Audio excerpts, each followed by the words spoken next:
In fact, all of the four talks will be about the issue that Pierre mentioned, whether the conceptual achievement involved in noticing is distinct from the perceptual achievement involved in seeing something. So the way I like to put the issue, it's our feeling that it's consciousness and thought cognition fundamentally different. And I will be talking in all four talks about the issue of conscious vision, and I'll be contrasting that with knowledge of what's seen. That's the conceptual cognitive part. And the overall thesis of the lectures is that conscious perception can be non-conceptual, and I'll explain what I mean by that, and distinct from any kind of cognition or representation. Is this thing on? Okay, good. Okay, so I'll start with the well-known debate that Pierre alluded to about whether perception is rich or sparse. My view is that the resolution is that perception is rich, but cognition is sparse. And that shows that conscious perception must be in part distinct from cognition. So as everybody, I'm sure knows, one of the kinds of experiments that suggest the rich view is the famous Sperling experiment, in which subjects briefly see an array of letters, and if asked to report, they can name 3 or 4. Once the letters have gone away, they can name 3 or 4 of them, but if cued to one row by a high tone, another row by a medium tone, another row by a low tone, they can report 3 or 4 from any given row. And this is known as partial report superiority, because if you add up the capacity from all the rows, it's a lot more than the capacity of just reporting without a cue. And in the original 1960 paper on this, George Sperling said that subjects enigmatically insist that they have seen more than they can report afterwards, and he and I take the experiment to provide some support for that. However, there is also support for a different idea, that perception is sparse, and everybody I'm sure is aware of the famous change blindness experiments, but nonetheless I will show you an example if I can make it start. So of those of you who haven't already seen this, how many of you see what's changing? Well, how many have already seen this particular display? How many don't see what's changing? Let me just. Okay, so I'm going to show you what's changing, and I hope you'll be surprised when you see it's that. Okay, so why is that surprising? We think we see, we see a large expanse of our things in our visual field, but then surprisingly something can disappear or appear or change color, and people don't notice what it is, or people don't notice. They may notice that something is different, but not notice what it is. So here is an eye tracking trace for one of these displays. Unfortunately, the actual change blindness thing, oh my God, it really doesn't. I hope that these are all. Anyway, there's a bar back here. And in the change blindness display, this bar is first here, then it's here, then it's there, then it's there. And subjects typically don't notice. And this gives you an account, a partial account of why, because if you look at the eye tracking trace, only a very small number of hits are on the bar treated by the subject as background. And you can make these displays by changing something that's background. And there are 2 interpretations. I'll mention a third one, but it's less useful than these 2. There are 2 interpretations of this. One is the fairly standard inattentional blindness interpretation, which is you don't see the features that change. The second interpretation is my interpretation, which is that you do see the features that change, but you don't conceptualize them at a level that would allow you to notice the change. So it's the distinction that Pierre mentioned between seeing and noticing. So the inattentional blindness idea gives force to the sparse phenomenology, where phenomenology is the content of consciousness. For example, whether you are consciously seeing something red or consciously seeing something green. The inattentional lack of access to the difference, my view, suggests rich phenomenology with sparse cognition. So the view that the inattentional blindness view suggests that the attentional bottleneck is prior to the formation of the conscious percept. So the idea is that that the information is restricted, perception is sparse, and therefore cognition is sparse. On my view, perception is rich, and the attentional bottleneck comes between that rich perception and the cognition, which, as I will explain, involves broadcasting in the global workspace. So that's the opposition of the talk. Those are the two views that are going to be opposed. Now, there are some kinds of so-called change blindness that give slight intuitive support to the view that I'm holding, the inattentional lack of access. And here is one that I'm going to just start up. So there's a slow change going on, and your job is to see what that slow change is. Let's try to get rid of the line there. Oh, well. So something's changing slowly. How many have seen this before? Okay.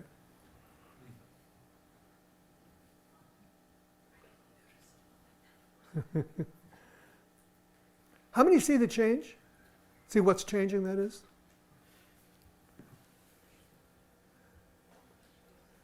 Okay. So the thing that changed is this. This started off red. And so here are the two pictures. Started off like that, ended up like that. Now, here's the point that I would like to make with this, at least on the face of it. You must have seen that color, consciously seen the color.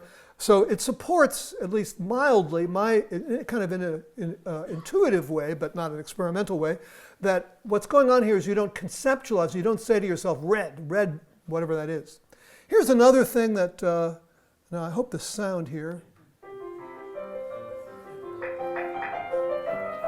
Clearly, somebody in this room murdered Lord Smythe, who, at precisely 3:34 this afternoon, was brutally bludgeoned to death with a blunt instrument. I want each of you to tell me your whereabouts at precisely the time that this dastardly deed took place. I was polishing the brass in the master bedroom. I was buttering his lordship's scones below stairs, sir. I was planting my petunias in the potting shed. Constable, arrest Lady Smythe. But how did you know? Madam, as any horticulturist will tell you, one does not plant petunias until May is out. Take her away. Okay, now we're going to have the whole thing over again with a camera that's further away.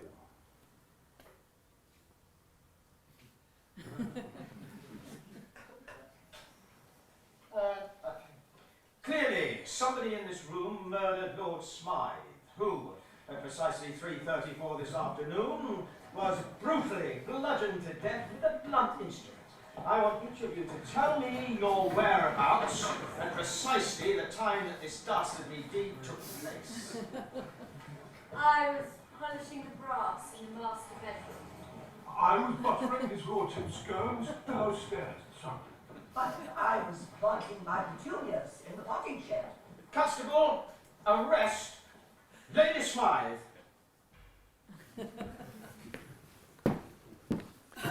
Okay, so this is, so again, it seems that you did, so this is his code at the beginning, this is his code at the end. So, the guy was talking, very likely you did see his coat. However, the blindness does not seem to be a plausible option, but there is another option, sometimes called inattentional amnesia, which is the idea that maybe you did see these things serially and briefly access them, briefly conceptualize them, but then that memory faded very quickly. So it doesn't really prove anything, although I think it doesn't decide between the rich and sparse views, although I think it is suggestive. So here's the fundamental problem of studying consciousness is this. It's that on both of these theories, with the attentional bottleneck here and the attentional bottleneck there, you end up with sparse cognition. And since cognition is what supports report, the reports might be thought to be exactly the same. Now, Stanislas Dehaene and Leon Lukács have noticed this point, And they say in an article from 2001, Bloch's notion of phenomenal consciousness remains intractably entangled with the need to obtain subjective reports about it. And two, many experimental paradigms suggest that the intuitive notion of a rich but non-reportable phenomenal world is to a large extent illusory. And the things that they appeal to are these change blindness and inattentional blindness type phenomena. So what I'm going to argue in this talk is that there are at least 3 experimental paradigms that provide ways that reports can provide evidence for phenomenal consciousness independently of what I call access consciousness, which is just cognitive access to the contents of perception. So, but before I can get to those 3 experimental paradigms, I want to say a little more about the role of the frontal lobe and global broadcasting. So a useful thing to keep of experimental paradigm is the attentional blink, in which you have a series of items, and the subject is given 2 targets. In this case, the targets are letters. There's a series of digits, and the targets are letters, and you see 2 targets. And the experimental finding is that if the subject does see the first letter, and the second letter comes with the right delay behind the first letter, then the subject may be aware that there was a second target, but not know what the second target was. And here you can have a little, I'm going to give you an example. The targets are green words. I'm afraid that there's a lot of light on the screen, but anyway, look for green words. All right, you won't see any green words that way.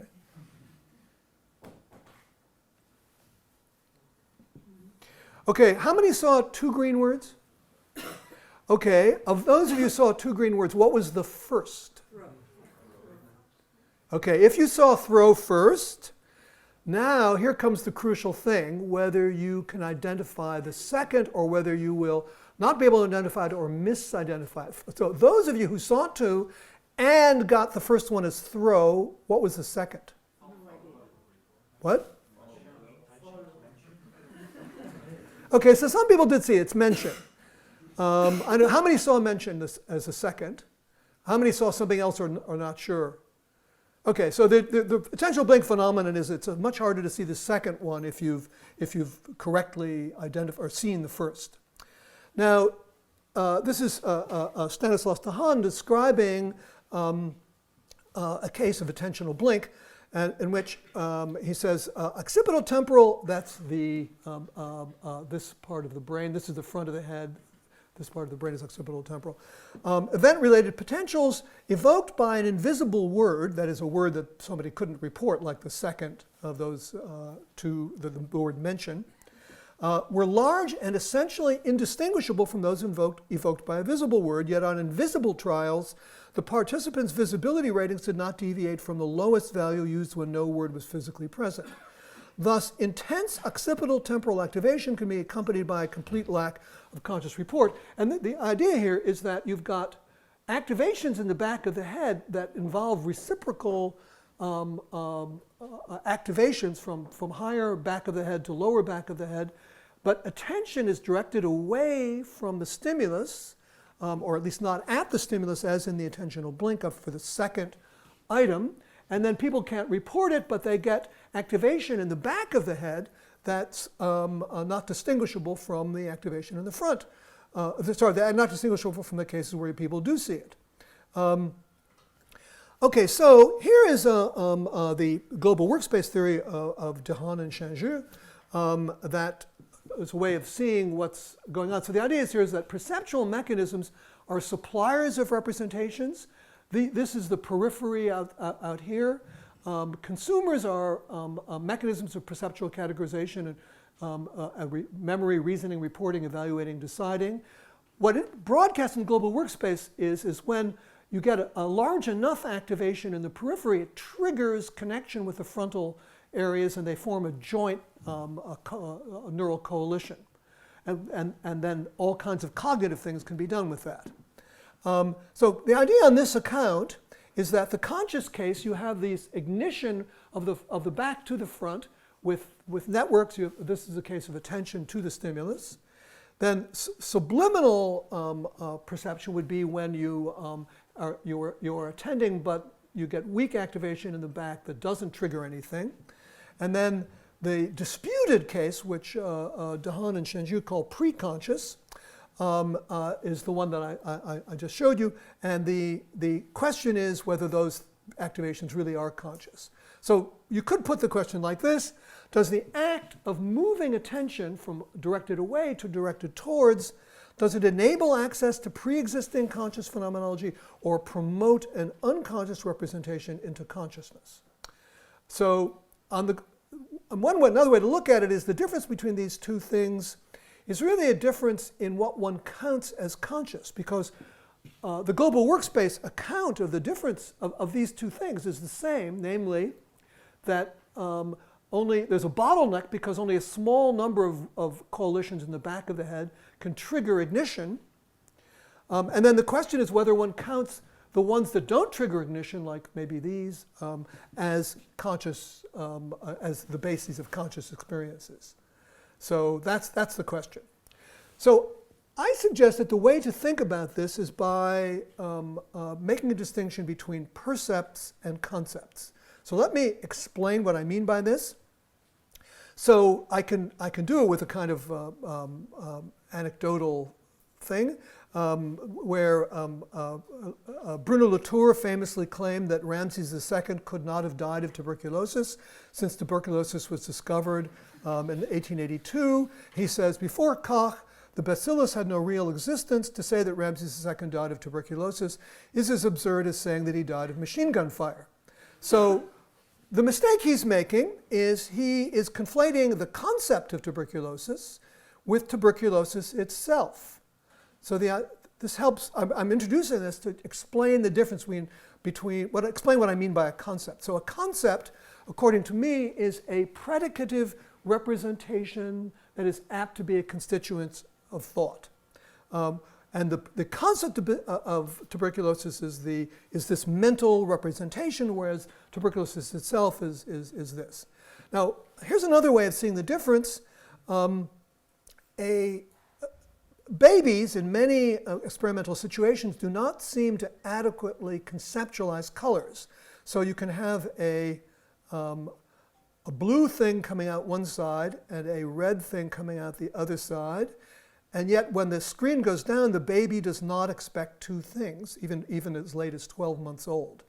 This suggests that color experience can be non-conceptual. So what's this percept-concept distinction? It's that it's a matter of two things. One is conceptual role. Roughly, perception is informationally encapsulated and cognition is inferentially promiscuous, to use Steve Stitch's term for freely usable in reasoning. One index is logical operations, which are generally thought to be conceptual, not perceptual. Another way of distinguishing is format. Percepts are iconic, concepts are these predicative representations that I mentioned. So there's a joint in nature between perception and thought. But by thought I just mean cognition. Here is Tyler Burge's way of thinking about it. So you have an attribute in the world like this redness. You have a perceptual representation that is iconic but could be put in words as that F, where F is an attributive. He calls it an attributive, but it's a perceptual representation of redness. The next stage is a basic perceptual judgment and then a non-basic perceptual judgment. And the idea is that the border between perception and cognition is here. Of course, this allows for top-down feedback, but the idea is that the top-down feedback is consistent with a difference of kind. Now, the problem for thinking about consciousness is that the only way to find out about this, that is perception, is to elicit basic perceptual judgments or non-basic perceptual judgments. And that is the methodological issue. Just to be clear about what the difference is, non-conceptual representations are ones we might share with a creature that perceives but does not even have concepts. Conceptual representations are involved in seeing as, by the way, the topic of tomorrow's lecture, where there is no purely perceptual representation such as seeing something as a TV or a cactus. So in these terms then, the inattentional blindness view is that we don't see the leaves that appear and disappear, but the inattentional accessibility view is we don't form a concept of them that allows noticing. Similarly here, the inattentional blindness is we don't see the color. The inattentional inaccessibility view is that we don't form the concept. So here are my hypotheses. Consciously conceptualizing the stimulus requires global broadcasting. And second, non-conceptual conscious percepts do not require global broadcasting. So in those terms, my critique of the global workspace view is that they've been studying conceptualized consciousness rather than pure unconceptualized consciousness. Now, let me get to the experimental paradigms, and I'll mention 3, but there are a few others. But these, well, the first 2 of these just came out this year. So this is an experiment by Marius Usher's group, and I'm pleased to say that one of the authors is a philosopher, Hilla Jacobson. So what they did was this. They contrasted they used a modified Sperling where the Q comes first, and they contrasted high and low color diversity. So these 4 arrays are arrays with different combinations of high diversity and low diversity in the queued and unqueued rows. So this is low diversity of the non-queued rows and low diversity of the queued rows. This is high diversity of the queued row and low diversity of the unqueued rows. And here's the way the experiment worked. Is first there was the queue. Then there was this array of letters. Then there was a blank interval. And then there was a box along somewhere in that a queued row. And the subjects had to say what letter was in that, where that box was. So this looks like the second letter. So I guess it's an R there. It looks like this, to me, it looks like the second. It's not very clear which one this is. But anyway. And then they give a diversity, a binary diversity judgment, high or low. And that could either be in some blocks the queued row and some blocks the unqueued row. The diversities were, the high diversity was all of the color, the 19 colors they used. The low diversity was about 1/3 of them. And that's what I just said. Naming the letters was described as the main task, and they were given feedback on that main task. In the case of the color diversity, it was an add-on. The first experiment didn't even involve color diversity, so the subjects had every reason to believe that the letter task was the main task, except in one version where they reversed these things. So they were not given feedback for the diversity task. Anyway, here is the amazing result. So this is, the blue is the congruent rows and the red is the incongruent rows. This is the queued row, this is the non-queued row. So the main result is this, is that the subjects were almost as good as estimating the color diversity in the non-queued rows as in the queued rows. So this is queued row, non-queued row, queued row, non-queued row. The difference is not great between their ability to name, to say the color diversity, to make the color diversity judgment in the queued, in the non-queued row as in the queued row. Further, their ability to do this was for free in the sense that it did not have any impact on their working memory for the letters. This is the number of letters they could remember when the color diversity was from the queued row, and this is the number of letters they could remember when the color diversity was for the non-queued row. So color diversity, like the typical ensemble judgments, of which this may or may not be one, seems to come for free, and that is actually the idea of the experiment. The idea of the experiment was that there are certain kinds of judgments that seem to not impact the global workspace capacity. So they tried to use such a judgment to see what subjects' awareness was of of what is outside the focus of attention. Now, there are many different possible explanations, and one of them is that maybe on some subjects, some trial subjects ignored letters, and other times they ignored colors, but there was no negative correlation between those two. Another was maybe color diversity was done via unconscious perception, and they did two different manipulations to make sure that that was not the case. One is they had an escape button that the subjects were supposed to use if they didn't see the colors. And they didn't see the colors in the uncued row. They reliably used that escape button when the uncued row was colorless, but they didn't use it at all for the colored ones. And a second manipulation is they did another experiment where this was the original experiment, where this thing was presented for 300 milliseconds. In the new experiment, they presented it very briefly and presented these masks, which make the array harder to see. Notice this is long versus short, the masks. And then they asked for judgments of awareness, how visible the array was.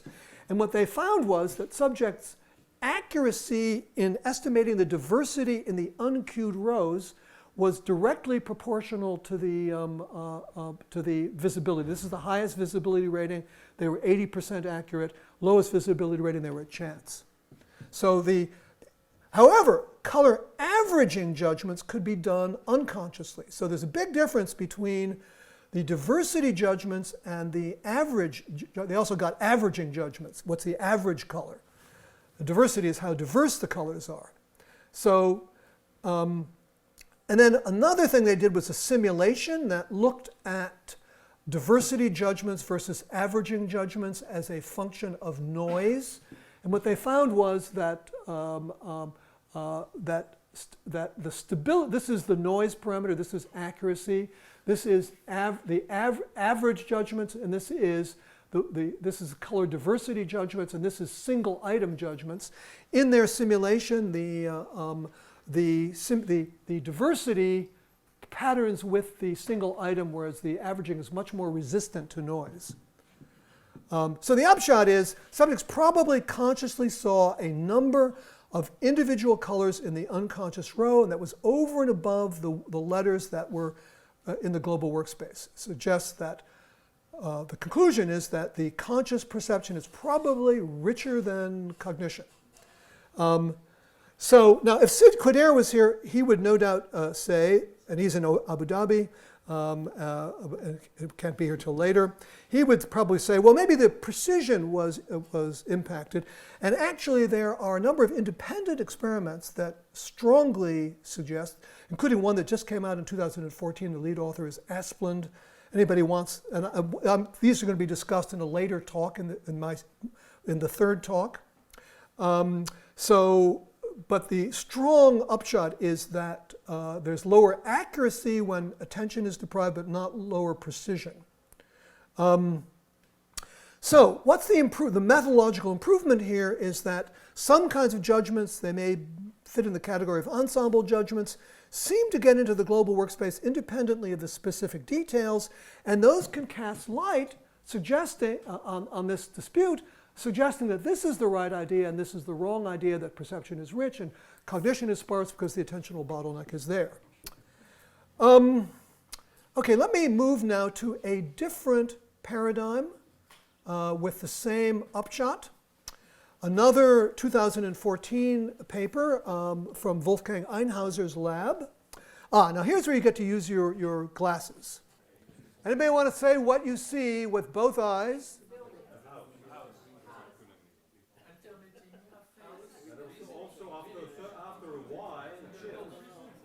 Okay. Okay, if you keep looking, you should see face, house, face, house. Yes, you do. Yeah. Also, It doesn't matter. shifts color. Switches color. Okay. How many are seeing the alternation of face, house, face, house? Oh, good. I'm glad to.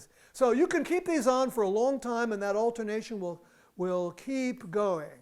Okay, so it's called binocular rivalry. And this has been a very important tool So you can identify different areas of the brain depending on what the percept is. Now here is a group of studies that have looked at the brain bases of binocular rivalry. And what you see is, these are just the frontal and parietal lobes. There's also brain bases back here in the occipital and temporal lobes. But one of the things that's been a constant in this literature is strong activations in frontal areas, and that has been taken to support the global workspace view. However, these experiments did not, most of them were ones where subjects were reporting their experience. Some of the ones did not use reports, but they didn't have any index of the percept. Okay, the Einhauser, the achievement of the Einhauser lab was to use an index of perception that did not, the conscious perception that did not involve report. And this is, I think, an illustration of how sometimes the best discoveries come from low-tech ideas. So their idea was to use a phenomenon known as nystagmus. And if I can get this thing. So you're seeing nystagmus here. There's a drift of the eye. So these are gratings moving left, or one eye is seeing gratings moving left, the other side is seeing gratings moving right. And you can tell what the percept is by which way the eyes are going. Okay? And this correlates not perfectly with report, about 83% accurate, 83% agreement with report, but in some ways it's better than report. At least it's better at indicating the neural networks that are moving, and that's probably because it's a continuous measure, whereas the reports in this experiment and others tend to be binary. Anyway, here is the upshot. This is their conclusion. I'm quoting from what they say. Importantly, when observers passively, that is, didn't give a report, passively experience rivalry without reporting perceptual alternations, a different picture, that is a different picture from the frontal lobe global workspace view, emerged. Differential neural activity in frontal areas was absent, whereas activation in occipital and parietal regions persisted.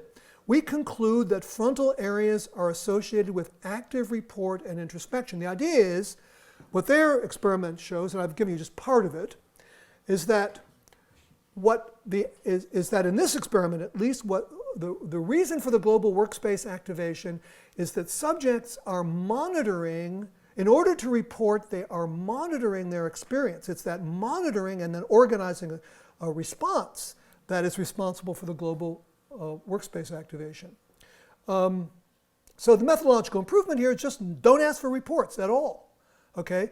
If the problem is disentangling the conscious experience from the reports, and if you don't even ask for reports, you're doing a lot better in disentangling them. Another experiment, which I'm only going to mention briefly and not go into any details, I think it's not quite as indicative as the others, but it's worth something. This is an experiment by Michael Pitts, in which, I don't know if you can see this, but okay, there are these circles with dots, and in the background there are oriented lines. Can you see the oriented lines? No. Okay, so the oriented lines can form figures, and it's really, I can't even see them very well from here. But I'm sorry that, well, anyway, there it is. So here's what he did. I'll just give you, describe part of the experiment. Part of the experiment is he showed, the subject's task was to report a slight increase in size in one of those circles. Okay? And he made it very hard. The circles the difference in size was very small, and so you had to really focus on this periphery. At the same time, there was a constantly changing background. And on many of the trials, there were certain figures, for example, a square in the background. But the subjects had 240 trials before they were asked anything about the background. They weren't told that anything about the background being significant. And the finding is, this was an ERP finding, so it was precisely looking at the timing. The finding is, then after 240 trials, he gave them questionnaires and then correlated the results of the questionnaires with their ERP from the previous experiment. What he found was that what correlated best with the conscious experience of the squares was early ERP signals before global workspace activation. So again, it supports back of the head activation as the correlate. And again, the key methodological improvement here is don't ask for reports at the time of the percept. So the upshot is then, this is from Stan DeHaan's 2014 book. He says, when the prefrontal cortex does not gain access to a message, it cannot be broadly shared and therefore remains unconscious.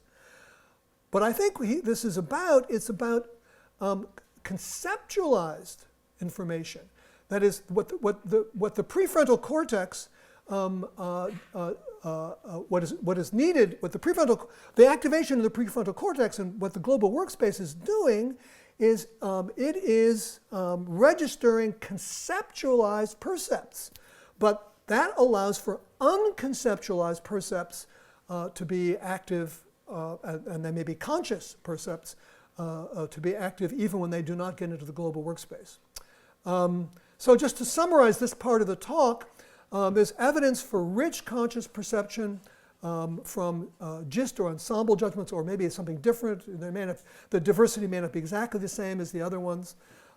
Delayed answers and indicators of conscious state from eye movements. So these are all low-tech ideas that support the idea that non-conceptual conscious experience can exist even when there is no conceptualized experience in the global workspace.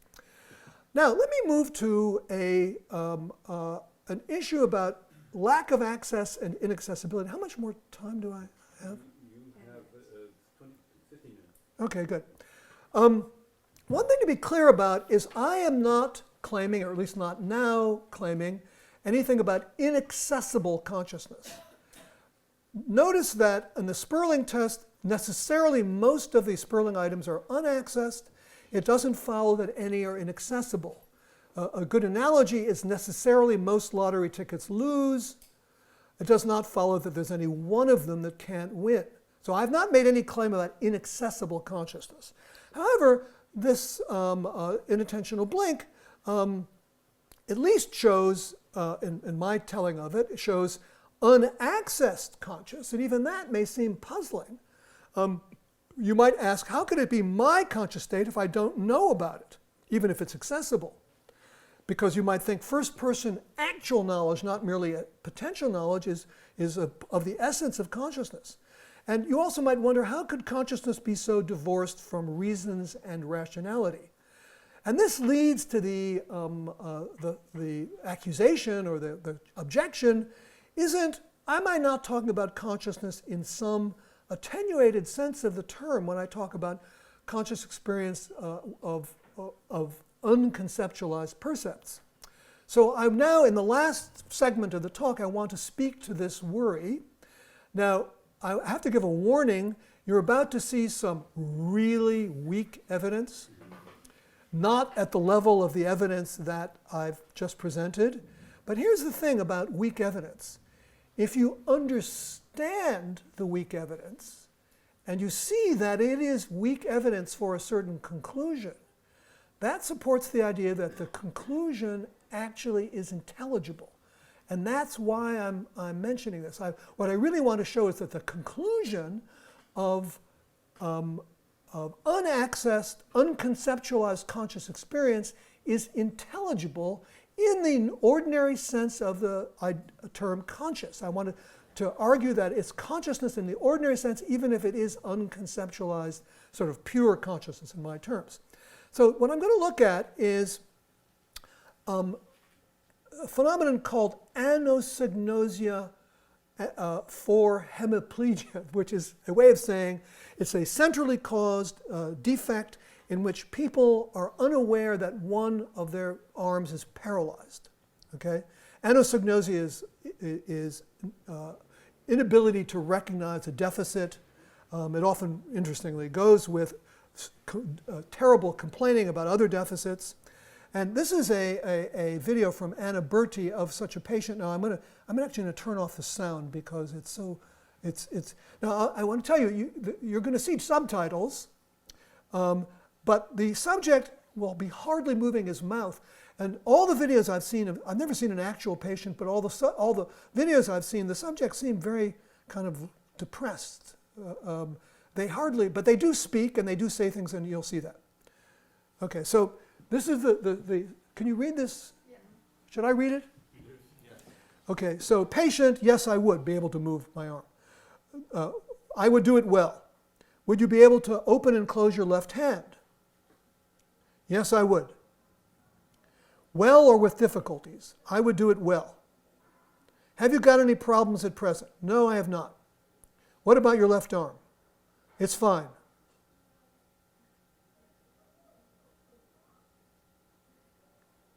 Would you be able to move your left arm? Yes, surely. Please, could you try to move it? And now if you see, he's really trying to move it. Please try to reach my hand with your left arm. He's trying to do it. He's trying to do it.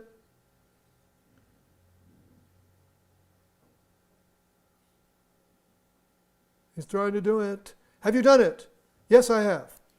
Okay, so this is, I won't go into the, I've seen a lot of videos like this, and they all look fairly similar. Now, some cases of anosognosia are actually hallucinations, but this appears not to be. This appears to be some kind of a cognitive problem. And here are some points about it made by Tony Marcel. So he argues for a cognitive problem, confabulation, which just means making up stories. I mean, making up stories isn't itself explanation, but what they're doing. So one thing that he did was he asked subjects, how well can you open a beer bottle, row a boat, or tie your shoes? And they seemed to think they could do that pretty well. But then he asked them, if I was in the state you are in, how well would I be able to open a beer bottle, row a boat, tie your shoes? And they had much lower ratings for that, showing some kind of knowledge that they weren't letting themselves get access to, except indirectly, for the state they're in. How strong is this, the good arm? How strong is this, the bad arm? Equally strong. Is this, the good arm, ever naughty? And they say they don't know what he's talking about. But is the bad arm ever naughty? 25% acknowledge that it is and say things that are... Now here's the weakly supported conclusion that the confabulation could be equally controlled by non-conscious states or by conscious but unaccessed and maybe even inaccessible states. So here is another experiment done by Anna Katerina Fotopoulou.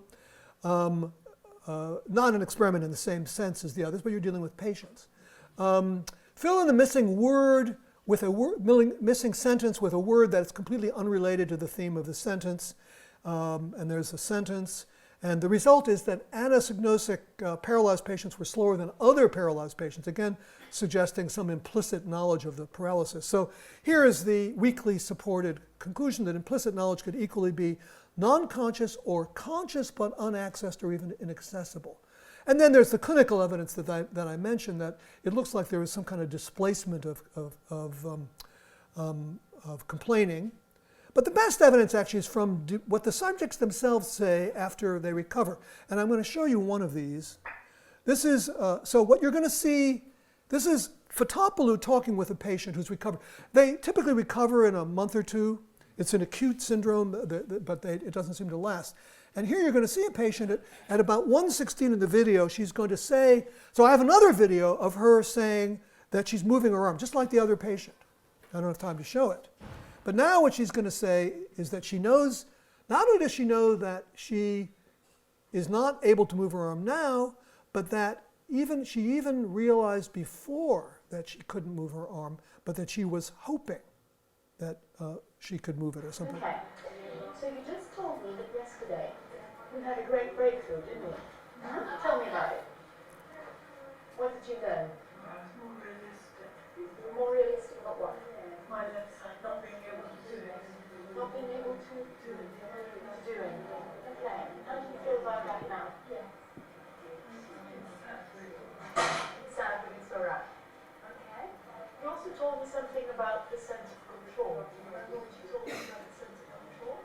Yes, it was difficult feeling I lost control of it. But how do you feel now? I think you said earlier,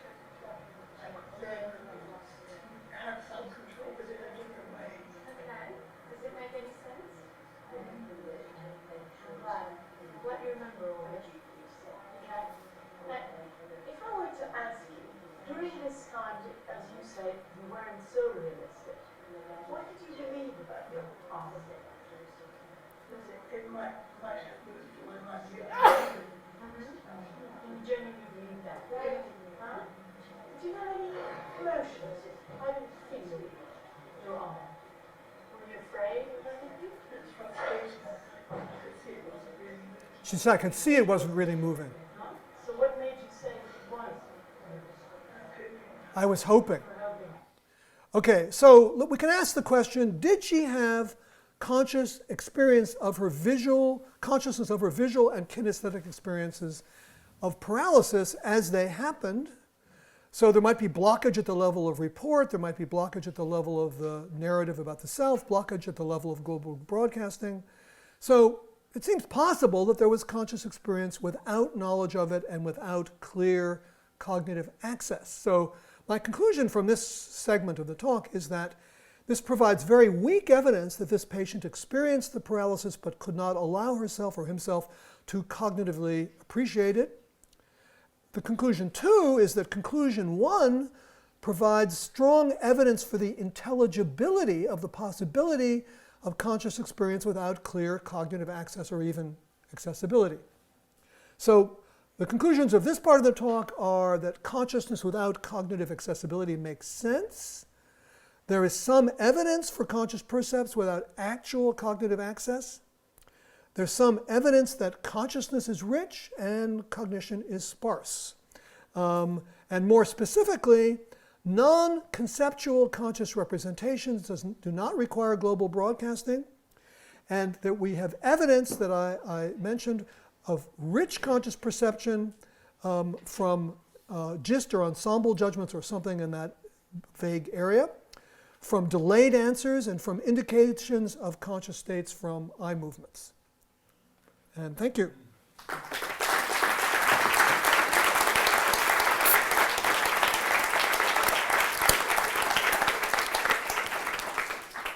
Congratulations for this beautiful talk. And I may say I have no basic disagreement with what you said. And the point I want to make is that you may find some help by putting access to consciousness into an evolutionary perspective and also a developmental one, because at least from what is known from the development of human beings, that the access to consciousness of the early newborn, then the late newborn, or let's say the infant, and then with age the beginning of self-consciousness, then of the theory of mind and so on, shows that there is a progressive development. So there is not a single state. And from a philosophical point of view, I may say that the word consciousness should not be used without an adjective. But I don't know if you share this view. The other thing is that if you look at animal consciousness, many philosophers have been concerned by that. And I heard a beautiful talk by Martha Nussbaum, if I remember the name, saying that, there is consciousness in humans, there is in elephants, there is in rats, there is in mice, and so on and so forth, using the same word. And I think you point very nicely that already they are in humans under condition you define, different stage or levels or whatever. So I think the issue that there are levels of consciousness is basically, I may send you a paper about that, and I think it fits very nicely with what you say.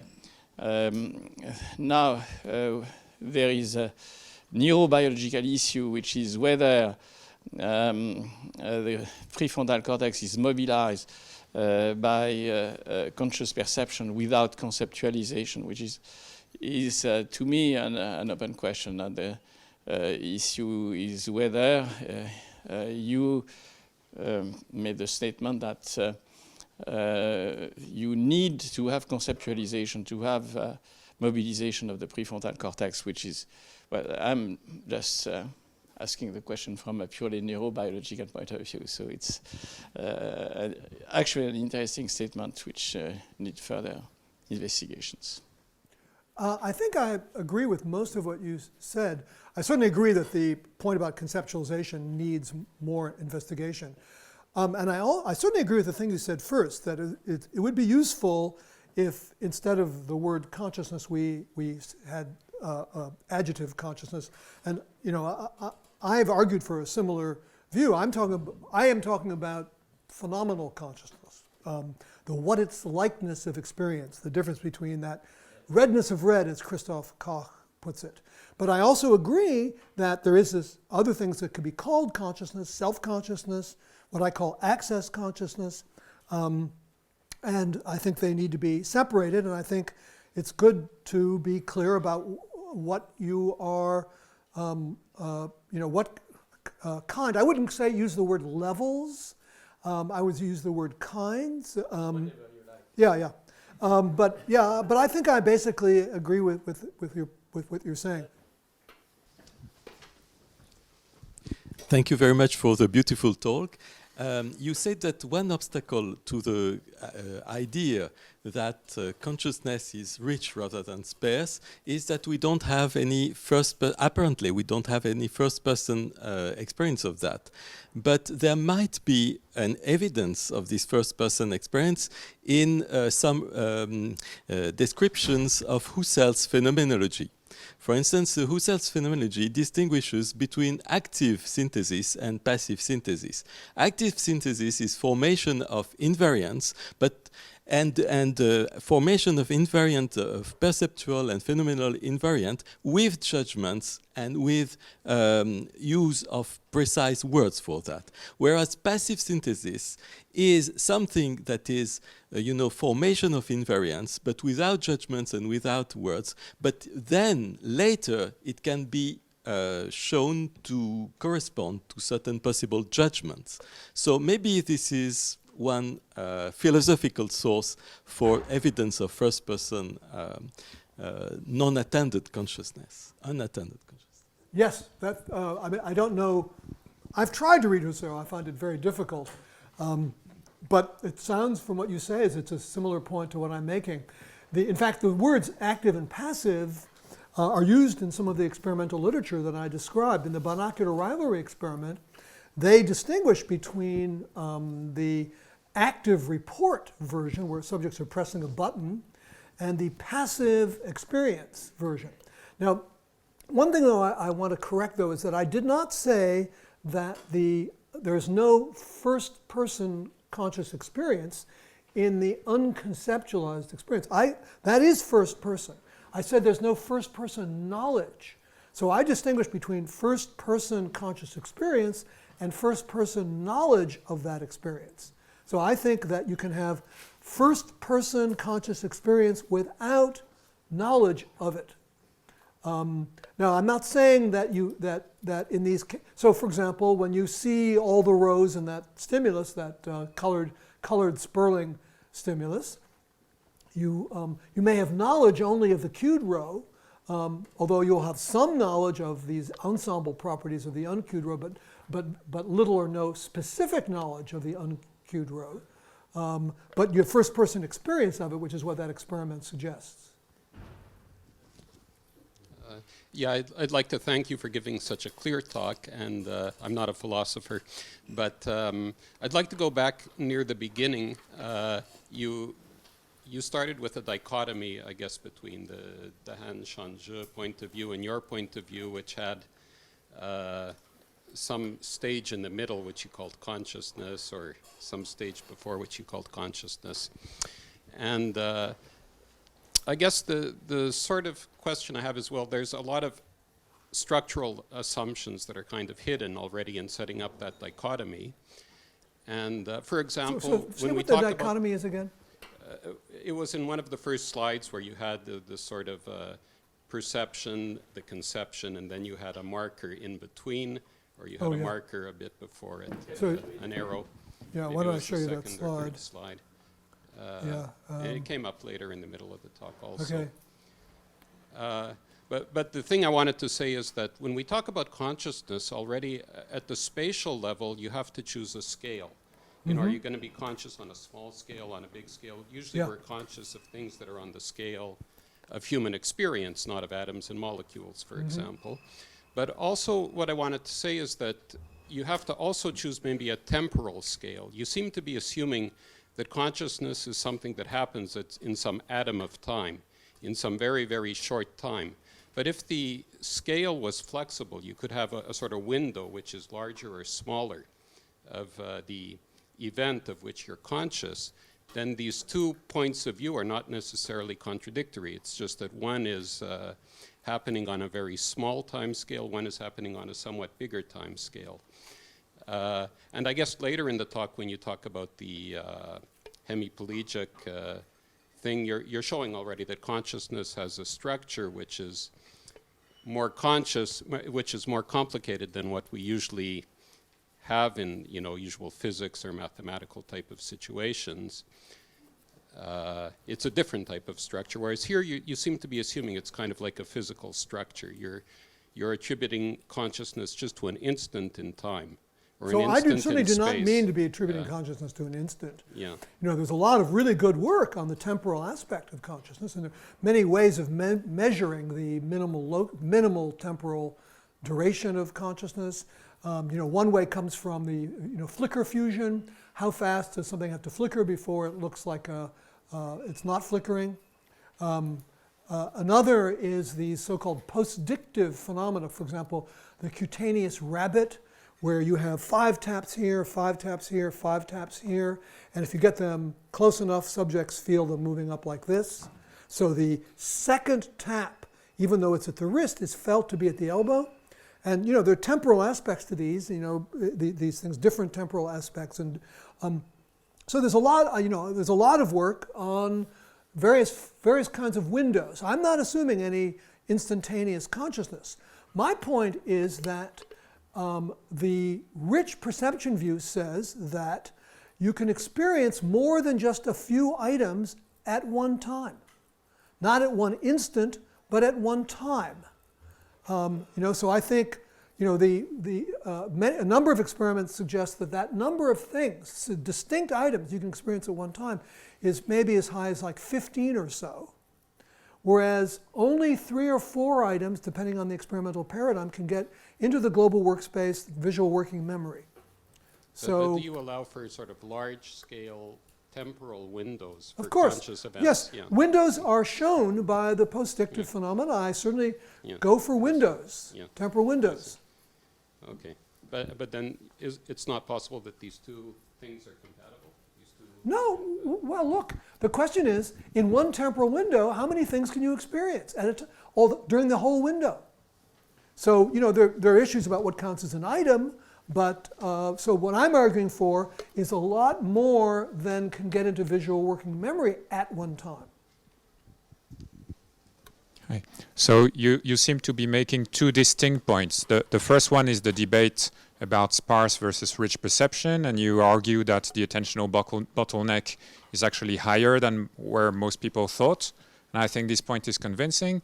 And then the second point is that you want to call conscious some things that occur before the bottleneck. But then this is just a matter of words, right? I mean, you want to call this conscious, but some people might want to call it preconscious. And so if you call it conscious, many people are going to disagree with you. If you call it preconscious, many people are going to agree with you. But that's just a battle of words. That's probably not nearly as important as the first point, is it? I think it's at least as important as the first point, maybe more important, because it's about consciousness, which is a really important part of your mental life. Look, just to make it clear why I think it's not a verbal question. Notice when you had the glasses on, oh, by the way, I would like it if everybody would return those glasses, put them on the table as you go out, so I can reuse them. So when you had those glasses on, to the extent that this demonstration worked for you, you were consciously experiencing first face, then house, then face, then house. That was a conscious alternation, okay? What the what the binocular rivalry experiment I mentioned shows is that that conscious alternation did not, when you were not reporting it, did not have to involve conceptual activation. It's purely in the back of the head. That's conscious experience that does not have to involve concepts or cognition. So it's not just a verbal issue, what to call it. It's about a real phenomenon, namely your own conscious experience.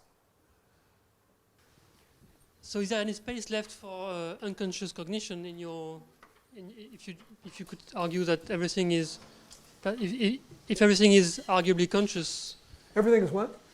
If you could argue that everything is arguably conscious, is there a space left for unconscious cognition or processes? Well, if I argued that everything was conscious, then there wouldn't be any space for unconscious, but I don't argue that. So let me just go to a slide which makes that point. So this is the case I'm talking about, where you have conscious experience that is unconceptualized, but this is genuine unconscious experience. And the distinction between the two came up a number of times in my talk. In the case of the color diversity experiment, you could do the average unconsciously, where subjects said, "I did not see anything." Okay, but when they made the judgment that they could see the colors in the uncued rows, then they could judge the color diversity of them, even though they couldn't report the items. Don't you think dreaming could be a good case of conscious experience with delayed report? I mean, prefrontal cortex activity is known to be very low while dreaming, and still there are experiments showing that stimuli can be incorporated while dreaming and reported on awakening. So yes. Could it be a good case for studying consciousness with delayed report? Okay, what you're saying I have said myself quite a number of times, and I know some of the experiments you were referring to about events, some of those experiments, events played to people while they were sleeping, were done by Robert Stickgold's lab at Harvard Medical School. So for example, if you play a bell, 23 seconds before before they wake the person up, and then ask for judgments about when it happened, subjects are fairly accurate about how long ago it was. However, what I find when I have used that in arguments, the response I always get is, how do you know dreams are conscious? And this has been the big problem with most evidence for the kind of thesis I'm talking about, is that there's usually room for people to say it was really an unconscious experience, unconscious traces laid down that only became conscious when you reported on them. The beauty of the experiments the 3 experiments that I reported here are that subjects can tell you that they had conscious experience. In the binocular rivalry, everybody knows those things go back and forth and you see the alternations. But so disentangling report from conscious experience is a tricky thing, and nobody is going to believe a subject's report that he had a conscious. I mean, you may believe it, but you can't really put money in the bank. You don't want to bet on it. Whereas in the difference between that paradigm and the paradigms I reported is they all use one or another way in which the subject can just straightforwardly report that they had a conscious experience, but you can still disentangle the report from the conscious experience.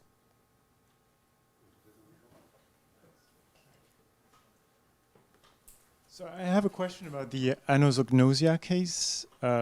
So in the one situation, the patient sort of denies not being able to move their arm. And you showed us the second video where the lady reports, eventually sort of admits that she actually can't do this. And so my question is, in relation to the point you were making earlier of finding, let's say, correlates of consciousness without verbal reports. Is there any evidence, is there any, let's say, work done on, let's say, the situations of such patients without verbal reports? So if you give them the same instruction, move your arm, you put them in a scanner and try to see what they're doing. Suppose that what's happening is that they're sending, the brain is sending a signal, just move your arm, and they're strongly attending to that, and sort of, having some kind of experience on a par with the one I have when I actually move my arm. And then suddenly in the second case, what they do is a focus on some different aspect of their life, of their mental life. Could you really conclude that, one case is... Yeah.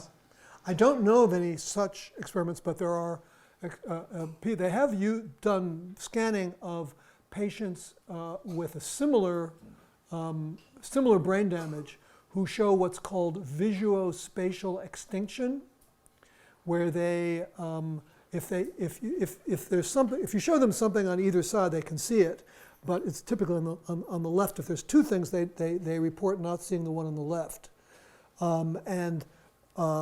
Garrett Rees showed brain activation in the back of the head, just like what you get when you can report it. But then, of course, the issue is it really conscious? So the thing is, you don't have, you often can agree on what the brain activations are, but then the question is where you draw the circle around the conscious ones. And this can give rise to the point made by someone in the back, that it looks like a purely verbal issue, what to call conscious. So that's why I like those three experimental paradigms where we know that the experiences were conscious. So the name of the game here, and really it's funny, it's just not really much, there hasn't been real progress in this until recently in developing experimental paradigms where we really are sure that the experiences are conscious and still can separate report from conscious experience. So I'd like to ask you one question. To go back to the worry that you yourself considered, I think this is the third question that you wanted to consider, the worry that you may have conscious experiences of which you're not conscious, which you are not conscious of having. So for those conscious experiences that you are actually arguing that they should be considered conscious experiences, however, the subject or the person whose experiences it is might learn from experimental investigation that he was or she was having that experience, okay? So there is a kind of traditional, most common sense and maybe philosophical idea that if you don't have introspective knowledge or if you don't have introspective representation of your own experience, it cannot be your own experience. You wouldn't claim it as your experience. So, yeah. So could you speak to this worry again at the end of the lecture? Say why it's not such a counterintuitive result to have conscious experiences of which a person may learn about by being involved in some experimental investigation, and the brain scientists tell you had a conscious experience. Or you didn't know it, but you had one. Yeah. So, let me say a couple of things. First thing to say is in these experiments where the person is attending, you all had the experience of the attentional blink. These are cases where subjects are never that sure. There's a brief presentation. Subjects can't report it, but did you have the experience? If you ask somebody how sure they are that they didn't have the experience, it's not like, oh my God, I'd be so surprised if you told me that actually I had a conscious experience in that circumstance, because these things go by so fast. I wasn't attending, so I don't think it's a case where you're telling me, yes, you are seeing a pink elephant in front of your face, but I'm not. It's not like that. And that's one of the reasons I wanted to mention the anosognosia case, where it can be intelligible from a psychodynamic point of view that someone could fail to report an experience they're having. So I don't think it's unintelligible that you can't report an experience that you're having. However, I do disagree with something about the way you've put it in the beginning, which is, can you have an experience can you have a conscious experience that you're not conscious of having? I think that way of putting it makes it sound like a real contradiction. So here is what yes. Here is what I would say about that. I would say that all conscious experiences are experiences that, in a sense, you're conscious of having. And I think there are two ways to think about that. Probably the best way is that conscious experiences have a kind of loop back on themselves. They're all experiences that involve consciousness of themselves, sometimes called the same order view of. So what you lack is what I call access consciousness of, that is, you can have an experience of something red, but lack access consciousness of it, which means that it doesn't get into your cognitive system. So I would not agree with that way of describing it. But anyway, that's my answer, such as it is. Any last? Yes, Jean-Pierre, you will have the last word. It's perfectly legitimate. I certainly don't want to have the last word, but I was worrying about the distinction you make between perception and conceptualization, and also the report. I'm sorry. So about reportability. Let's first eliminate reportability, because it's clear that reportability is going to mobilize either the language areas or the motor areas. So it's a rather complex kind of neurobiological process, and it's taking place at the late stage, beyond 300 milliseconds or maybe 500 milliseconds, so on, so forth. So it's certainly something which can be distinguished from the rest of what's happening. Now you have the alternation that we use, and you had in one case a face, in the other a house. Now I have the feeling, it's such a feeling, that in fact when you make this distinction, you know what you are looking at. You are mobilizing the long-term memory about the concept of house and about the concept of face. It's not a simple lower level perception. It's a higher level perception. My question is whether you could have this kind of higher level perception mobilizing the global neuronal workspace in a way. So that was my point. Okay, so the question is whether in the binocular rivalry you have lower level perception or higher level perception or activation of the global workspace. I guess it's three possibilities. Yes. Maybe you could say it like that. Yeah. Okay. Okay, so the view that I think is supported by the Einhauser experiment that I described is that the perception is high-level perception in the sense that it gets into the higher visual areas that are still in the back of the head, like the fusiform face area, which is one of the parts of the face circuit, which is in the back of the head. It's the bottom of the temporal lobes. Here. But their evidence is that it does not get into the global workspace because there's no differential when in the so-called passive form of the experiment, where the subject is not reporting. They have periods of 61 seconds where the images go back and forth. They're not reporting, and there's no differential frontal activation. So that is evidence that it does not create a change in the global workspace from one to the other. So that concepts are not being activated. It's high-level perception, but not conceptual. Okay, so the topic of the series is my point I'm making in the series is that conscious phenomenology is distinct from anything cognitive or representational. And the role of today's talk in the series is to talk about the role of seeing as in as the title says, in the light of vision science. And so the main claims I will make is that visible, can you see that in the back? Is that philosophers have underestimated the relevance of vision science to philosophical issues, particular the issue of whether seeing is seeing as always seeing as, whether seeing is exhausted by seeing low-level properties like color, shape, and texture. Well, actually, there's a longer list there, but I'll just say color, shape, and texture instead of shape, spatial relations, motion, texture, brightness, color, and body. Body is perhaps not a basic low-level property.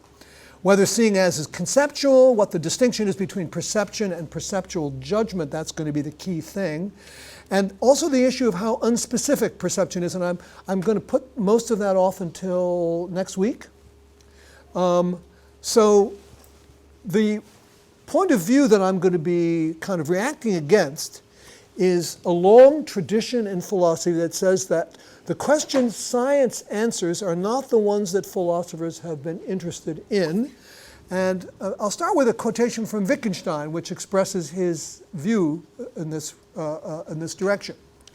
So he says, imagine a physiological explanation for my seeing one thing A as a variant of the other B. So this reflects Wittgenstein's concern with seeing as. So it's seeing one thing as a variation of another. It might come out that when I see A as B, certain processes take place on my retina, and I think he would say the same for the brain as the retina, which otherwise are found when I actually see B. And this might now explain some things in my behavior. It might, for example, be said that that is the reason why on seeing A, I behave as if I were seeing B, a way I don't ordinarily behave when I see A, but I don't see it as B. But for us, this explanation of my behavior is superfluous. I accept the behavior just as I accept a process on the retina or in the brain. I want to say, at first, the physiological explanation is apparently a help, but then at once it turns out to be a mere catalyst of thoughts. I introduce it only to rid myself of it again at once. And often people don't know, and I don't know, whether what Wittgenstein is saying is the view of himself or the view of his opponents. Jean-Pierre, there's a seat down here. This, I think, is clearly Wittgenstein's view. And the question it raises is whether vision science is irrelevant to philosophical concerns about seeing and seeing as. And I take what he says to be along the lines of clearly it is irrelevant. Those aren't what the science has to offer is really not anything to do with what we're really interested in as philosophers. So I'll put that to one side, but that's going to be in the background, and I'll turn to it explicitly once I say a little bit about what I think science does have to offer in answer to those questions. And so I'm going to start talking about the role of concepts in seeing as, and I'm going to distinguish between two kinds of seeing as. A non-conceptual seeing as, of course, which is what I identify the conscious version of that as the pure consciousness I'm talking about. I also think that there can be unconscious, non-conceptual seeing as. I'm going to distinguish the non-conceptual seeing as from conceptual seeing as. I'll talk about low-level and high-level non-conceptual seeing as. And then I'm going to be, as I say, be always asking the question whether a scientific approach inevitably substitutes technical questions for ordinary questions or philosophical questions. There's more room down here if you want to move your chairs down here. And that would be better because you'll be able to see the visual phenomena I'm talking about better. So there's going to be a point in this where I'm going to try to get you to have a certain experience. And it would be very useful for that if you were closer to the screen. It's going to be hard from way back there. But OK, so according to Brian O'Shaughnessy, Wittgenstein saw seeing, always seeing. According to Brian O'Shaughnessy, Wittgenstein thought all seeing was seeing as, and that all seeing as was conceptual. he puts it in a somewhat indirect way, as is usually the case with Brown O'Shaughnessy. He says, according to Wittgenstein, the work of the understanding lies at the center of visual perceptual experience. And he does a lot of Wittgenstein exegesis over Wittgenstein's notion of seeing an aspect, which he thinks is the key to Wittgenstein's view of seeing. And I'm just giving one quotation which doesn't actually mention that. I do not merely interpret a figure, but I clothe it with the interpretation. But I'm not going to go into the issue of seeing an aspect here. Let me say what I mean by concepts. I mean something on the order of mental representations that are predicative and that can be constituents of thought. And yesterday I gave an example of Bruno Latour, who famously thought that that Ramses II didn't die of tuberculosis because it wasn't discovered until 1882 by Robert Koch. And I said he was confusing the concept of tuberculosis with tuberculosis itself. And I give this as a kind of a way of illustrating what I mean by concept. Anyway, because Wittgenstein is so hard to understand, and because Fodor is so easy to understand, I'm going to really talk more about Fodor than about, I'll keep coming back to Wittgenstein. So Fodor has the same, although this is an embarrassment for both of them, Fodor has the same view as Wittgenstein, and he's about all seeing is seeing as, and all seeing as is conceptual. So Fodor says, there is no seeing a thing without seeing it as something or other, and when something looks to you to be something or other, you must have some or other concept that it looks to you to fall under. So the chain of inference goes. No seeing without seeing as, no seeing as without conceptualization, no conceptualization without concepts. Thus do intentionality and conceptualization enter into the psychology of perception, and they enter very early. And he explains more in another paper what he means by this. He says, all the perceptual representations that are accessible to consciousness exhibit constancy effects, and by pretty general consensus, constancy effects are the products of inferences. You cannot, for example, see the retinal color of a thing, i.e. the color the light actually reflects to the eye, and he speaks of inferences that correct for differences in wavelength that hits the eye. And here's the kind of thing he means by constancies. We have no trouble seeing this figure as the same size as the adults here, even though his image on the screen and on your retina is much smaller. And people usually are surprised by what I'm about to show you, and that's because they are unaware, of course, of these constancy effects. So there's the same figure moved to the front. Surprising? Maybe you don't even believe it's the same figure. But notice I can put in a population of them, and you can see it's the same size all the way across. So anyway, should I speak slower? Am I audible? Okay. And it's visible? Okay, good. So Fodor talks about constancy effects being the products of inferences, and he is following this, what I regard as a pernicious metaphor introduced by Helmholtz, and that Fodor takes literally. Now, what Helmholtz was talking about is that the sensory input underdetermines the percept. And so there are, in some sense, assumptions built into the visual system. But those assumptions needn't play a role in anything that ought to be called an inference.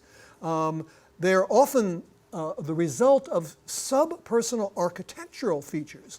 And I'll give you an example. I don't actually know the explanation of this example, but I suspect that it's one of these. So one of the, quote, assumptions made by the visual system is that light comes from above, and that's why one sees these things where the light is on the top, but they're shaded on the bottom as convex. But now I'm going to turn it, and I'm not doing any tricks. This would work if I had a piece of paper, and you'll see what was convex turns into concave.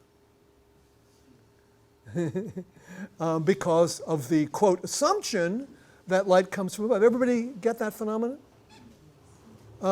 Okay, but there's no reason to think there's a subpersonal process here that corresponds to a personal level inference. And even if there was a subpersonal process, it's not clear that it would be an inference. So here's Fodor's argument. No seeing without seeing as, no seeing as without conceptualization, no conceptualization without concepts. So rather than argue directly against this, I'm just going to introduce an alternative point of view, which I introduced last time. But how many people here are here today who weren't here yesterday? Okay, so I better explain this. So I'm going to introduce ideas from Tyler Burge's wonderful book, The Origins of Objectivity. So what Burge's scheme, ooh, kind of goes off to the left there. You're seeing an attribute like the redness of this. The idea is that the percept, and this is a non-conceptual percept, is an iconic representation that could be crystallized in language, but it isn't in language, as that F. It's a demonstrative element coupled with a predicative element that he calls a perceptual attributive, a kind of perceptual representation. And then the first level of cognition is a basic perceptual judgment in which that attributive is conceptualized with a concept. It doesn't have to be in language, but it's something that plays the functional role of a concept and needn't be iconic. And then you have the non-basic perceptual judgments. The important thing is that this is the lower border of perception. Everything over on this side of it is mere sensation. And the upper border of perception is the border between perception and non-conceptual perception and a basic level perceptual judgment. So the key idea here that I'm going to be pursuing in today, and I also did yesterday and also next week, is that all perception involves non-conceptual seeing as. And the reason that the seeing as in this sense is not conceptual is that these perceptual attributives are not predicative elements in a propositional structure that can be constituents of thought. So this is a definition. Now, I'll be saying a little more. I mean, I don't want to be relying on a definition. But I'll be saying a little more about what is important here. So anyway, I'm introducing a different point of view, not arguing for it, the Burge point of view, different from the Fodorian point of view. The key thing is there is a kind of seeing as that's entirely non-conceptual. It is a matter of perception attributing a property. Okay, there's no need for any concepts. The concepts don't come in until here. So that's the basic idea that I'm working from. Using that idea, we can see what's wrong with Fodor's picture of things. In the sense of concepts in which concepts are something to do with constituents of thought, it's false that there is no seeing as without conceptualization. And furthermore, intentionality in the sense of representation enters in with the that and the F in that F. So there's no need for concepts. So we can have intentionality in the sense of aboutness without concepts. And we have intentionality in perception itself. So the intentionality comes in with this representation. Okay, so let's talk about what's a verbal issue and what's not. Okay, so obviously the word concept can be used in many different ways, so that's a verbal issue. But what's not a verbal issue, according to me anyway, is that there is a joint in nature between perception and cognition, and that there is a form of seeing as that falls on the perception side. So just to remind you, the perception-conception distinction I have in mind it appeals to two properties: conceptual role. Perception is at least roughly informationally encapsulated. Cognition is, in Stitch's phrase, inferentially promiscuous in the sense that representations can be freely substituted in reasoning. And then there's the format. Percepts are iconic. Maybe concepts can be iconic too if used in a certain way. So maybe there may be some slippage in there. And Fodor may not agree with that. Okay, so now I've covered non-conceptual seeing as, and I'm going to talk about low level and high level. And I'm going to quote from a review of Burge's book by Andre Begbie. It's an excellent review, actually, with a few problems. Begbie says of Burge, he acknowledges, however, that we also have perceptual beliefs, in addition to percepts, which are, he's talking about non-basic. He acknowledges we also have these basic perceptual beliefs that are perceptual in a broader sense, namely those that involve familiar everyday objects such as baseball bats, CD players, hybrid autos, and so on.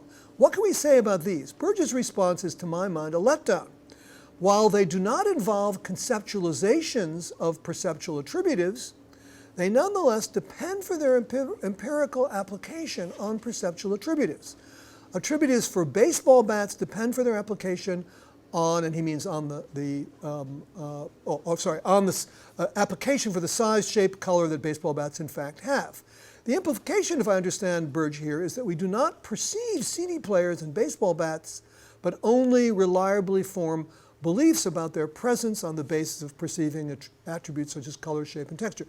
So he doesn't really mean that that baseball bats are invisible. He means that we don't perceive them as such. So what he's objecting to is the idea that we have these perceptual attributives like color, shape, and texture, and we don't have a perceptual attributive for baseball bat or CD player or hybrid auto, and that we perceive baseball bats as, in this non-conceptual sense, having certain color, shape, and texture.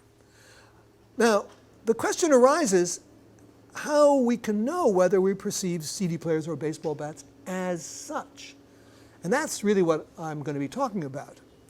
And what I'm going to be advocating is what Susanna Siegel calls the rich content thesis, that the representational contents of visual experience go beyond the basic visual list that are detected by sensory transducers. You can have your favorite list of low-level properties. Susanna Siegel has her own list of high-level properties that she thinks are also detected by our visual attributives. And she includes some quite controversial ones like singular attributives like being John Malkovich.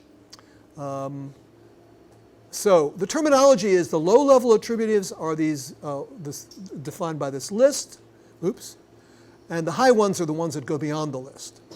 So you might ask, well, so I'm asking how do we know which attributives are in fact perceptual attributives?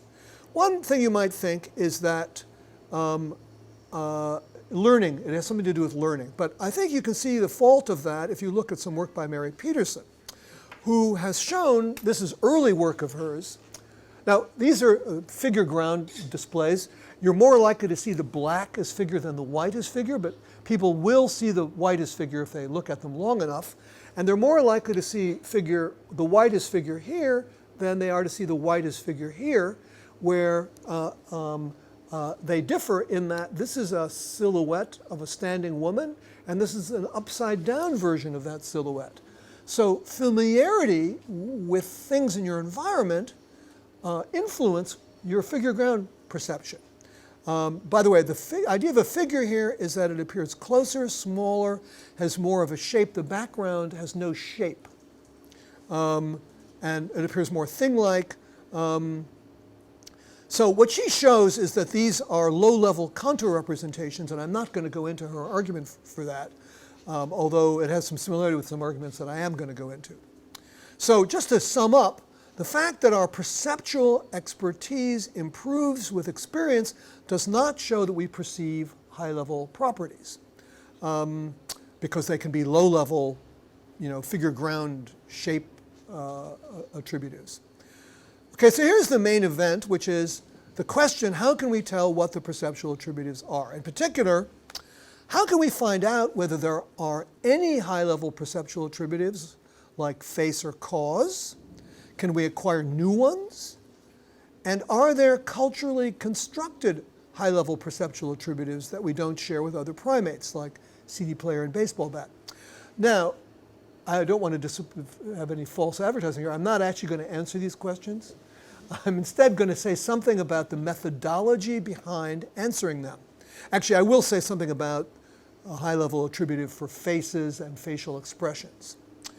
Okay, so first I'm going to talk about something that I call the recognitional coextension problem. Then I'm going to go into the proposed solution in terms of the phenomenon of adaptation, and that's where I'm going to get you to try to have some experiences yourself. Okay, so the recognitional coextension problem. Okay, so we're all familiar with family resemblance clusters, and I typed family resemblance into Google and came up with some things that include these pictures of family resemblance. But more scientifically, Posner showed that people can easily learn categories based on random dot patterns and various distortions of them. It's easy to learn those perceptual categories. And actually, in the talk here at the Sperber Fest, whenever that was, Gary Chibra gave an even better example of how small children can learn highly disjunctive visual categories. And I've been trying to get that paper out of him, and he's not finished with it. It won't send it to me. So the recognitional coextension problem is this. How can we tell whether, I'm going to use face as an example. How can we tell whether we have a perceptual attributive for faces as opposed to a family resemblance cluster of recognitionally coextensive low-level perceptual attributives? Where what I mean by recognitional coextension is a high-level attributive is recognitionally coextensive to a low-level attributive, or a cluster of them, if they are coextensive to the extent that we can recognize them. I don't mean that faces can be defined in terms of color, shapes, and textures, but I'm going to give you reason to think that faces, to the extent that we can recognize them as faces, can be defined in terms of color, shapes, and textures. So we have to. So that's the question: are there such recognitionally coextensions? And there's problems either way. If the answer is yes, then we need to know how we can decide whether we're using those attributives rather than face. And I'm going to actually answer that question. If it's no, then you wonder how the visual system can detect faces. So why is the answer yes? And that's because face perception and other perception can be entirely bottom-up at a time. That is, well, I'll show you what I mean by this. So part of the evidence for this comes from the work of Molly Potter, who has had a research paradigm of showing people rapid series of pictures and asking at the end of a series, asking whether they fit descriptions like small boats on the water at a beach, couple in the water at a beach, a road with cars, a girl sitting on in bed, and these are pictures from her sample, from her data. And it's a long story, but the basic story is that people can do this moderately well, certainly way better than chance, even enormous numbers of pictures. And there's a recent article of hers that ups the ante on this a little more. But look, maybe what you would be more satisfied with is the results of the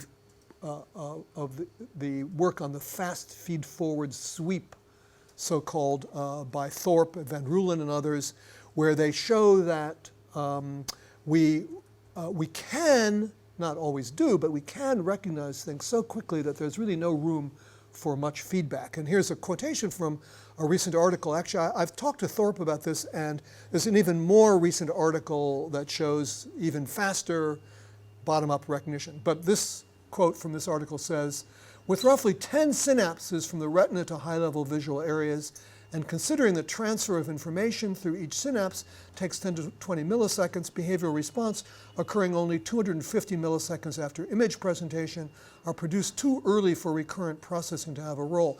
And actually, they've now got it down to 100 milliseconds for at least visual eye motion responses. Anyway, the details here aren't important. The main point here, and that I'm using this to illustrate, is that we can recognize objects with little or no feedback processing. So we have to ask the question how we can distinguish between a high-level attributive and its recognitionally equivalent low-level counterparts. Now, one thing that won't work is the idea, the familiar idea in philosophy that, as Wittgenstein puts it, what is in question is an inclination to do one thing or the other, and that's Gilbert Ryle, who had a similar view. The problem is, as I described last time, that the dispositions to behave come from a combination of perception and perceptual judgment. So just to summarize what the issues are, there's the recognitional coextension problem, how we can distinguish high from low level perception.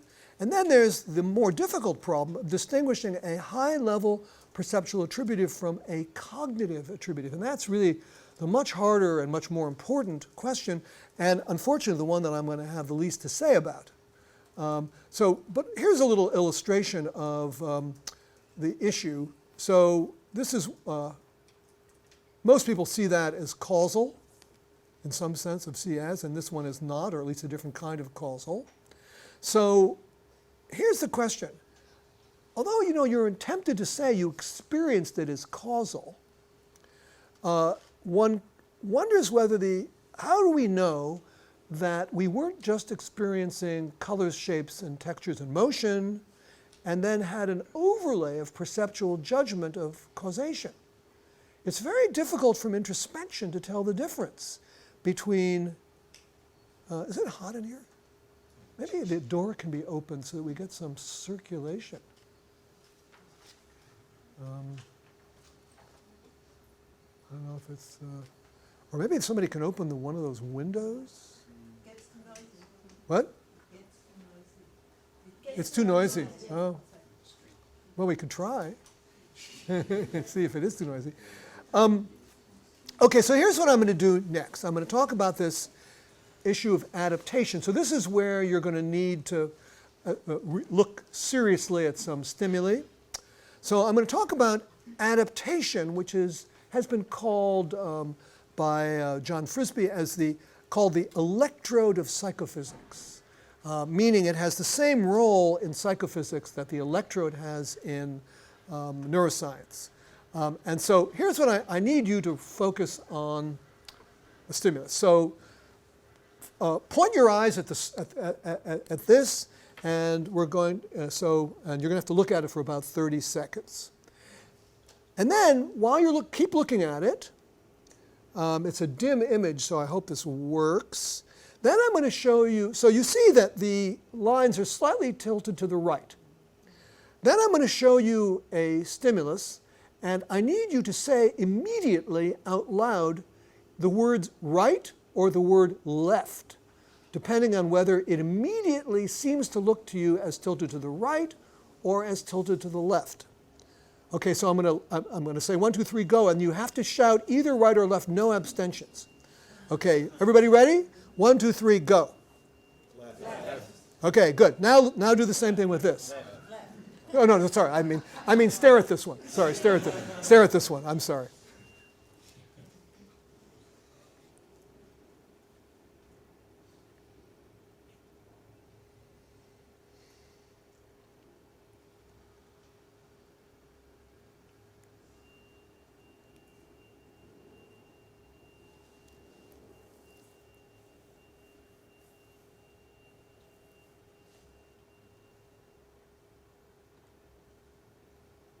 Okay, I'm going to say again, 1, 2, 3, go, and I'm going to reveal something in the middle, and you have to say right or left. And immediately, your immediate judgment is needed.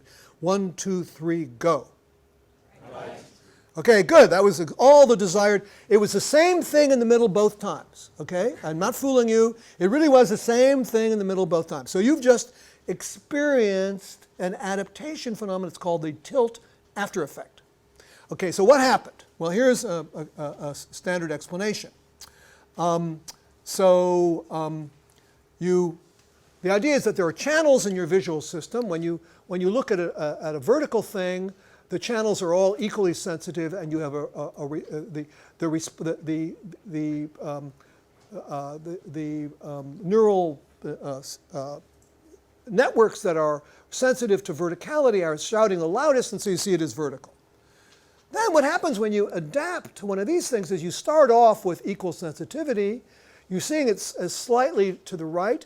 And then what happens is sensitivity of the channel for the right decreases. People describe this as, quote, fatigue, but that's probably not the right way to describe it, but it's good enough for us. So you have fatigued rightward sensors. And then what happens when you see a vertical again is that those sensors are fatigued, and so there's dominance by ones from the left. So you're seeing it as leftward. Okay, I hope everybody gets that. A principle that one could give for this is that if extended exposure to one of a set of attributes lowers the level of activation of the corresponding attributive, resulting in the domination of other attributives in the set in the overall detection state, that attributive is at least in part perceptual. Okay, now we're going to have a harder one, but it's the same thing. I need you to stare at, oh, it's so hard to see that. Can you see it? Yeah.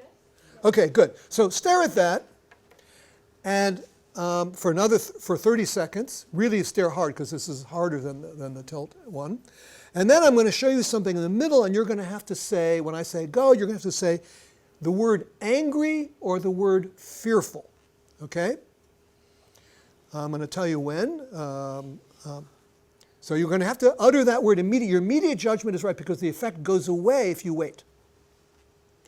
Okay, we're going to do this. Say angry or fearful. 1, 2, 3, go. Angry. Okay, good. Now we're going to do this one. Okay, you see where we're going here.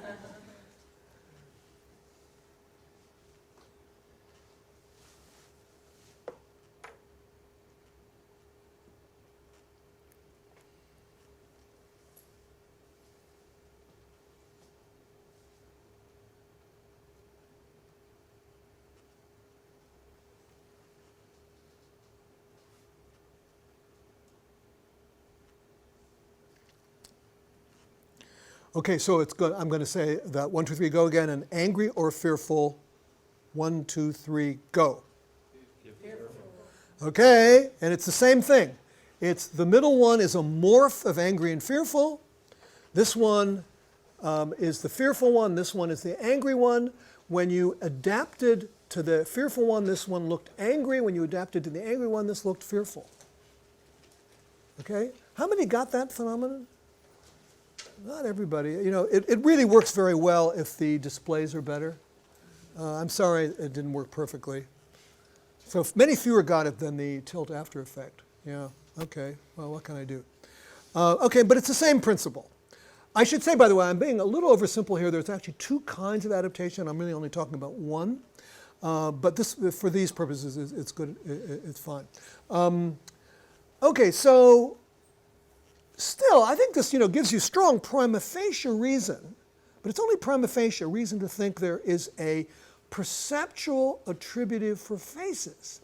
The trouble is it doesn't really rule out a cluster of attributives for that the face. What's doing this is some kind of low-level recognitionally equivalent attributives. It's possible. I mean, one does have a very strong experience of the angry look or the fearful look, but you can't be absolutely sure from introspection. So what can you do scientifically? Well, you can vary the low-level properties and see if you still get the effect. Now, there's an interesting variant of adaptation called neural adaptation. It may not be quite the same as what you do is you look in the brain to see where repetition of something similar suppresses activity. And a very nice experiment using this varied the size. And what they got adaptation for this, which is the same face, varying in size. And they got no neural adaptation from these, which are different faces or same faces, I think same faces upside down or different faces upside down. But still, you can do experiments where you vary a lot of low-level properties.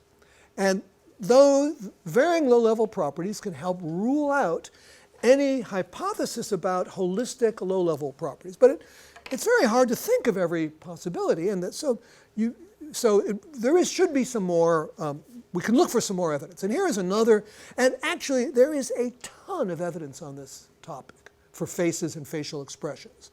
And so I'm only scratching the surface, and basically what people have done is thought of all kinds of interesting, cool ways of getting at the question. This is one of the coolest. This is work by Eleanor McCone. And this, philosophers are fond of saying that something can't be done.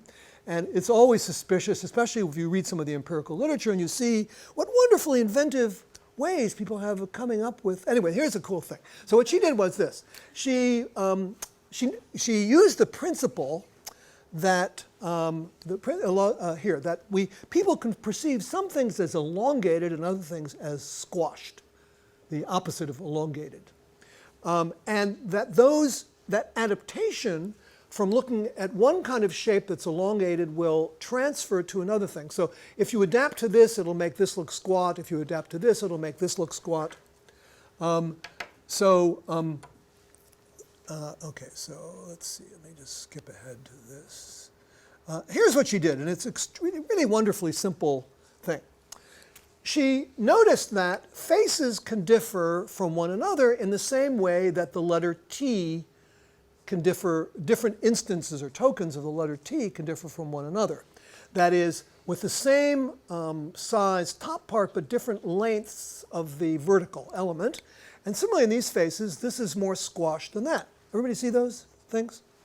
So here's what she did. She reasoned to the extent that the transfer of adaptation from T to face is shape generic, that is low level. There's no reason to expect differences among, this table is face to T, face to face, not true to false, T to face, T to T. So to the extent that the transfer is low level, there's no reason to expect differences among these. To the extent that the transfer is high level, you would expect there to be a marked difference. That is, that the high-level properties wouldn't transfer. And what she found was that for upright faces, 55% of the after effect is high level. So it's a very simple design, and shows that there is both high-level and low-level adaptation in this experiment. And then, to top it off, she looked at inverted faces and found that almost all of it was low level.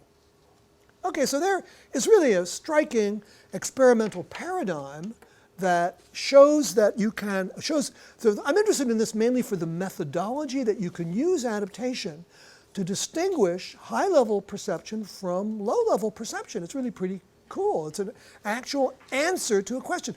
We have attributives, face-related attributives. So this kind of work shows that we have face-related attributives. And there's similar work for causation and other things. So now let me shift to the question that I started with about whether science is answering the wrong questions, whether what we do when we look at vision science is we end up with answers to questions that weren't the questions we started with. So that's really what is worrying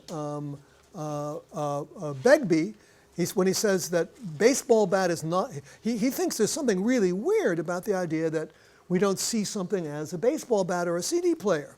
And I gave this earlier version of this talk in Oxford, and I had Tim Williamson said, well, look, you're just talking about the scientific sense of see. In your sense of, I'm talking, seeing an object, we don't see, and he gives an example, his college, New College. So the idea was, I said that only certain things are visual objects, right?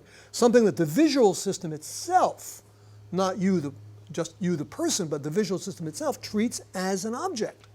You can talk about New College as an object, sure, maybe it is an object in some sense, but it's not a visual object. So the general theme here, and one that is very common, I find, in philosophy, is that that science gives us merely technical results that do not answer ordinary questions about what we see. And most of the rest of this talk is going to be about that issue. So here's the basic idea that I want to make. You can ask an ordinary question like, which of these drinks has the most alcohol? And as soon as you go into it, even the tiny scratch the surface, scientifically you have to start making distinctions. So, well, do you mean most alcohol by weight or by mass or by volume? And here, the basic point here is that an ordinary question can have a somewhat technical answer. You may have to make distinctions to give an answer. So the distinction that I would like to make is between primary seeing and secondary seeing, where primary seeing is a matter of visual representation applied to visual objects, whereas the lowest level of secondary seeing is hybrids of visual representations and conceptual representations applied to visual objects. But also you can apply those hybrids to things that are not visual objects, like New College, on the basis of the visual objects that compose them. And you can also, I think, see property instances. So the idea here is that baseball bat is a hybrid in this lowest sense, which is that it is a combination of visual and conceptual representations applied to a visual object. And New College is secondary seeing in this, this more advanced sense, which is one sees the things that are parts of New Colleges, and on that basis one sees New College. So the point is, in the scientific sense of object see, we don't see New College, but we primary see some of the objects that compose it. We apply primary visual attributives, and on the basis of them we apply the concept New College, so we secondary see New College as such. So the idea is that we have a non-technical question that has a somewhat technical answer, and that somewhat technical answer does actually answer the question. Okay, so let me shift now to the personal-subpersonal distinction, and I will be keying my remarks to a very famous paper by Charles Travis called The Silence of the Senses, in which he gives an extremely, highly anti-scientific point of view of perception, very Wittgensteinian in its sort of flavor. So he says, he says, nothing makes it illegitimate for cognitive psychologists in their accounts of the subpersonal process. So everything I've said so far about the science of perception he would regard as about subpersonal processes. Nothing makes it illegitimate for cognitive psychologists in their accounts of subpersonal process involved in, say, vision, to speak of representations on which computations can be performed. My own view is that for such things to serve their explanatory ends, there is no need to see such representations as committed to anything being so as mistaken or not accordingly. They may simply represent, say, a color edge being at a certain position without representing it as so that it is actually there. Now, what does he mean by representing it as so? So my answer would be that in a certain way, there is, if he has in mind, say, which he doesn't, the point that Burge is making, that the perceptual representations are non-propositional, okay, but I don't think that's what he has in mind. And as Burge, points out in some detail, the iconic representations that have the form, if you put them in language as that F, are can be veridical or not, depending on whether the thing picked out by the that has the property picked out by the attributive F, whether that is F or not. So I think the science simply goes against him if that's what he's denying. Furthermore, in terms of personal level concerns, visual properties like angry face, fearful face, the same thing also applies to gender, that, female face versus male face. These are much better candidates for being, that is, color, shape, and texture are much better candidates for being subpersonal than these. So I think that there is, there's a question here of what's relevant to personal concerns. If that's what the subpersonal personal distinction is, then I think it's clear that the attributives I'm talking about are personal level. So this distinction, this phrase personal level, or the distinction subpersonal, personal level, is thrown around without people being very clear what they mean by it. I think what he means by it is simply so that it's just coextensive with the conscious-unconscious distinction, but it's not clear why that should be what we mean by it, given that a perfectly good way of thinking about it is that they're representations for the individual, and the visual representations are representations for the individual. Another mistaken view, in my view, is that he says he's against representation altogether. Conscious representation, personal level representation. And one reason he gives is that it yields only mediated awareness of what it represents as so. But we've just seen that representation is part of the machinery by which we are aware of the world without being necessarily aware of the representation. So I think that this criticism doesn't really work.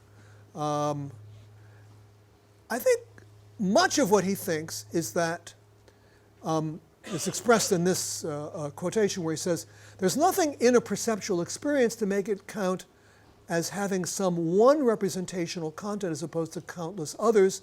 And I think we've seen how science can show otherwise, because the adaptation methodology is directed towards showing which representational content, whether it's face or whether it's color, shapes, and textures. Now, one thing that a lot of people think is that it's just got to be consciousness that makes representations personal. And look, if it's a definition, there's nothing to argue about, but I think in a perfectly good sense, it isn't consciousness that does it. And I'll give you a couple of examples. Here is an example of a blind sight patient, one of two bilateral blind sight patients. This is V1, all of V1 destroyed. And here is the guy, apparently for the first time, walking. The guy does not have any conscious vision. And here he is, guided by Larry Weisskranz in the background, stepping around objects. He put away his cane, and there he is. He says he's seeing nothing. And there's plenty of evidence that blind sight patients are not consciously seeing. Yet he can navigate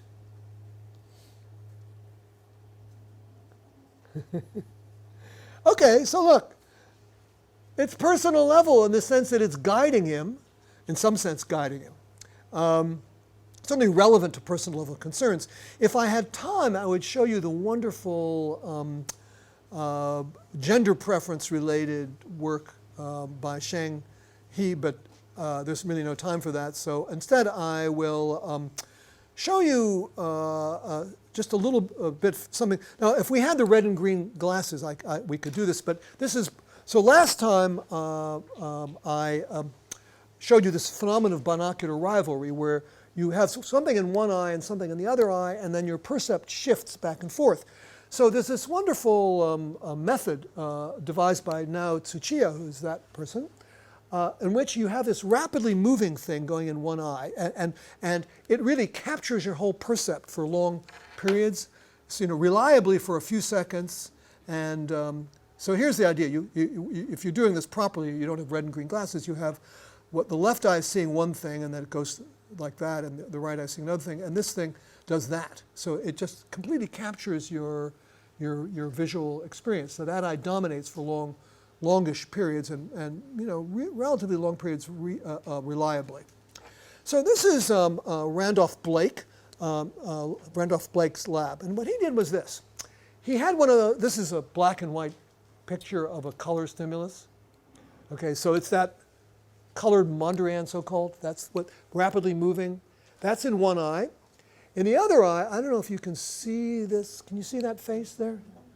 Okay. So here's what you have is, at the beginning, you have this colored, rapidly moving thing in one eye, and then that's your whole percept. But at the same time, you have unconscious perception of what's in this going in this eye, which is this emotional face. And then what happens over time is that the contrast of this thing is ramped down, and that's this. See that? shows over time the contrast level of the Mondrian is decreased. At the same time, the contrast level of the face is ramped up till it gets to a certain point and then it levels off. And what they're interested in is how long it would take for faces with certain expressions to break through the cloak of invisibility. Everybody get the idea here? And here's the result. Fearful faces are seen in a little over 2 seconds. Inverted happy faces take 3 seconds. And then other neutral faces, you can see the differences here. Happy faces are a little over 2.5 seconds. So the expression on an invisible face is determining how quickly it breaks through the cloak of invisibility, showing that you have, of course there are many experiments that show this, but this is one of them, showing that you have unconscious representations of emotional content of a face that are that have personal level relevance to you, as indicated by the fact that you must be recognizing unconsciously the polarity of the face. So the interaction suggests that conscious and unconscious perception substantially share an underlying nature, and that the emotional content must have been present in the unconscious perception. Okay, now I'm going to move to the much more difficult. This is the last thing. I know it's hot in here. So this is the more difficult question, which I have less to say on, about how to distinguish empirically between percepts and concepts. So the problem is, how do we know that adaptation targets percepts rather than concepts? So, we feel that we're experiencing those, those expressions, but how do we know for sure? Well, of course, we don't know for sure, but I'm going to say a few somewhat inadequate things. So one thing I'm going to say is a very off-the-cuff kind of evolutionary argument. The thing about adaptation, the reason for adaptation, the evolutionary explanation of adaptation is that what perceptual systems are interested in is news. When something is not news, if it stays in your visual field, especially in the same spot, your visual system responds less strongly to it, which is what happens in adaptation. However, cognition is interested in old but important facts that can be applied again and again, like tigers are dangerous, or lions are dangerous, whatever that is dangerous. So there's an evolutionary account of why adaptation ought to apply to perception but not cognition. Let me say that I do not know of a single case of a cognitive mental representation showing adaptation, but I don't have any strong reason to think that there can't be one. And so one needs to look at the question of how we would know. Now, here's one thing I can say is this, is that I mentioned these perceptually ambiguous stimuli, and they show these alternations. If you stare at these, the figure and ground alternate.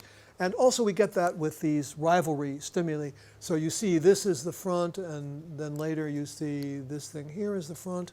We're all familiar with these. They show exclusivity. The multistable percepts are not present simultaneously, although there are some piecemeal periods, brief piecemeal periods. They show, this is Logothetis' characterization. They show inevitability. One interpretation will eventually replace another.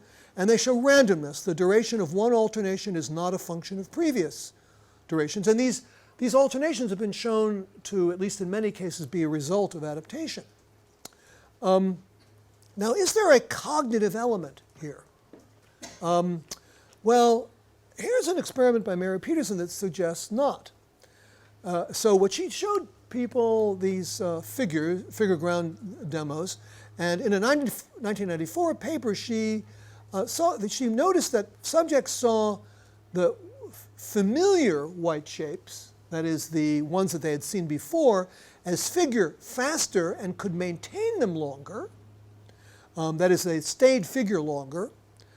only when the figures were upright as opposed to rotated or inverted, and whether or not they knew what the figures were. So the upright as opposed to rotated suggests a perceptual component, and whether or not they knew what the figures were, and you can see if you look at these, sometimes it can be hard to tell what the white things are. I don't know if you see what those are, but certainly you can see figure ground alternation before you know what they are, and there's some of her demos are, it's really very hard to tell what the white stuff is. So that suggests one kind of way of approaching this. And there's another experiment that that involves the same approach that I don't have time to show you, in which certain kinds of adaptation can be shown not to work independently of what the subject knows about the display. Here's another kind of consideration that might appeal to philosophers, which is that we have many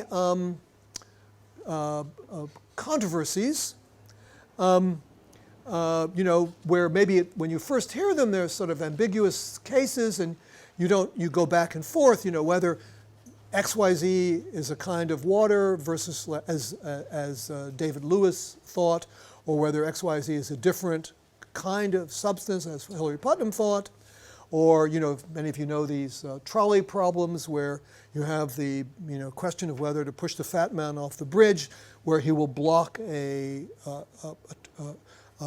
tram that will kill 5 people. People go back and forth, back and forth. Searle's famous Chinese room experiment. But people go back and forth. But typically, by the time you've encountered these a lot of times, you've really made up your mind. You don't even see the other view.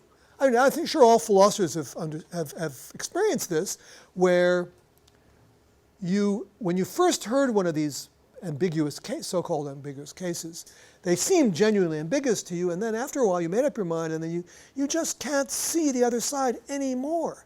They just don't seem like one of these adaptations. It seems to show no adaptation.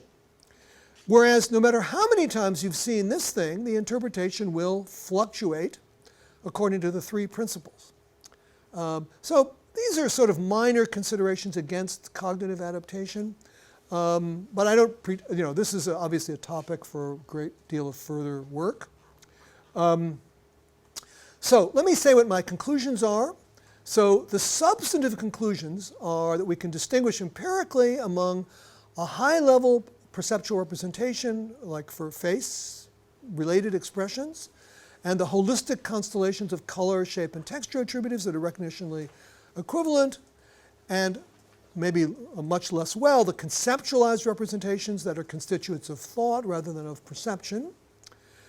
In addition, there are methodological conclusions that we can bring empirical data to bear on questions whether seeing is seeing as, whether seeing as is exhausted by low-level properties, whether seeing as is conceptual, what the distinction is between perception and perceptual judgment, and the one I'm going to get to next time, which is how unspecific perception is.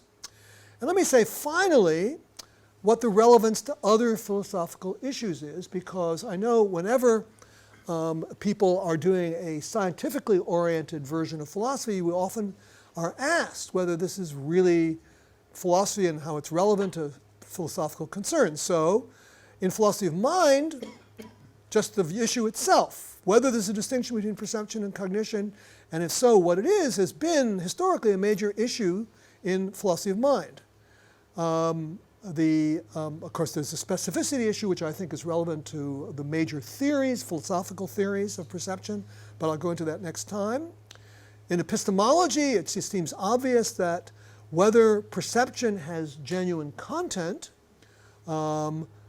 or whether the opposite is true as the direct perception people think, and if it does have content, what kind of content it is, it's obviously relevant to the justification of perceptual belief. So it seems obvious enough that it's a major issue in epistemology. And then what about philosophy of philosophy? To use Williamson's term, look, it's a test case for the role of science in philosophical reasoning. So I think it has relevance to those 3 areas of philosophy, and that's the end.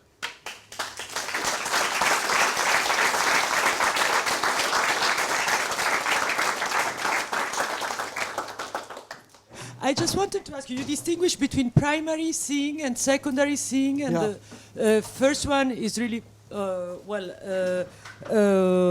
perceptual, and the second one can involve more conceptual. Yeah. How about multimodal perceptions, like, because it seems very clear. So primary seeing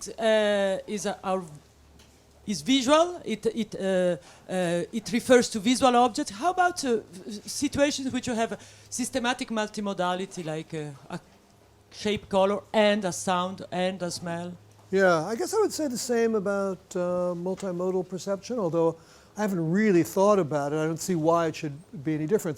So there are objects of, look, I don't know much about multimodal perception, but certainly as far as tactile and visual perception, there certainly is a common spatial component in which objects are identified. I guess what counts as a tactile object will be different from what counts as a visual object. But I believe that, maybe my answer should be I don't know the answer to that. Because I don't know much about multimodal perception, but I don't see why it should be in principle different. Yeah. Look, the similarity will certainly be that there will be scientific questions as to, there will be, I think, tactile objects and tactile properties, and there will be tactile properties, as it were, properly speaking, and there will be conceptualized tactile, sorry to use Burge's term, attributives. There will be tactile attributives, pure, non-conceptual tactile attributives, and also like maybe texture or roughness or hotness or something. And then there will be conceptualized versions of those. And if you combine tactile and visual, I don't see why it should be any different. But I'm open to correction. What could you say about your take on how non-conceptual perception bears on various versions of the language of thought hypothesis? You didn't mention that as one of the related issues, but prima facie, Yeah. I thought it is. Well, I certainly subscribe to a version of the language of thought hypothesis. I think there are, conceptual representations that are somewhat language-like. Certainly the ones when you think in language, they are. But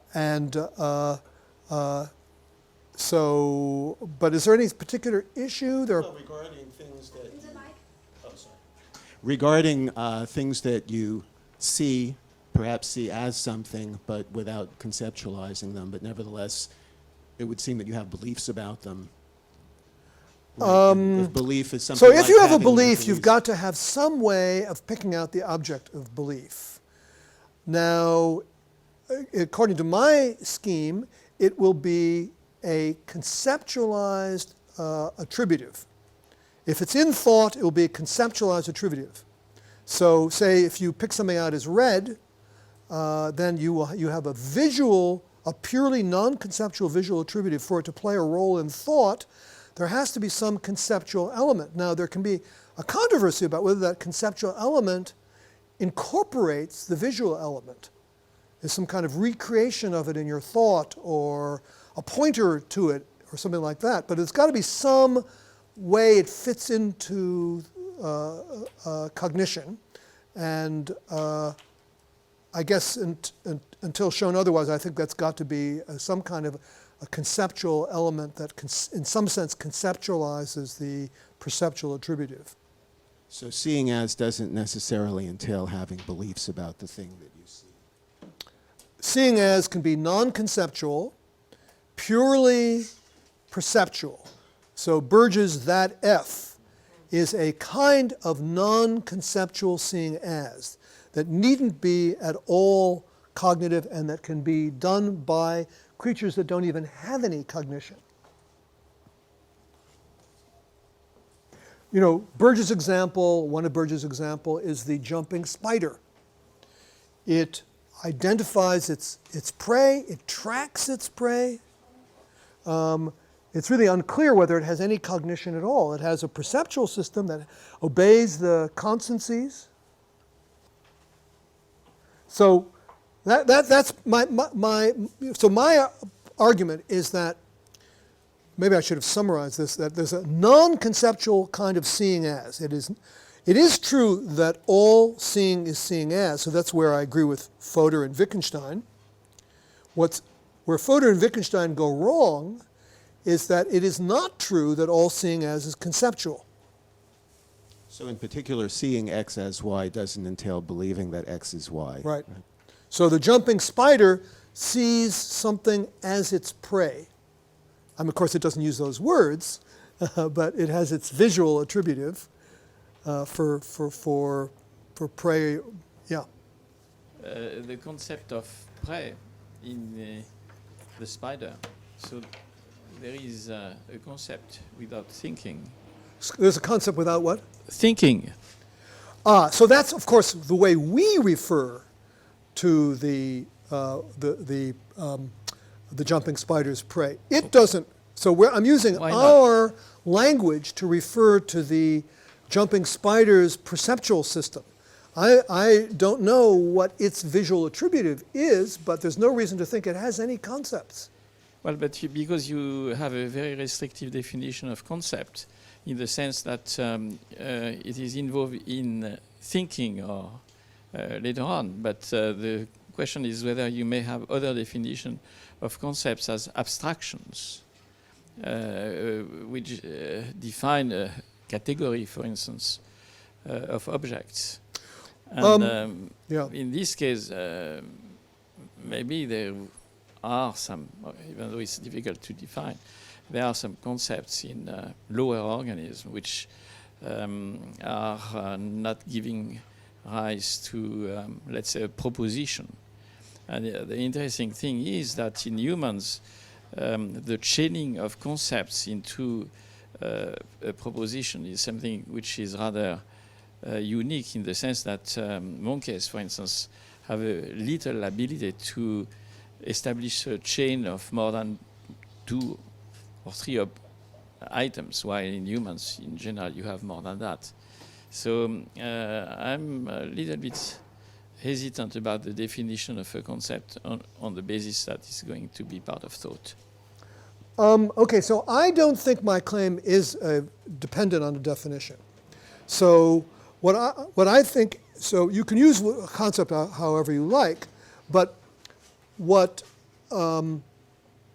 so I agree about abstraction, that there can be visual attributives of various levels of abstraction, and the term that I used for that was low level versus high level. So I think face is in an obvious way a more abstract visual property, and I showed evidence that at least we humans, and probably some other creatures, maybe monkeys, have visual attributives for faces and facial expressions. So those are high-level, non-conceptual attributives as suggested by the adaptation experiments that I mentioned. The way they generalize from face to T and T to face to a substantial extent, those suggest that experiment suggests that those are perceptual, non-conceptual in the sense of purely in the perceptual system.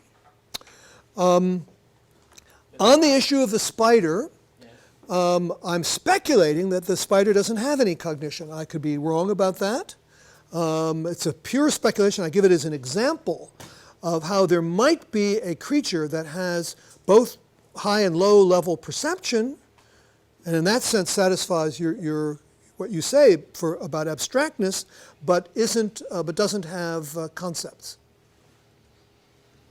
All I mean by concepts here is it depends on the definition of concepts, and sometimes I would say high order abstractions of even higher levels. You know, if you have hierarchies in the categories, then it's extremely difficult to say this is at this level that you define the concept, and that's high level perception, and to, except that if you have thresholds in the process that you may characterize.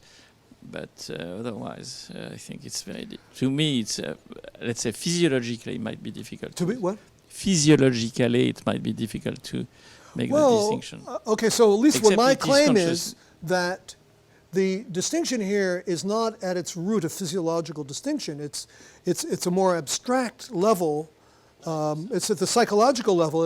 It's a matter of whether it's an iconic representation or not, and what its conceptual or functional role is, how it functions in the organism. And so what I'm saying, of course there are empirical presupposition here, but what I'm saying is that the percepts function within a system that is at least pretty much informationally encapsulated and have iconic form. And the cognitive elements, all I mean by concept is a cognitive element, but we can get rid of the term concept and just use element of a cognition or something like that. That's okay with me.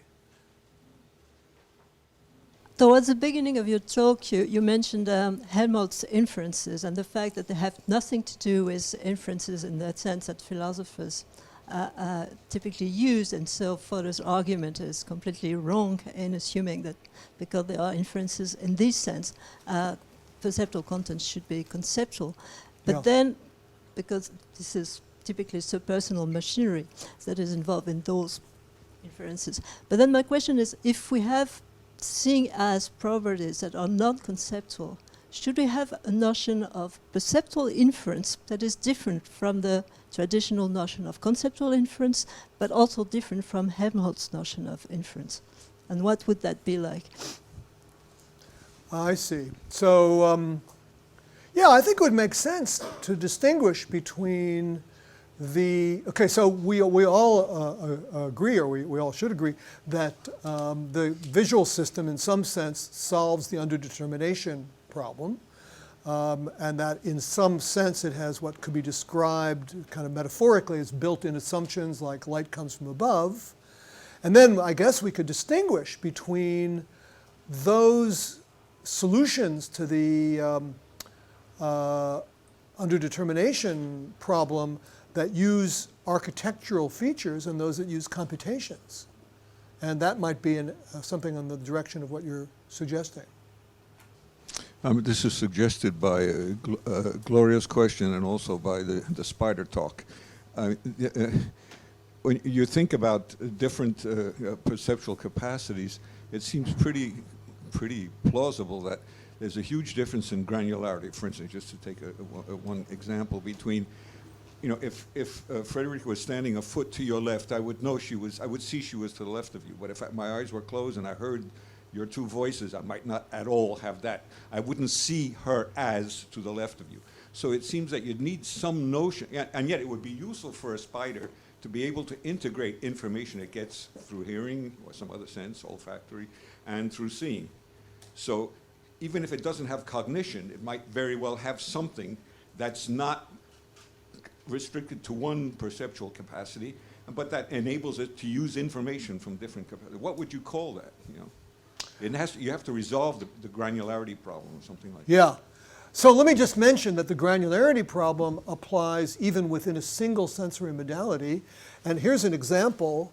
The sensitivity of touch in your fingertips is at least 5 times as great as in the palm, and it is at least 20 times as great as on the forearm.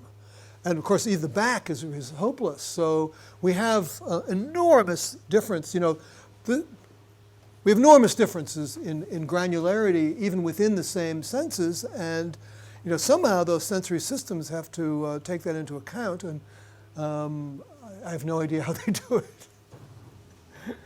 It seems crucial to this debate about what you're going to call conceptual, but what you're going to call something that's different from just the sort of something you do by looking at sort of visual perception, Okay, I'm not getting why that's crucial. So it seems to me the sensory systems, the perceptual systems themselves, have to deal with different levels of granularity, and that seems to me to be, and they have no doubt ways of doing that.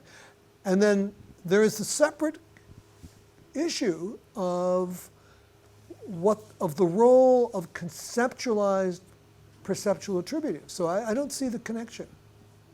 Well, as I said, you can sort of see A as to the left of B and not hear A as to the left of B, and in some cases you can both see A as left, and that doesn't imply that you're using a conceptual capacity of the sort you seem to have in mind. No, I agree with that. That one perceptual modality might have an output of, the perceptual analog of leftness, and another one might not. Another modality might not. They got different granularities, and you've got to somehow. You've got to put them together, I agree. But that putting together could be purely perceptual. It could be purely perceptual. Only perceptual. Like the No. What? Yeah, like the McGurk effect, right. It could be perceptual, it could be cognitive. I don't see why one needs to prejudge that issue. Yeah, about you mentioned that there was some question of adaptation of cognitive of conceptions. You said you didn't know of examples, I think. So I was thinking, if you look in mathematics, when people learn mathematics, sometimes something seems very mysterious, but after you've learned, say, a proof of a theorem, it seems trivial to you. And after that, you can't go back to thinking it was mysterious. And I guess there's various other changes that of the way you use mathematical concepts that, I don't know, I was thinking maybe you could find examples there of these conceptual adaptations. On the other hand, I think that for a mathematician, it's not so different from the effect of, say, when you hear a piece of music the first time, it's very different from when you hear it after listening to it 3 or 4 times. Yeah. So maybe there's in a way, there's some other complication of separating conception from perception. Yeah. Yeah, I don't know. I have maybe some other comment, but unrelated. So let me say first that I agree about the phenomenon. It's not just mathematics, it's also philosophy. Every philosopher has had the experience of thinking about some problem and finding it incredibly difficult. And then the next time you go back to it, you find it easier, and the next time you go back to it, you find it easier. And as you say, you then lose your sense of why you found it difficult to begin with. It seems so simple. And I assume that's dendritic growth playing its role. But here the thing is, so you could call that adaptation, but it's not adaptation in the sense that I was talking about. It's really a completely different sense. So adaptation in the sense that I was talking about it is where a reaction to a stimulus raises the threshold required to recognize it again. It's the opposite effect. See, what you're talking about is more like what sometimes is called hysteresis, kind of the stickiness of cognition, and also in perception we have that phenomenon too. But so remember I used the word fatigue. The receptors, get so-called fatigue, and then it takes a higher level of the relevant stimulus parameter to make them react. So it's really the opposite phenomenon. It's not that something gets easier, it's something gets harder. But I guess that happens also maybe sometimes if you repeat too often a certain idea, somehow it becomes meaningless to you. I guess it could be a conceptual version of that. Well, there certainly is a verbal analog. I mean, I forget what the phenomenon is called, where the same word repeated over and over again loses its meaning. I think that is a genuine perceptual adaptation. Maybe there's some kind of semantic phenomenology or something. I don't know any work on this. Maybe somebody does. What? Physiology is called desensitization. Yeah. Desensitization is usually found, you find it at synapses. Yeah. So that's a very common phenomenon that when Yeah. you expose the system to the same stimulus, then the rate of response fades. Yeah, I mentioned that Roussillon study that of faces where they describe it as neural adaptation. Or sometimes it's called repetition suppression. So, 2 comments, which is it seems like the questions about multimodal representations that both Dick and Gloria raised, are there phenomena of adaptation across modalities? I would imagine, yes.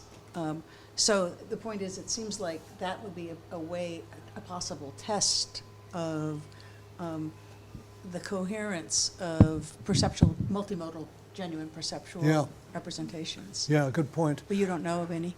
That sounds vaguely familiar, but Yeah, but I can't think of one. Does anybody know of such a case? I'll bet you could get it in the McGurk effect, right? That if you heard Yeah. ba, ba, ba, ba, and then you just saw. Yeah, yeah.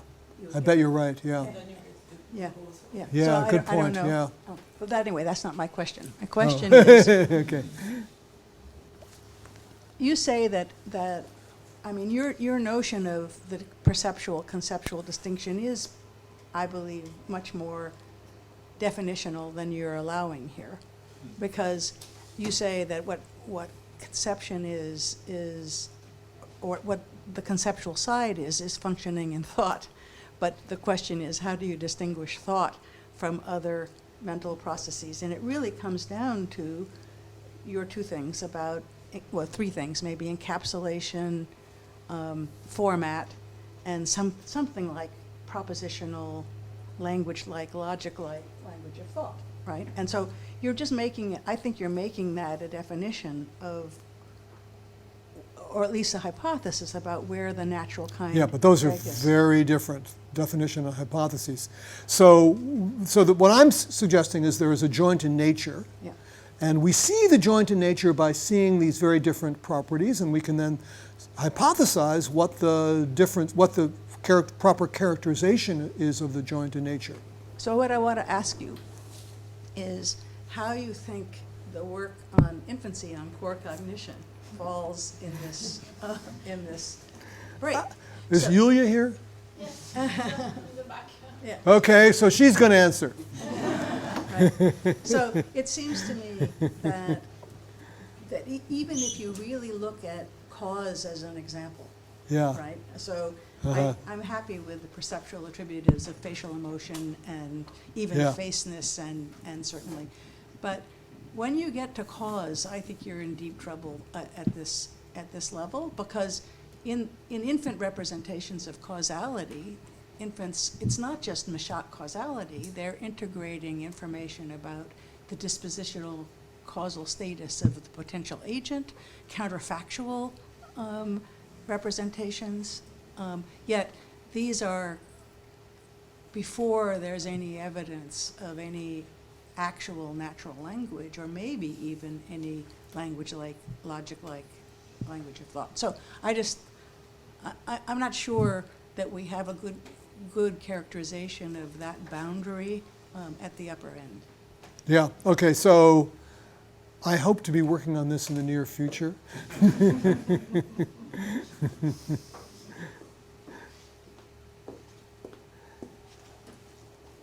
So if I may also have a kind of follow-up question.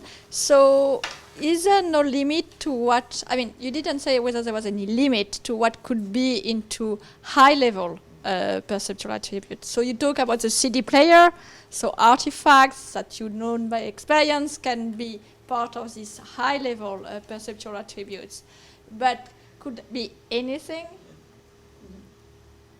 Or is there a limit?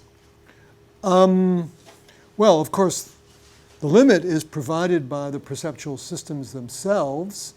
I really doubt that we could ever have a high-level perceptual attributive for a CD player. So the question, one of the questions I raised at the beginning is whether there can be culturally constructed ones, and somebody could do an adaptation experiment with them, with anything you care to mention. It's not that easy. It's not that hard to do. I think it has been done with cars. Has it? I think so. Uh-huh. There was an adaptation effect. But okay, so just the existence of an adaptation effect doesn't prove anything, because that could be a conjury of low-level properties. You need something more like the T experiment. And what McCone's group has done is to, for some perceptual attributives, well, involving faces, they've constructed a face space. Now, if you can, so where there's positive and negative, and they've distinguished between two kinds of adaptation, which, now once you've done that and you have all that detail, it's pretty clearly high level and not. So you need to do a mere adaptation experiment doesn't prove anything. That's why I added more. So in the order of my presentation, it was the expressions, and we got that effect, but maybe half the people got that effect. But then you need to do more work to nail it. You need to change the low-level properties and see if the adaptation or most of the adaptation remains. In the case of faces, you move them all around, you change their color, stuff like that. And in effect, what you're doing by doing that is you are producing hypotheses about what the low-level properties might be, and then varying them while keeping the high-level properties constant. So that would be one way to approach it. I'd like to know what you think about number, not mathematics, but just sheer number. It could be the quality of sound, the volume, or it could be 2 enemies instead of 1, or 2 lollipops instead of 1. Is it perceptual? Well, there is a clear perceptual attributive for number. This analog magnitude system. There's some papers by a guy named Whitney showing unequivocally that there is a perceptual attributive for a number of things that is distinct from area taken up by them. So that is definitely something that the visual system detects. I see. So you're saying that it is perceptual? It is perceptual, and it's high-level perceptual. And when does it move into conceptual? When you begin to add numbers? I don't know about that, but... the analog magnitude system supports computations of addition, subtraction, ratio calculation. No, so analog magnitude representations are thought to be, in his sense, perceptual as well. So there are input analyzers that take a representation of a set of individuals, it could be claps or dots, up to hundreds of them, and creates sort of an analog symbol that's a linear or logarithmic function of the number. And that is then input into calculations of addition, subtraction, ratio calculation. But this is a system of representation cockroaches have, and newborn infants have. It's not, I believe that there are also, there is the question of where our actual number concepts come from and what the relationship of this perceptual system of quantity, but numerical quantity representation, how that relates to it.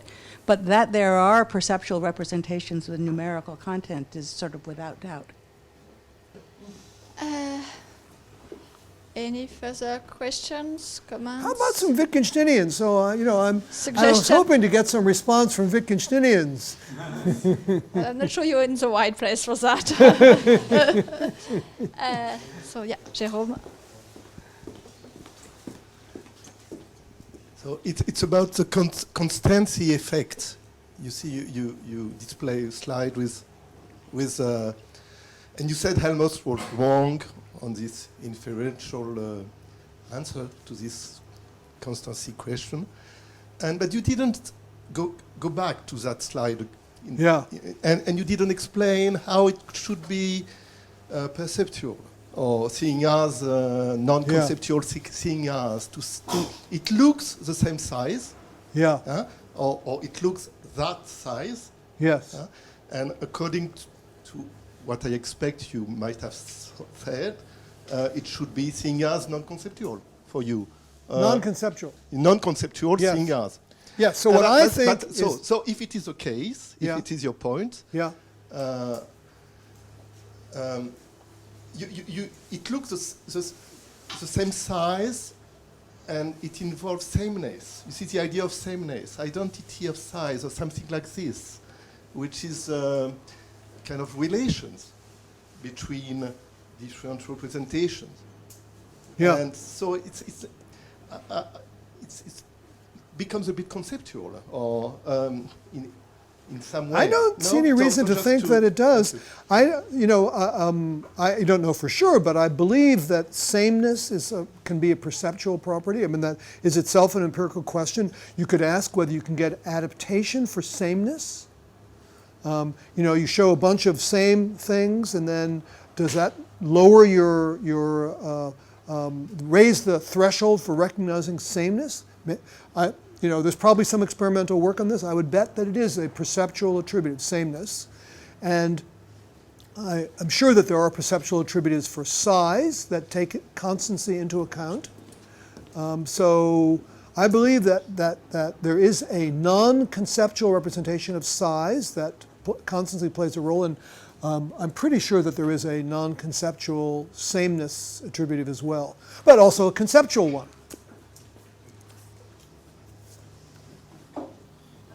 I very much doubt that there's a non-conceptual representation of sameness. What, do you actually know an experiment? If I knew it, I would say it. Yeah.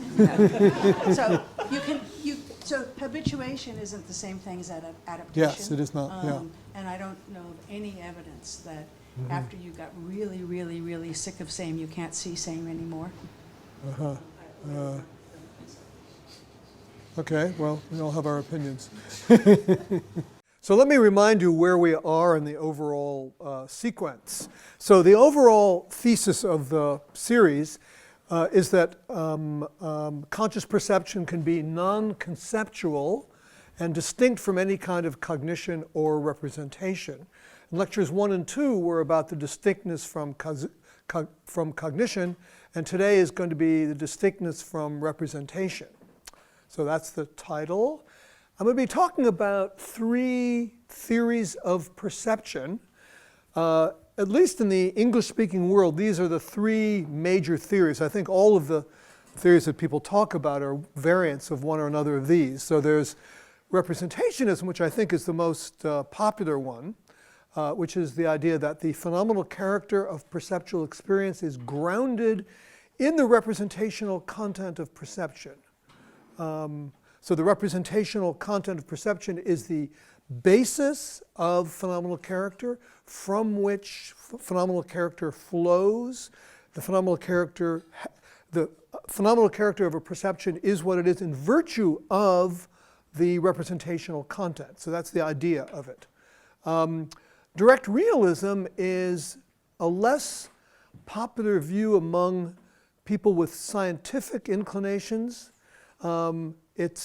But it's a very historically widely held view, including, as I learned at a conference a couple of years ago, in a period of classical Indian philosophy.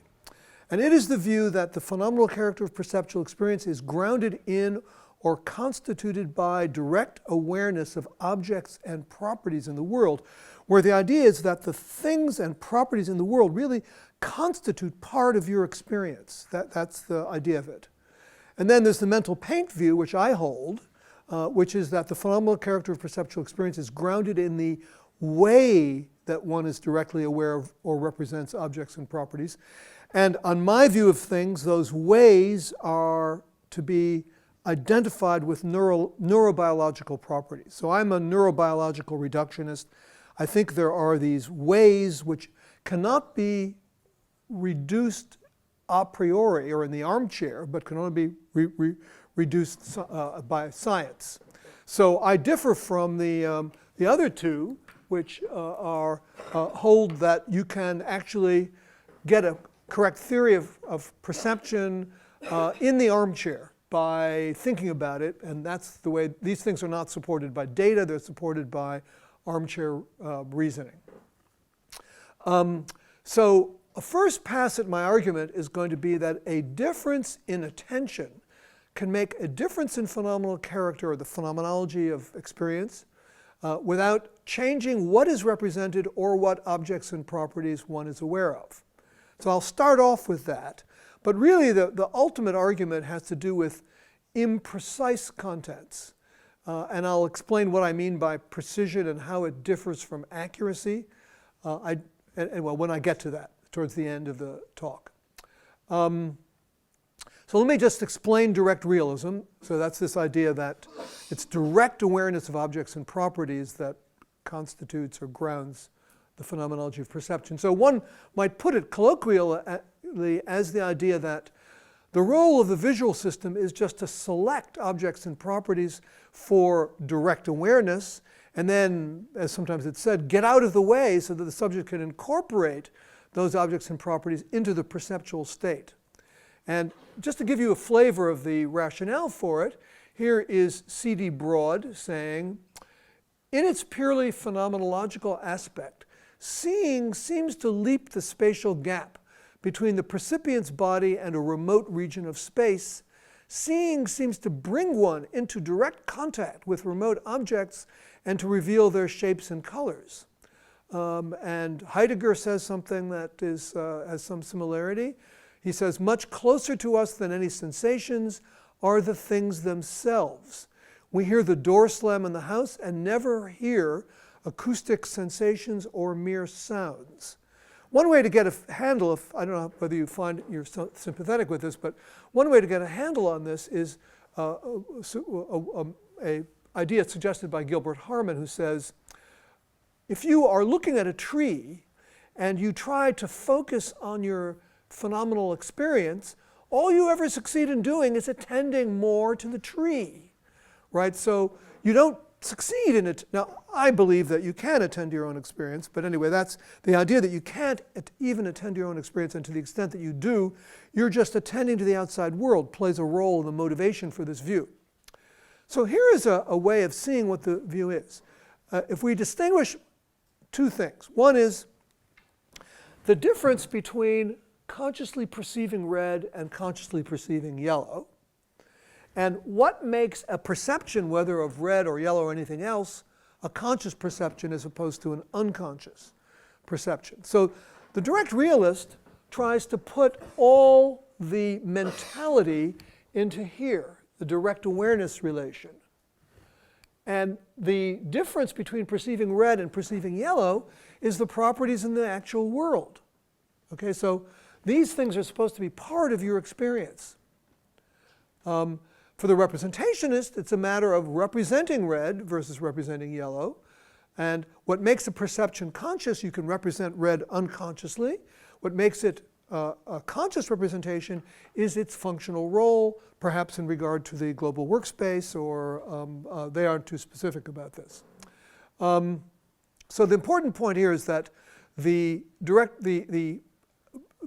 content of perception is supposed to be non-mental, and in the case of representationism, they usually say non-mental, at least phenomenologists think of it as non-mental.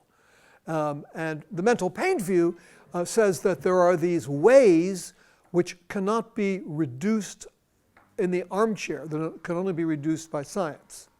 So that's, so I'm against these armchair reductionist views. That's part of what I'm going to be arguing in this talk. So my strategies, I'm going to talk about same environment, different phenomenology. So I'm going to think about some different phenomenal ways of representing or being directly aware of exactly the same objects and properties. So the representationist will try to handle these cases by saying that we selectively represent different properties, and the direct realist will say we are directly aware. Selection makes us directly aware of certain properties. So I think it will be helpful to look at some failed examples of what I'm trying for, okay, just to see what the idea is. So here's one, pretty visible. So notice you can select the horizontal stripes or the vertical stripes. Can everybody do that? You can get yourself to see the horizontal stripes, or alternatively to see the vertical stripes, right? Or at least have more of an. Can everybody raise your hand if you can do that? Okay, good. Okay, so that's selection. You can be aware. The environment can be the same. Your awareness is different, but that's because you've selected different actual properties in the environment. Another famous case is the Ernst Mach case of the figure that can either be seen as a tilted square or as a diamond. And it's a question of which axes of symmetry you are seeing it, either this one or this one and this one. So different symmetries, and you select, so it's a case of selection. Okay, so both my opponents have a way of dealing with these things. Different phenomenal awareness of the same environment, but it's because you're selecting different properties. Now here's a harder case for them. This is where you are you feel the rim, the circular rim of the glass, and you see it. Okay, those are phenomenally different. One is vision and one is touch. So what do they say about that? Well, what the representationists usually say is that it is representation of what you might call collateral properties. When you see, you represent colors. When you touch, you represent, say, hardness. What they mustn't, so that's selection. But what they mustn't say is that it's a matter of modality, because that would introduce modality mental paints and would be a concession. So here's a different kind of failure, and I hope that this is visible. This is a very interesting stimulus devised by Peter Tsay, and I hope, so focus your eyes on that, and then try moving your attention from one disk to another.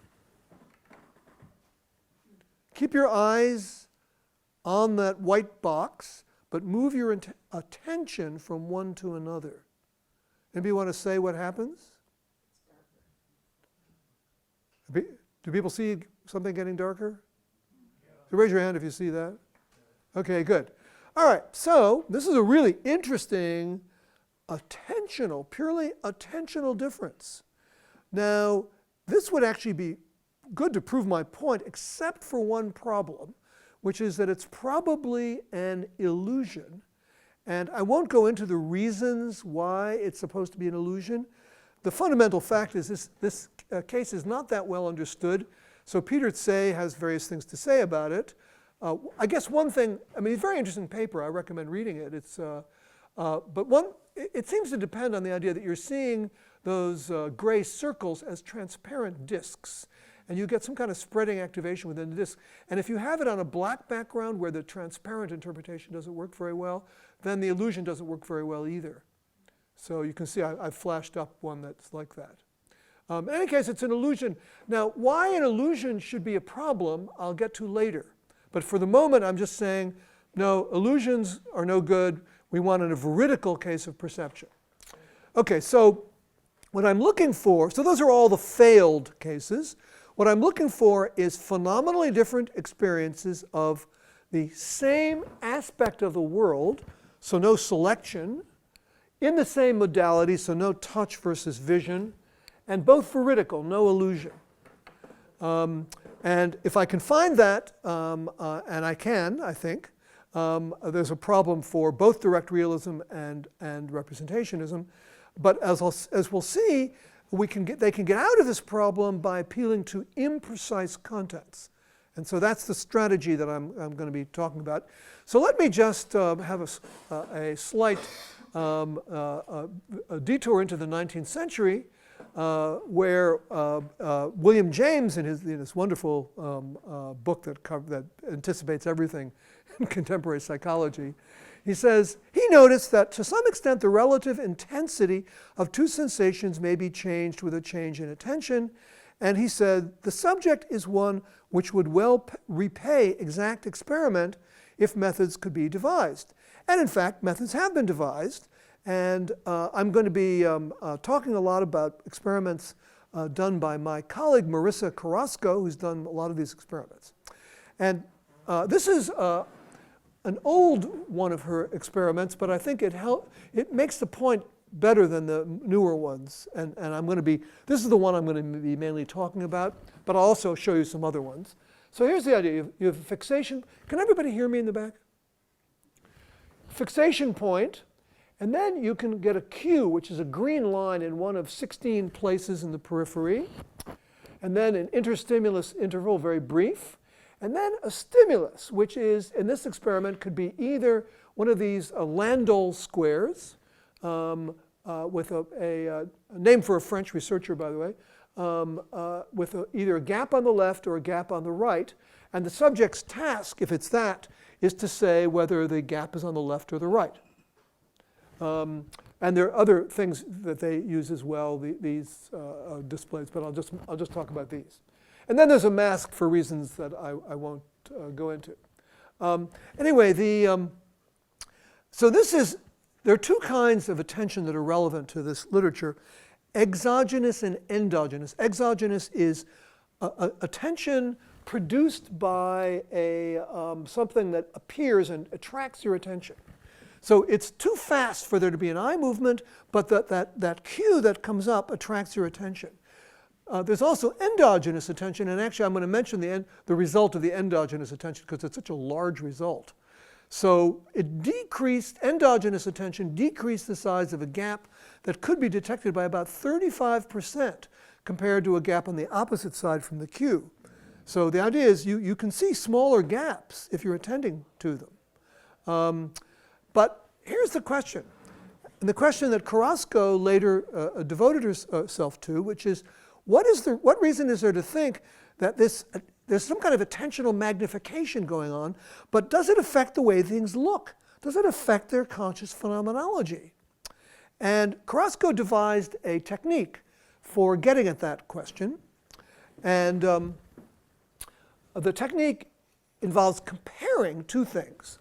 So fixation point, and then you can either have a cue on the left, a cue on the right, or no cue at all. A cue in the middle means no cue at all.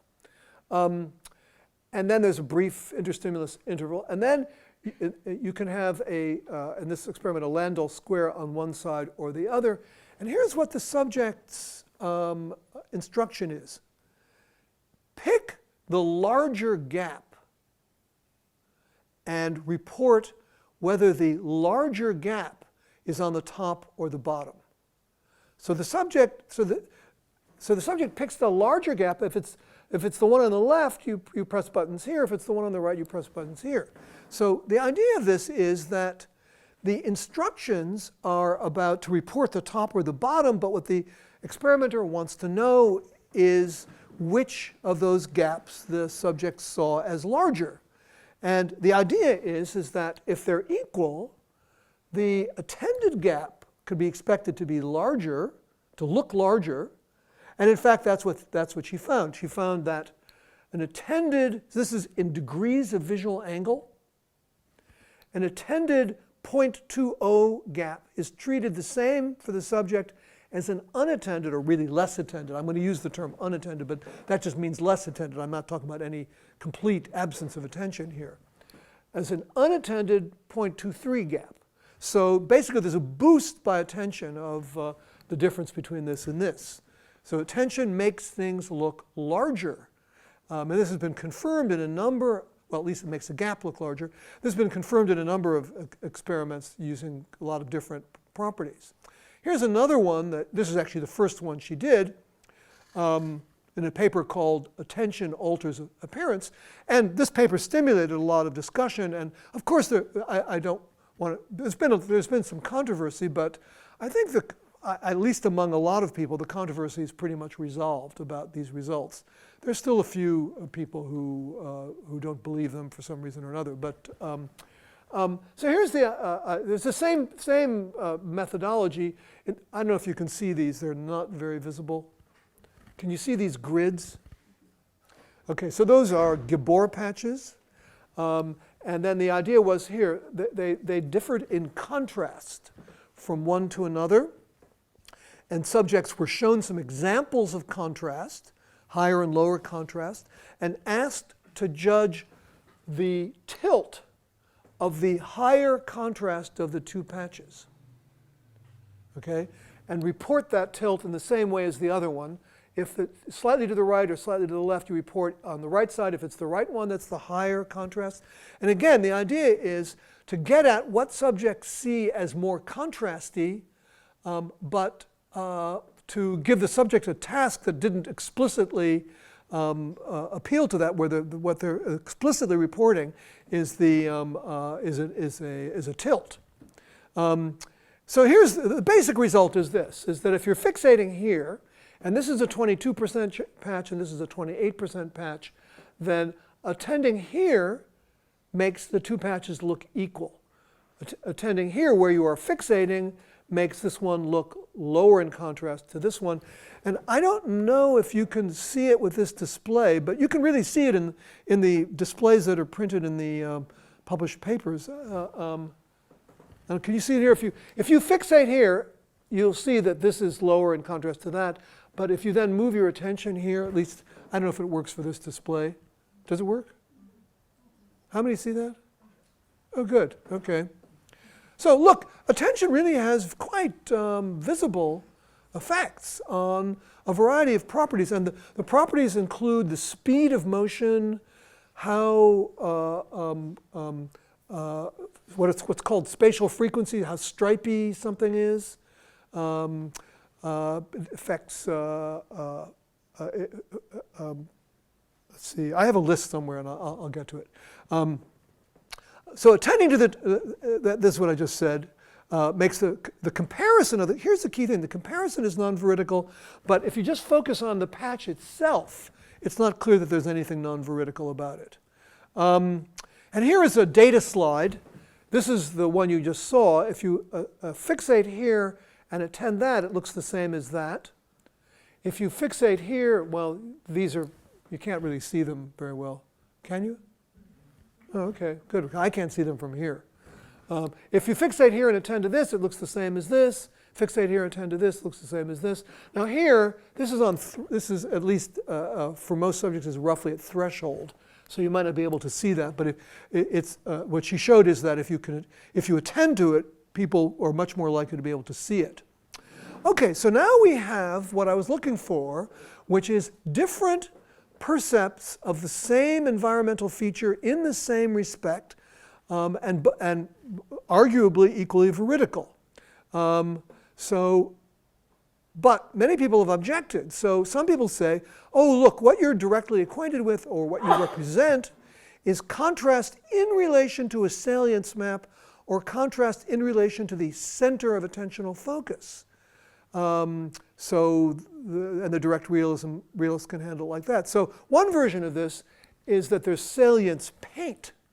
I don't think they should like this, but in any case, there is a basic problem, which is that the founding idea of this, of many of the people I'm arguing against, is these theses of, this is a picture of G.E. Moore, what sometimes is called Moorian transparency or diaphanousness.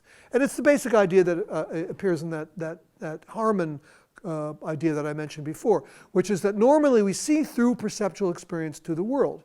And I agree with that. I think that's right. That normally we're attending to something, we're attending a feature of our perceptual experience, we're really attending to something in the world.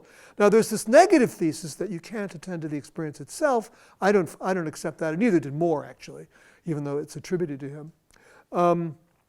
So here's the problem. Salience doesn't capture the fact that the attended items look bigger, faster, more saturated earlier. So that's one I didn't mention. If you have simultaneous events and you're attending to one, the one you're attending to looks as if it happens first. Stripe density is the spatial frequency. So now it may be that these things look salient because they look bigger, faster, more saturated, etc. So it doesn't work with all properties. It works for some properties, and I'll come back to that. Anyway, so that's the sort of initial argument.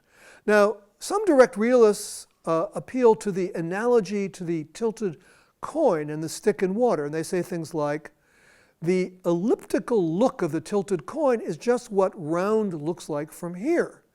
Similarly, the higher contrast look of the attended patch is what that patch looks like with this degree of attention.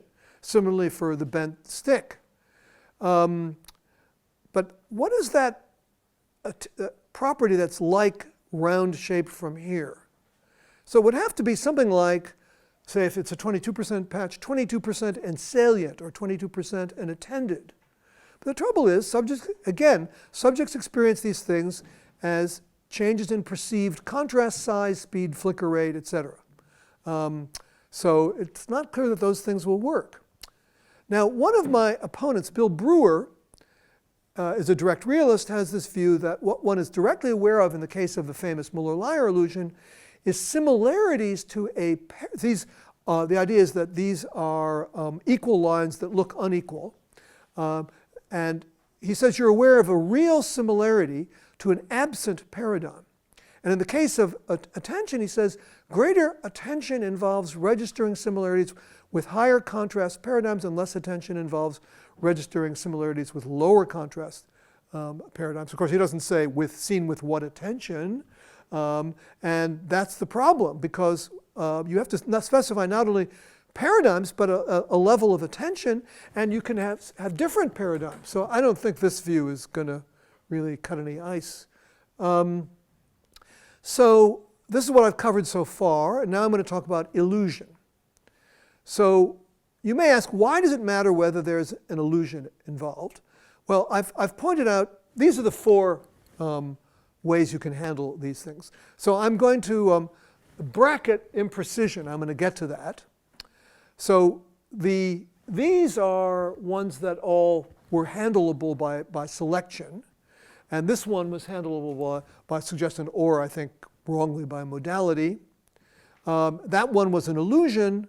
And so really, illusion really figures. So the idea here is that the content of a perception is the way the world is if the perception is veridical.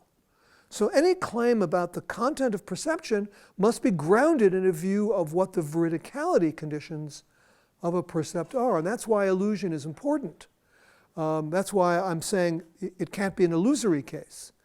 So the problem for the views I'm arguing against is that there really are only two choices. If you're attending here and seeing this, then either that's illusory, or the case where, or the case of attending here is illusory. Well, it can't be both. Well, maybe they're both illusory. So what I think is that there's no sufficient reason to regard either as illusory or even as more illusory than the other. So remember this case that I started with. I think it's better to focus on this rather than the comparison, because the comparison misleads, because there is something non-veridical in comparing one to the other. And so we can ask, maybe the most veridical percept of the gap is the one in which the subject is attending to the gap itself as opposed to somewhere else. But then why not the opposite? The most illusory gap is the one in which the subject is attending to the other one. So here is Stefan Troya with this one of these spotlight articles. It was on the original Carrasco study. And he said, in summary, this study, talking about the 2004 Carrasco study, provides convincing support for an attentional enhancement of stimulus appearance. It completes a triangle of converging evidence from electrophysiology, functional brain imaging, and now psychophysical findings, which argues that attention not only enhances the processing of attended sensory information, but it manipulates its very appearance. Attention turns out to be another tool at the visual system's disposal to provide an organism with an optimized representation of the sensory input that emphasizes relevant details, even at the expense of a faithful representation of the sensory input. So this is why I'm quoting this, because he obviously thinks that what attention does is it magnifies for purposes of information, even while creating an illusion. But why accept that rather than the opposite? And the answer is, there's no reason to accept one over the other. They're equally good, right? There just is no reason to think that attention makes things more illusory or attention makes things more veridical.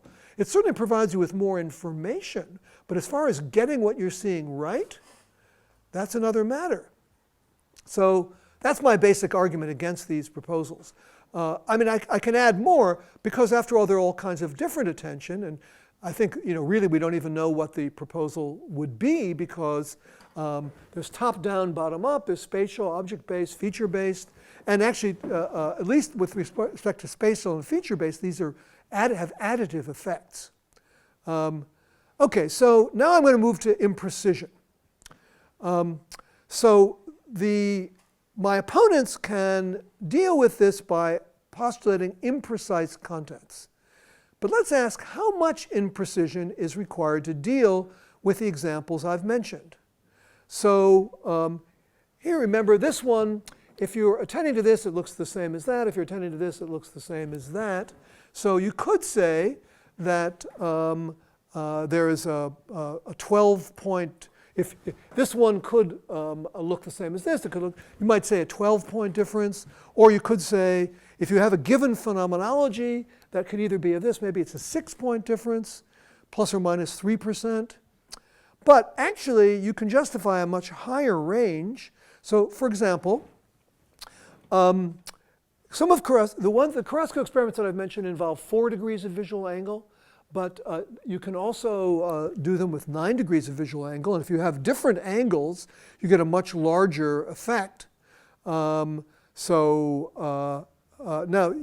somebody might say, well, yeah, but one's 4 degrees and one's 9 degrees. But look, I think we should accept this, what I call a principle of easy abstraction, which is perceptual placing of a feature at a location can be abstracted from the perception of the location.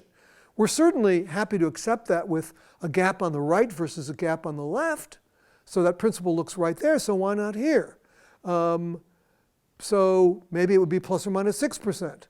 In any case, even aside from attention, I think you can see that you need very large imprecisions. So this is a display made for me by Jared Abrams, one of Marissa Carrasco's graduate students. And the idea here is that if you fixate and attend here, these should look roughly equal. At least they looked equal for him. I don't know if people see that. Does that look right? Okay, so, but here's the interesting thing, is this one is a 30% grid and this is a 10% grid. So the point is that the visual field has enormous inhomogeneities. In particular, the lower visual field is more contrasty than the upper visual field, and the horizontal midline is pretty good in contrast.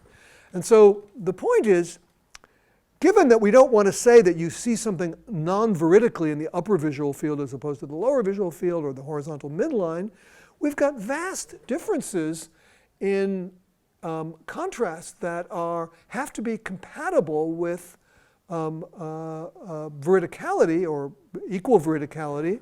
And then the upshot of that is that if representational content is to be the ground of our phenomenal experience, it has to be very imprecise. So here's a way of seeing it. If you are, so you could be attending here or attending here. So you might say, look, what the visual system is saying is that this patch has this range and this patch has this range. And then both are right, so they're equally veridical because 22% is in both ranges. So that seems to save the representationist point of view. But the problem is, does it look to have such a wide range? So that's the basic problem, is that the phenomenal indeterminacy seems much larger than the phenomenal indeterminacy really is. And that may be obscured by these sort of sine wave gratings, but that's just a feature of the experimental stimuli, that nice feature of them, but they don't have to be vague looking. The point is that if phenomenology is grounded in representational content, phenomenology cannot be more precise than the representational content, because the representational content is supposed to be where that phenomenology comes from. So anyway, my tentative conclusion is that representational content is too imprecise to ground the phenomenology of perception or put in the methods, in the ways of direct realism. Now, this notion of phenomenal, the precision of phenomenal character may be a bit hard to get a grip on. So I'll come back to it, but for now I want to ask about an objection. This is an objection from Jeremy Goodman, who objects that our discrimination he describes me as saying that our discrimination thresholds place an upper bound on the unspecificity of perceptual appearances. And his example is, you can see differences in height between trees by looking at the treetops. But that you can see that without even seeing the height of the tree. You may not even see the bottom of the tree. So, but you can see you can see differences, and there are many phenomena in which we can discriminate even when we can't tell the difference, when there's no difference between the two percepts being discriminated. But what my argument is that discrimination thresholds plus evidence that there's no operative specialized discrimination mechanism as there is in the treetops, or colors put next to each other, or beats on a guitar. So these provide evidence for an upper bound on the unspecificity of perceptual experience. Now, here's the thing. There's such a huge variety of observable properties that are subject to these attentional effects. And furthermore, in an experiment I didn't mention, the lead author, which is Martin Rolfs, Carrasco's lab showed that it even works with memory if you have, but I won't try to go into it. So there are all these different properties, so it seems unlikely that there's some specialized mechanism that applies to all of them.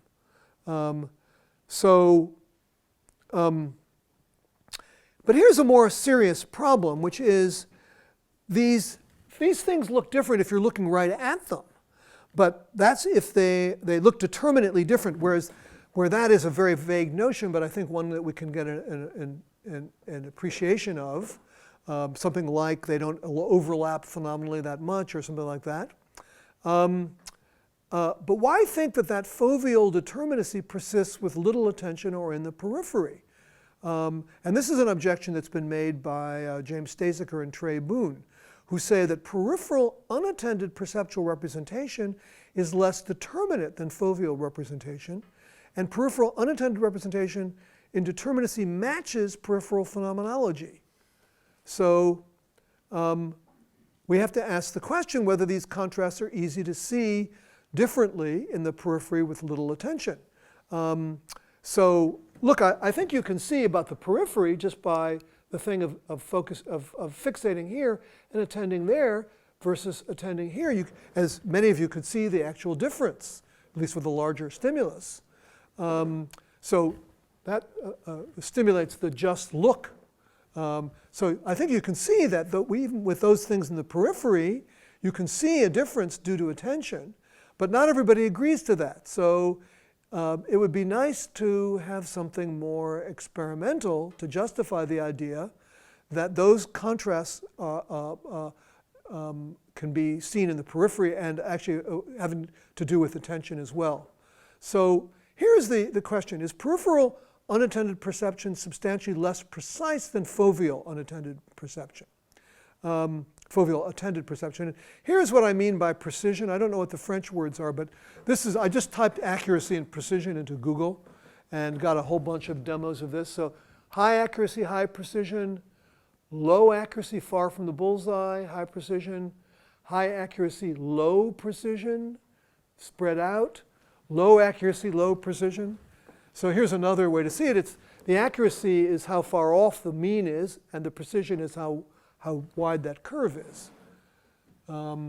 So the idea is that accuracy, which is really acuity in vision, increases with spatial attention and decreases in the periphery. But here's the thing. Precision may not be affected by spatial attention. And I think there's some case to be made that it doesn't differ in the periphery as well. And here, I'll give you two experiments that suggest that. So one of them uses this attentional blink. Oh, sorry about that. So I showed you this before, but so look for green words. Okay, so for those of you who weren't here before, if you saw two green words, and if the first was throw, then you're unlikely to have correctly identified the second green word, which was, anybody want to say? Follow. Mention, not follow. Mention. Okay, so you showed the phenomenon. If you see the first one, and the second one follows by roughly 300 milliseconds, you tend not to correctly identify the second one. Okay, and the reason for this is it's the attentional blink. The idea is that attention is used up by the first one. So here's an experiment that is intended to measure the precision of attended versus unattended perception. This was just published, actually. The lead author is Asplund. This came out, I believe, in 2014. And it's an attentional blink experiment. And here's how it works. fixation point, and then you have a bunch of colored circles, and the targets are colored squares. So there's two targets here, colored squares, and they varied the number of distractors in between so that remember it's the lag between T1 and T2 for maximum blinking is roughly 200 to 400 milliseconds. And so so they wanted to look at targets that were differentially blinked. Okay, everybody get that idea? So what they did was they varied the number of distractors so as to change the timing. And then here's how it worked. At the end, you're supposed to give a T2 response, which is the color of the second target. And the idea is that they have a response wheel. So they want to measure precision of response. A response wheel, and the idea is you have to pinpoint the color of the second target, and then they give you error feedback, and then tell them what the first target was. If somebody got the first target wrong, the first target is black. If the first target could be black or white. If they got the first target wrong, then they throw out that trial because they're only interested in people who saw the first target. Anyway, here's the result. Across both stimulus classes, they also did it with faces. I won't go into that. A similar design. Across both stimulus classes, colors and faces, and experimental designs, we found that the reported precision of a target item is not affected in the attentional blink, even though our paradigms had the sensitivity to detect such effects. So the idea is, the blink affects accuracy. You may not see the thing at all, but if you do see it, your precision of response is no different than if it's not blinked. So I mean, it's a really pretty cool result. And there's a whole bunch of papers that have the same upshot. This is the one with faces. Here, I'll just mention one more with a different design. This is moving dots that move with very short distances. And they can be low noise all in one direction, moderate amount of noise or high noise, but they always have a dominant direction of motion. And you can see the directions down here. And the experiment is this. It's one of the Carrasco type experiments with a fixation point and then an attentional cue. It's a voluntary attention. To attend to one of these quadrants or no cue. And then there are moving dots in the quadrants, and the subject is supposed to respond to is supposed to say what the direction, the dominant direction is of the moving dots in one of those quadrants indicated by a response cue. Here is the reasoning. What they were interested in is distinguishing between two kinds of effective attention. One kind of effective attention here, this is the response, and these are directions of motion. One kind of effective attention is simply to ramp up the volume, to multiply every response by a constant amount and get this dotted curve is the attended curve. Another kind of way of thinking about it is that attention makes the response more precise. So this is a matter of amplification, and this is a matter of inhibition. The idea is you inhibit to the ones to the side, and so make it more sharply tuned. So yeah, amplification and suppression. So the idea is that here is their reasoning, that the idea is that you have external noise and internal noise. And in this experiment, the external noise is the degree of variation in the motion. You can either be very coherent, all moving in the same direction, or very many different directions of motion. But also there's internal noise, which is just whatever's happening in your visual system that's making it hard to answer. Or maybe what's happening in your stomach or your feet or whatever that's making it hard to answer. And the idea is that the attended, if this is the case, you'd expect the most benefit at low noise Because as you crank up the volume, you're cranking up both the signal and the noise.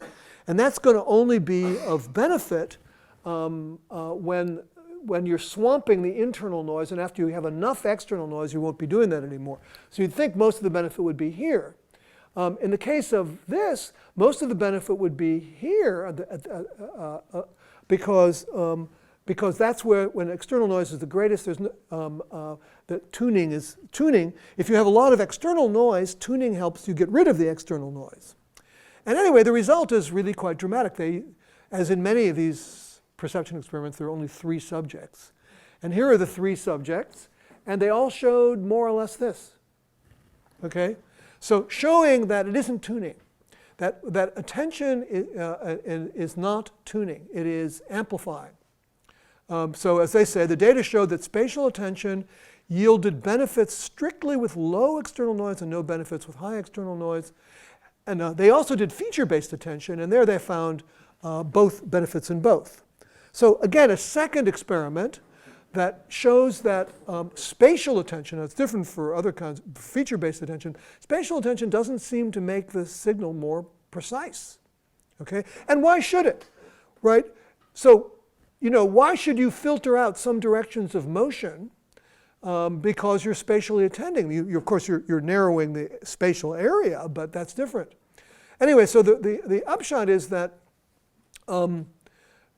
that we have acuity and precision. Unattended peripheral perception is lower in acuity, but at least in the case of spatial attention, not lower in perception, where acuity is accuracy. It's things like distinguishing 1 dot from 2 dots, finding the side the gap is on, and the precision is the range. Now, I should say one caution about this is that most of the experimental manipulations have used what's called a metathetic dimension, where there is no clear 0 point and no direction of increase. It's harder to do those with what's called a prothetic. Now this is very relevant to the Carrasco work, because the Carrasco experiments work for prothetic. So for example, it works for color saturation, but not color hue. However, the one pretty good experiment that does prothetic seems to show that the same thing is true for prothetic dimensions. It's a more complicated experiment. It's much easier to do it in the case where all the directions are equal or roughly equal, and there's no 0 point. Okay, so that caution. So where are we? So I was considering the question of whether it looks 19 to 31%. And I said, just look, and not everybody agrees with that. So the experimental answer is what you get by foveating the thing and attending to it. Oh, I haven't said anything about fovea versus peripheral. But as far as attention goes, it doesn't look like it changes the precision. So things that are determinately different while attended should be determinately different when unattended, at least within certain ranges. So what about foveal versus peripheral? So this is a much more difficult question. Now, one of the interesting factors is the major effect of attention, if you look at the neurosciences of attention, is that it shrinks receptive fields. The receptive field of a neuron is the area of space that the neuron sees. And what happens with attention is those receptive fields are shrink. And that's also what happens in the fovea versus the periphery, or at least one of the things that happens. It's a more complicated issue because there's another phenomenon in the peripheral perception called crowding, but I think I'll just have to leave that for another time.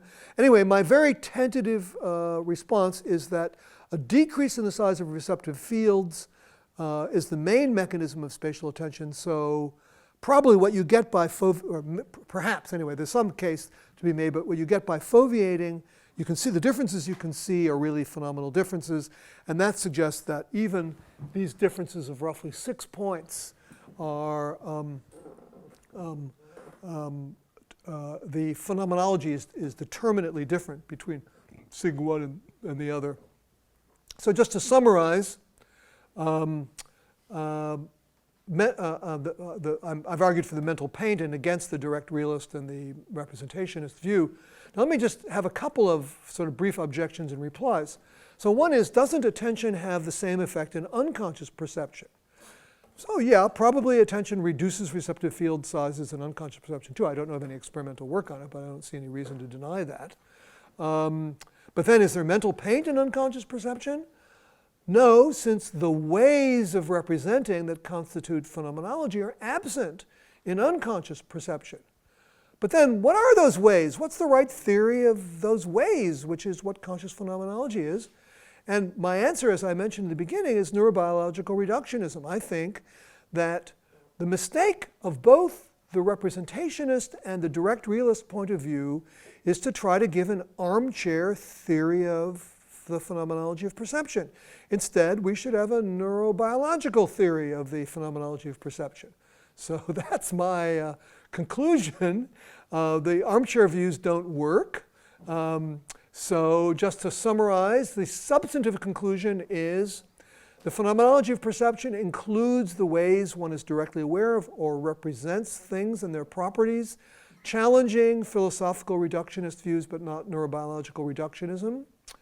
A methodological view, which is more widely accepted in France, I think, than in the US, which is that the science of perception transforms debates about philosophical theories of perception.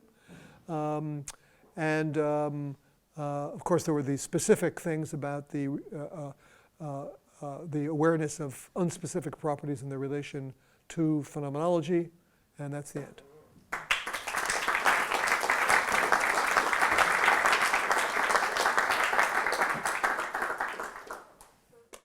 You haven't really defined attention, it seems to me. Yeah. One question I had was, it seems to be possible to attend to something without even fixating it, yes. Right, with your yes. gaze. Yes. And if that happens, I wonder what your theory of that would be. It seems to me that if I look at you, straight and try to attend to your computer, I could attend to whether it's moving. In other words, I could be attending to properties of the object. Yes, that's right. And I wonder whether that has to do with a direct change in the phenomenology of my experience. In that yes, case. in fact, the Carrasco experiments are all ones where you're fixating at the center, and then you can be attending to one side or another. So there's always, in her experiments, there's always a fixation point, and the only thing that's moving is attention. So, and what she finds is that attention, when the eyes are, one of the main reasons why she uses these very brief presentations is so that people don't have time to move their eyes. It takes a couple hundred milliseconds to move your eye, but her presentations are much shorter than that. So she is taking pains to make sure it's all the movement of attention. Okay. So how would you define attention then, more generally? So that's a tricky thing. But for one thing, there are so many different kinds of attention. There's endogenous, exogenous. I think somewhere, I believe I may have William James's definition, which I think is as good as any. I don't know if I have that in this. Well, I don't seem to have William James on attention, but look, I think the concept of attention is what is sometimes called a cluster concept, much like the concept of perception. Can you define perception? Well, there's so many different perceptual modalities, and maybe there can be, extraterrestrials with still different, or maybe octopi have different ones. I don't know. So it's hard to give some kind of necessary and sufficient definition. There's been a lot of controversy about attention. Some people will say, "Oh, there is no such thing." In fact, some, not only philosophers but scientists will say there's no such thing. And then there are some ordinary language philosophers like Christopher Mole, who has argued for what he calls an adverbial notion of attention, that saying, when you say somebody's attending, what you really mean is that somebody's doing something attentively, and there's no theory of attention, just as there's no theory of people doing things quickly. But I don't think that's right. In fact, if you look at Carrasco's work, what you see is a very, really very closely related effects of all the different kinds of attention. So both endogenous and exogenous attention have much the same kind of effect of decreasing receptive fields. Actually, another effect is that nearby receptive fields are moved over. Endogenous attention is slower, 300 milliseconds it takes it to get going rather than 120 milliseconds. And it's more flexible, but it has much the same effects. Spatial attention and feature-based attention are very similar as long as you realize that the feature that's involved in spatial attention is space. So it narrows down on space just as feature-based attention narrows down on a property. So, I'd be reluctant to, I wish I had William James's, maybe I have it in, yeah. Thank you. Other question? This is really for clarification. I'm not sure. I followed completely until what I took you to be saying at some point after you presented the GABA patches and the gaps. Okay. Yeah. An intuitive reaction was, okay, if you fixate but you attend to one or the other, then a lower contrast patch looks stronger. Okay. Yeah. So one reaction was, well, that's an illusion. That's an illusion because the number shows that the contrast is lower, but it looks stronger as a function of attention without moving your eye. Okay. And then you said, but who says that this should be illusory as opposed to when you're not attending? So the question was. Can you hear him at the back? Okay.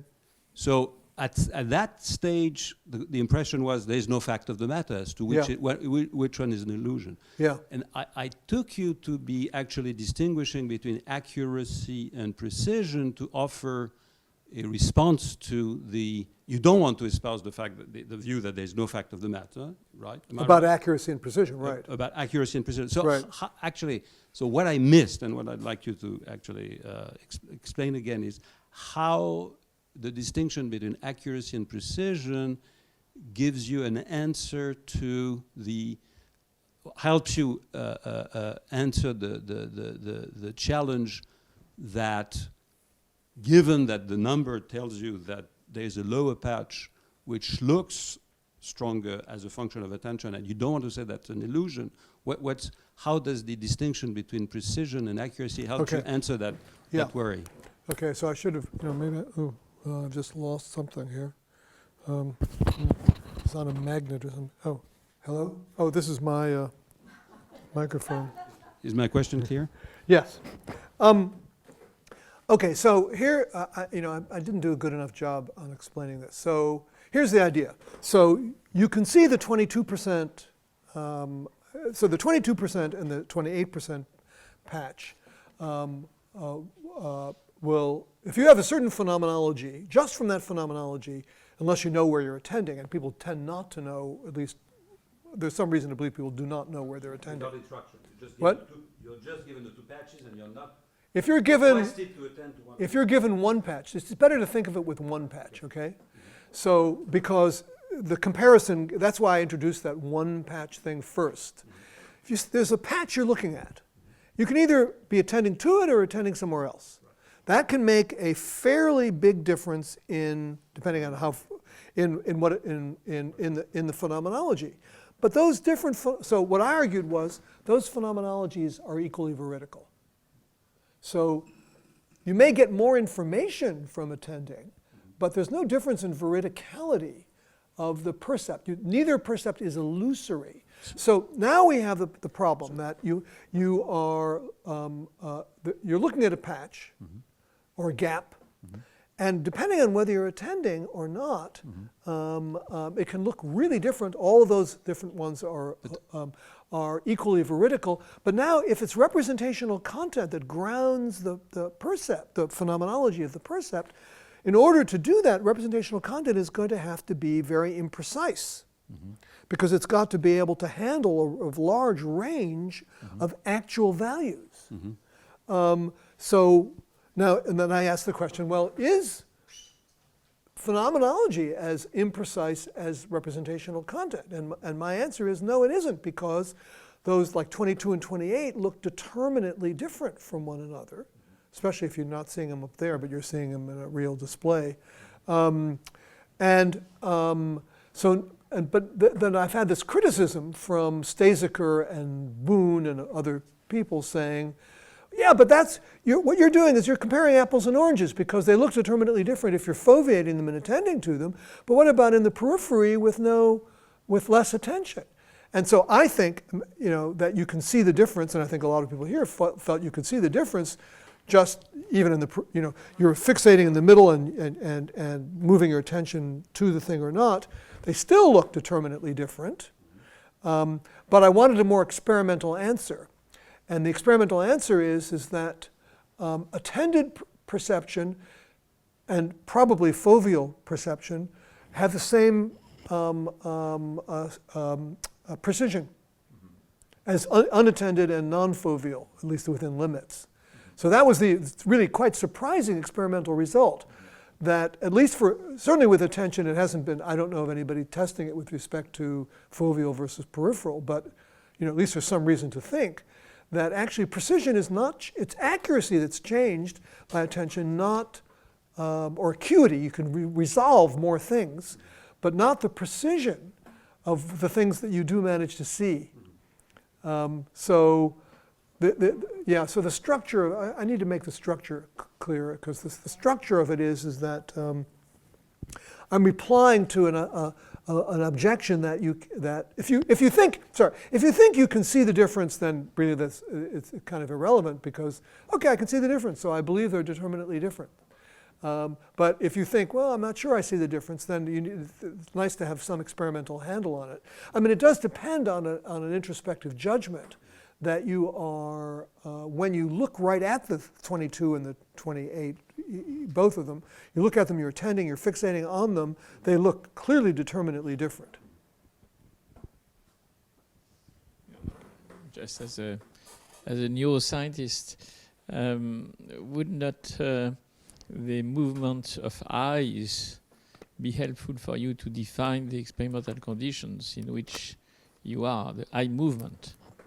Because this is, to some extent, a way to have objective measurement of attention on some fields of the space or whatever. That's my first question. And in none of these experiments, the eye movement is being controlled.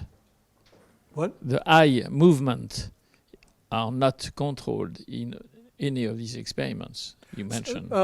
Many of them they're controlled by, they use eye trackers, because Yes. that would be a big problem if people were moving their eyes. But they do. Well, here, the idea of most of these experiments is that You cannot ask somebody to just not move the eye. Well, here's, the thought behind this is that between the fixation and the stimulus, there's not enough time to move your eye. It's too fast, perhaps. What? It's too fast. Too fast. Yeah. Yeah, that's Maybe, the idea. I Too don't fast know. to move your eye.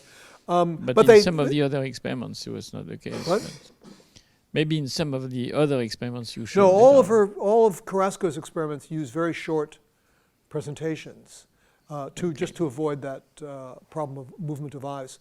So probably you couldn't hear it in the back, but the first question was, why not use eye movements as an index of attention, right? Yes. Right? Yes. And the reason is there's so many things that happen when you move your eyes, and what they're interested in is attention. And so the idea is to just try to make the eyes stationary and use attention and move attention around. Okay. Now the other question is very... Maybe it'd be better if you stood up so people in the back could hear you. Use of a vocabulary. You talk at the end of neurobiological reductionism, didn't you? Yes. So why not use explanation instead of reductionism? Oh, because I think that the phenomenology of perception just is some neurobiological property. Yes, but I was criticizing the word reductionism. Yeah, the reason I'm a reductionist, instead of saying that the neurobiology explains the phenomenology, is there is this basic problem with neurobiological explanation of phenomenology. According to me, I'm sure you don't agree, but it's the famous explanatory gap. First, put forward in a convincing way, I think, by my colleague Tom Nagel, which is that even if we knew what the neural basis of our phenomenology was, still we don't really have any good idea about why the phenomenology has that, why that neural basis is the neural basis of that phenomenology, not some other phenomenology, or no phenomenology at all. So this explanatory gap is a big problem. So I think we're not there yet.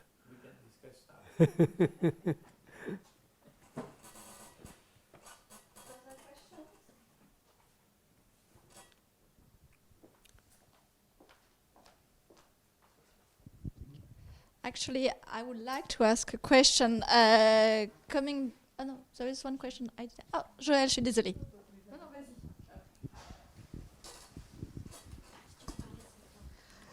Might be good if you stood up, Joelle, because that's just for the film. Oh, I'm sorry. Okay. Could you please come back to the notion of veridicality of perception? I'm sure many people would want to know exactly how you define this. Yeah. And then how you find this to be the case from the experiments you analyzed. Thank you. Yeah, so the notion of veridicality I have in mind is that a veridical percept is one that represents the world as it is. So a percept is veridical if what it has to say about the world fits with the way the world is. And then the problem is that changing your attention doesn't, they seem to equally fit the way the world is. And the reason is if you look at a patch, you can't say what its contrast is. So you couldn't say, oh, I think it's 22%, and then am I right or not? That can't be done because people can't make those fine-grained distinctions. It's one of these perceptions where there are just many more determinately different percepts than there are contrasts that you can identify. And so there's no way of assessing whether the difference made by attention, whether the attending is more or less veridical than the not attending. But it seems to be a rather counterintuitive concept of veridicality if you cannot really match the target with the phenomenal impression you have about it. I mean, veridicality would imply, I suppose, that your feeling or your experience matches the information that you are perceiving. Yes. And you say that it doesn't, right? No, I say that in these cases it does. It matches it as well. The different cases match equally well anyway. Look, take pitch of a musical note. Okay, even people with perfect pitch can only identify a little over 100 pitches, as I understand it. But we can hear thousands of different pitches. So we have many more determinately different pitch experiences than ones we can identify. And so there's no reason to think that in normal hearing our pitch perception is non-veridical at all, just because we can't identify them. And the same with these contrasts. You can have equally veridical perception of contrasts, and there's no saying whether attending to it makes it more veridical or makes it less veridical.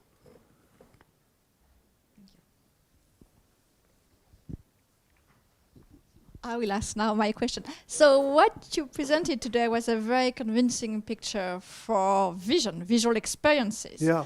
The big question is, of course, whether you can generalize it to other sensory modalities. But also, I was wondering whether it could work as well for cognitive phenomenology. I mean, if you agree that there is such a thing as a phenomenology for certain cognitive attitudes or cognitive states, then how could the mental pain story works? And I was not exactly clear how you could spell it out. First of all, about other modalities. As far the little I know about other modalities suggests that the variation in acuity, with even forgetting about attention, is even greater. So I know that the tactile acuity on the fingertip as compared is 5 times greater than the palm, and that's 20 times greater than the forearm, and even more multiples for the back. So if you touch your finger, that's no less veridical than touching that experience is no less veridical than this, no less veridical than this. So, this is the issue that came up with that parts of the visual field that I mentioned. Those are equally veridical percepts, which means that if they are to be based or grounded in representational contents, the contents will have to be very imprecise. And I don't know anything about the role of attention, though, in outside of vision, but I would guess that it would have similar results. But you know the answer to this. But I was thinking, especially, I think we can make a story also for tactile modalities and other sensory modalities. But what about cognitive phenomenology? Yeah, and that's a tricky point. So let me just try to say what the issue is for cognitive phenomenology now. So there's this disagreement about whether there is cognitive phenomenology. So the disagreement, certainly there's something it's like to think a thought, to think the thought that 2 + 2 is equal to 5, say, has a certain phenomenology. But is that just the phenomenology of the, as it were, clothes of the thought? The clothes being the words you use to state the thought to yourself, or images that you use to code the thought up? Is there a phenomenology to the thought that's independent of the phenomenology of the clothes of the thought? Okay, so I don't know, and I think it's really, but I would say the same about all phenomenology. So I would say that if it's just the clothes, well, look, if it's just the clothes, then it's sensory. So that gives the same answer that I gave before. Whether there's a comparable problem, if there is phenomenology of pure thought without any clothes, as it were, naked thought, do you see some reason to think that the same kind of picture won't work? I just don't know how it. It might work. Just I don't see how it. I don't see the details. Let's say, and I don't see how it could be shown. Also, test. Yeah, empirically shown. Yeah, I don't either. So that's okay. Why that's. Daniel.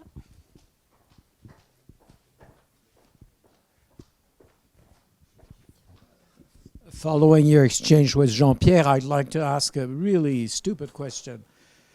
How can you maintain at once that the explanatory gap is still a puzzle for you? I thought you'd solved it. It's a puzzle for me, but apparently it's also a puzzle for you.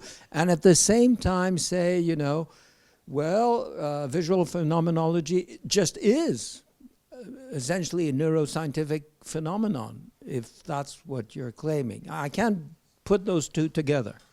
Yeah, so I have a similar view to what Tom Nagel had in his original BAT paper, where he makes this analogy to a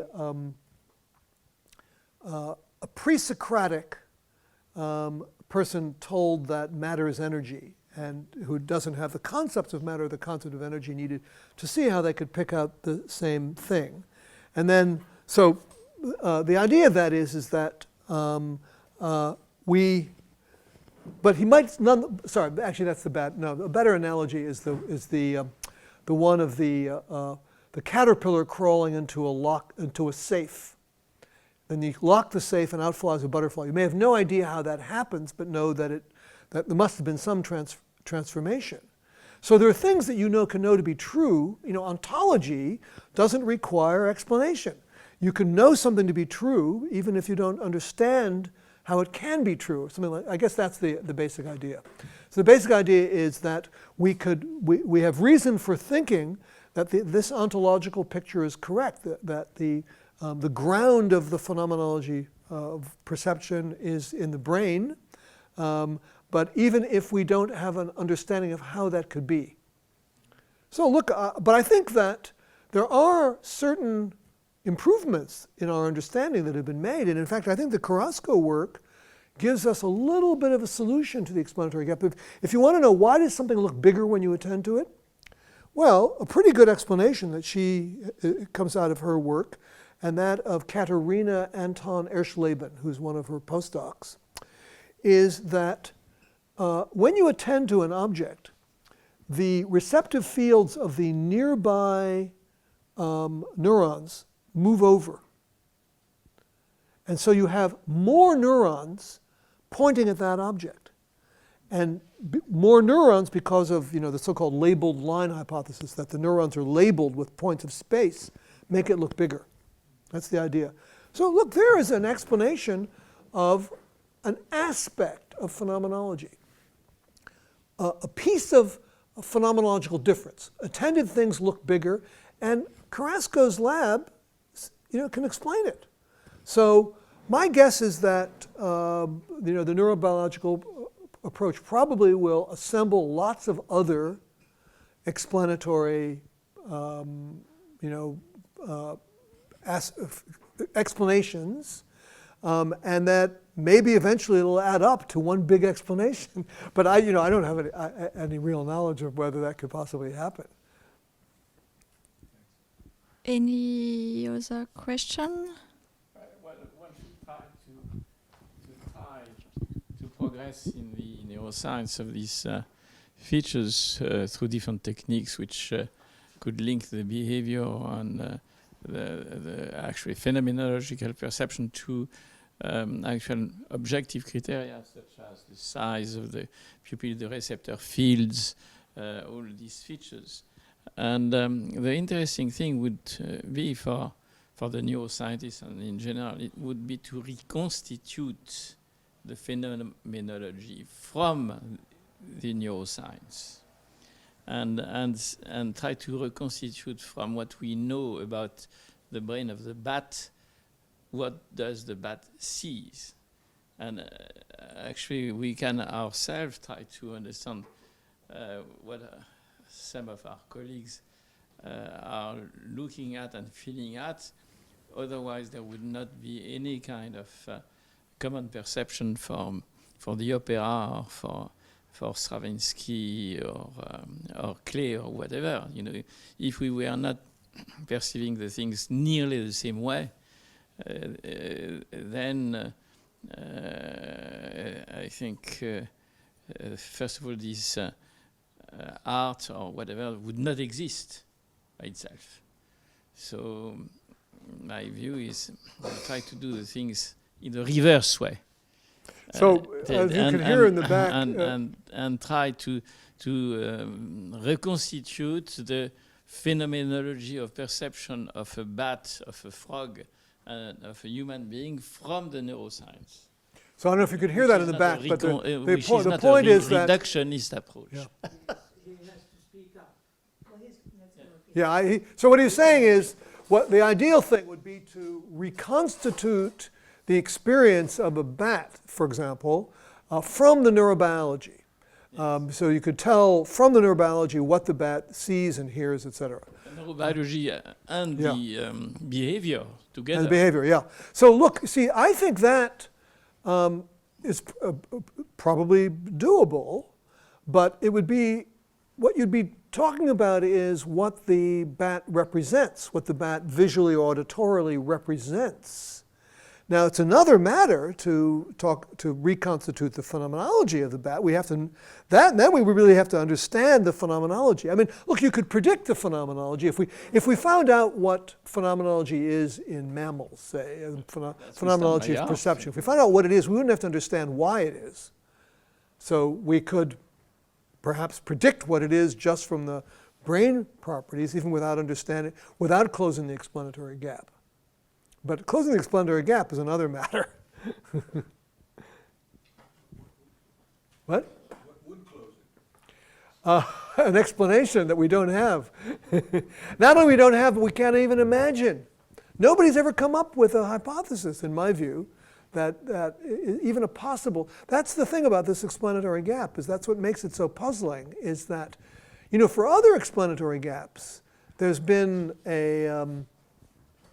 proposals that, if they were true, would seem to close the gap. But we don't even have in my view, I mean, you know, other people will disagree, but I don't think we even have a proposal. I think... the explanatory gap is not enough neuroscience, so that's it. Yeah.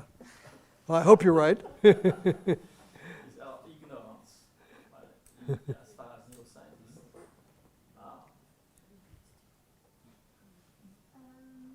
Last question? Or no? Nothing? Okay. So just to summarize the previous lectures, so the overall thesis of the lectures is that conscious perception can be, maybe always is, non-conceptual and distinct from any kind of cognition or representation. The last lecture was about representation. The first two were about cognition, and today is going to be about cognition as well. And the question I'm going to be asking is whether there is a joint in nature between perception and cognition. This is very much work in progress. Actually, the first three talks I'd given many times before, but this one I haven't ever given, although I gave a class once about this stuff. So you remember the picture, the Bergian picture I introduced in the first lecture involved the idea that there is a non-conceptual stage of perception, and then in which representations are iconic, and that those representations get conceptualized in basic perceptual judgment. So I drew a line between the non-conceptual and the conceptual and cognitive, and in the first lecture I argued that in this kind of situation that Dehaene calls preconscious, we may have non-conceptual conscious perception. And then in the second lecture, I argued for a kind of non-conceptual seeing as distinct from a kind of conceptual seeing as, where concepts are constituents of cognition, especially thoughts. However, there are difficulties in saying what the distinction between perception and cognition is. Now, the way I like to characterize it, and characterize it in the first lecture, is that the format of perception is iconic, and cognition, although it may use iconic representations, the representations are at least in part non-iconic. Then I talked about the different computational roles. The perceptual representations are not premises or conclusions in reasoning because they don't have a propositional content.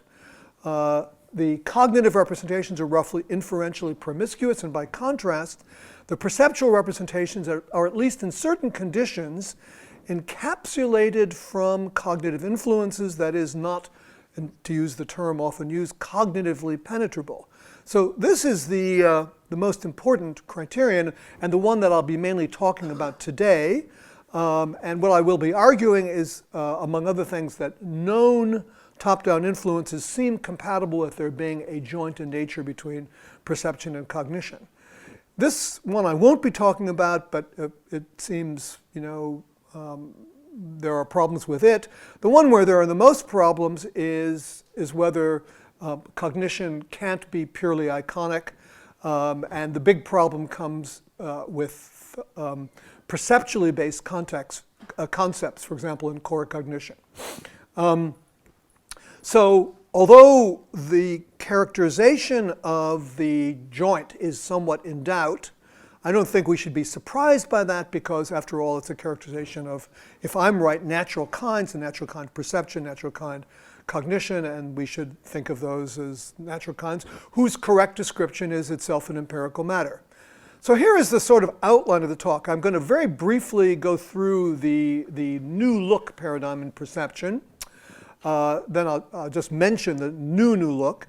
And then I'll next go to 3 reasons for believing that there is a joint in nature. And then I'll have a little joke about what a joint is. And then I'll say something about top-down influences, which top-down influences are compatible with there being a joint, and then something about format and core cognition. So the new look, so here's a little demo for you. My apologies for those who've seen this.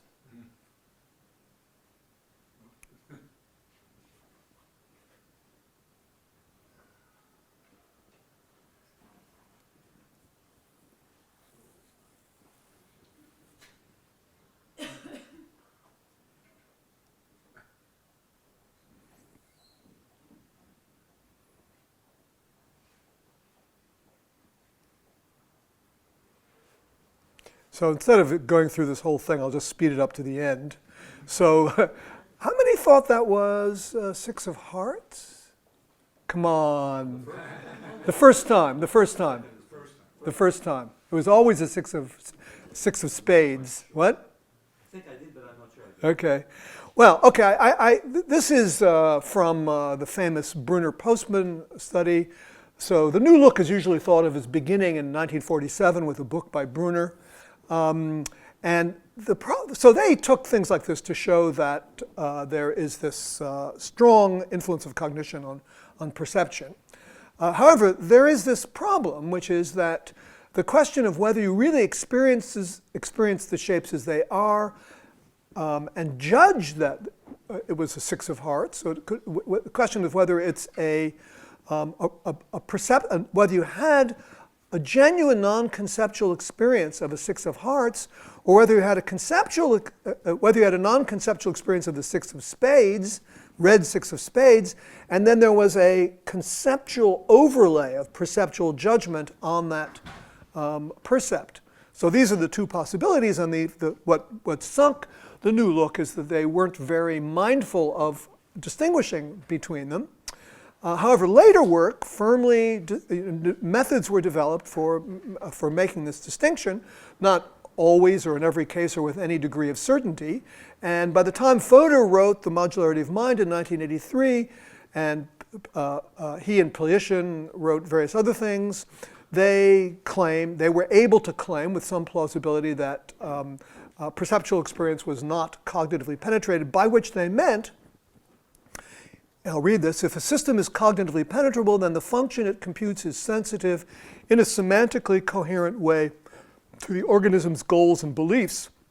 That is, it can be altered in a way that bears some logical relation to what the person knows. Now, in recent years, there's been a movement called some people call the new look. And it's largely driven by social psychology, but there's some perceptual psychologists in there too. And then there's been a spirited reaction against it, and there's been a lot of dispute about this. And I'm going to mention a few of the items of dispute.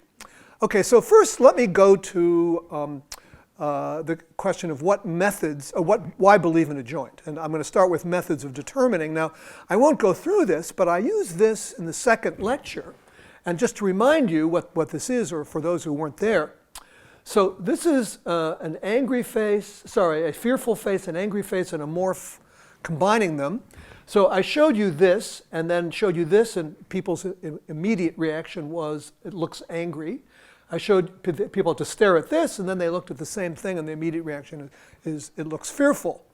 So this is one of many types of evidence that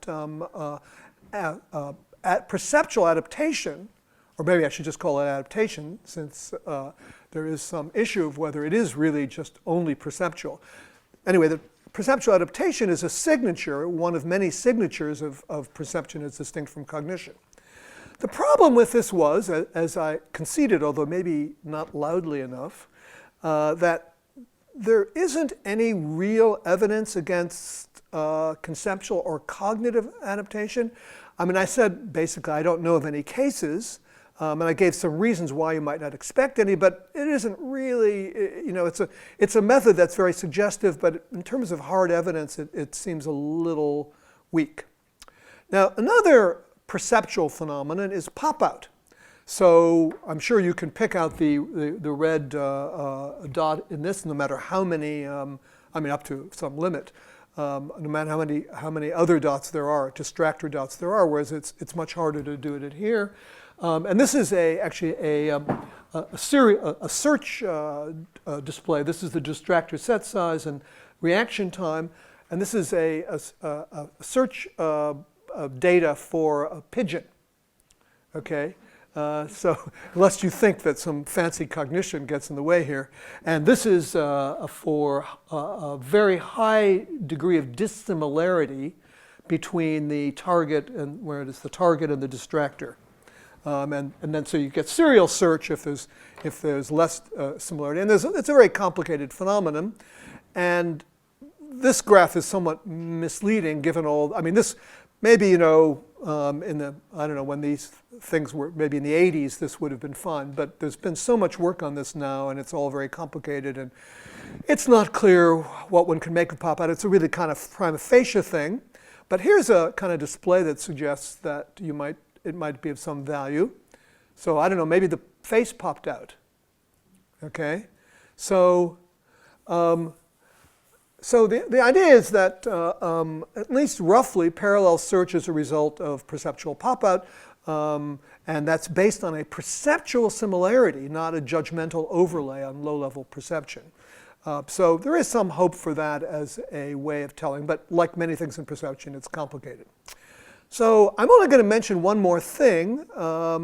This uses some of Brian Scholl's stimuli. So this is a case of causation. This is a case of not causation. And this is an ambiguous case. I'll tell you what you're going to see. You're going to see a stimulus that's ambiguous between a causal launch, like the first one, where there are two moving disks. This will be moving, and then this will move. Gee, I don't know what color that's supposed to be green, but anyway. The second interpretation is it will be a non-causal pass, where there's one moving disk and one stationary disk, and the moving disk changes color. So what it will look like is this goes here, changes color, and keeps moving. Okay, so it's one moving thing versus two moving things. Now, the reason I'm telling you in advance is I want you to be prepared for this, because often I'll let it loop, and you have to keep staring at it, because often you get one interpretation on the first time it goes, and then you quickly adapt and get the other one. I find myself that I have a much easier time seeing the pass than the causation. If you're having trouble seeing the pass, move your fixation point down lower, and that seems to bias it towards the pass. So anyway, here it goes. I hope you see both of these, but anyway, keep looking if you don't, because you'll adapt and you'll see the other one. So I saw that as a cause. I saw that as a cause too. That's a pass for me.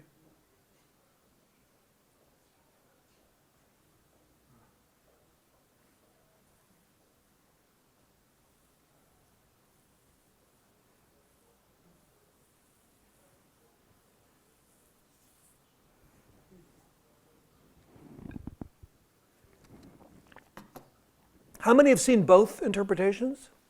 Oh, good. Not everybody, though. Oh, well. Okay, so the reason I'm making a big deal of this is because of the difference between one versus two moving things and change of color versus no change of color. So the idea here is that this kind of individuation difference between one and two moving objects and also the existence of a color change seems unlikely to be entirely a matter of perceptual judgment. So it seems like, I can't really give any fancy justification of this, but on the face of it, from what I know about perception, this really seems like perception to me. So I'd be, I think the prima facie case that this is perception and not perceptual judgment is like pretty strong. So the point I'm trying to make is that there are various methods for distinguishing between perception and cognition, but they're all a little disappointing. There's no litmus paper for this distinction. And what you really need to do is to, use your head and find converging evidence. So anyway, so the first point about believing in a joint is we do have methods, maybe not the world's greatest methods, but we do have methods. Okay, the second, and this is going to be kind of just talking about a few prominent cases. So those of you who read any of this literature know there's just been a ton of cases published over the last 10 years that suggest a strong top-down influence on perception. And I think many people will say that there just isn't any difference between perception and cognition.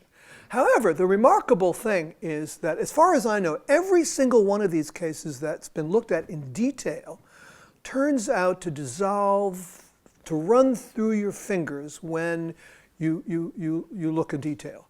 And I'm going to mention a few prominent ones, and there are systematic considerations here. And I should say that Chaz Firestone and Brian Scholzleb and Brian Scholl have done some of the best work on this, and I'll mention a few of their things.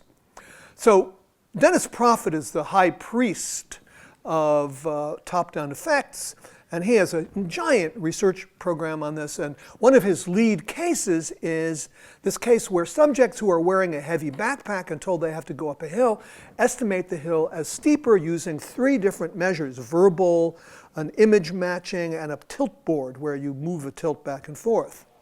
And he has a whole theory of why this should be true. However, Frank Durgan did an interesting debunking of this, and I'm using Profit's restaging of Durgan's thing just to give him his say. So this is not Durgan's picture, but Profit's picture of Durgan. And Profit's point in this is that Durgan is using a pathetic hill. However, here's the thing that I think Profit doesn't realize is the important thing. Is Durgan replicated Profit's effect using Profit's method even with the pathetic hill. And then he got the effect to go away by putting some wires between the backpack and the person's leg and telling the subjects that the purpose of the backpack was to measure muscle energy in their leg. And once they were told that, the effect went away. Now this to me seems a strong piece of evidence for an experimenter demand effect. That is, the subject, and this pervades this work, and I think the people who do this work have not been adequately aware of this, that the subject suss out what the experimenter is doing, and then it influences what they do. And even in the famous I'll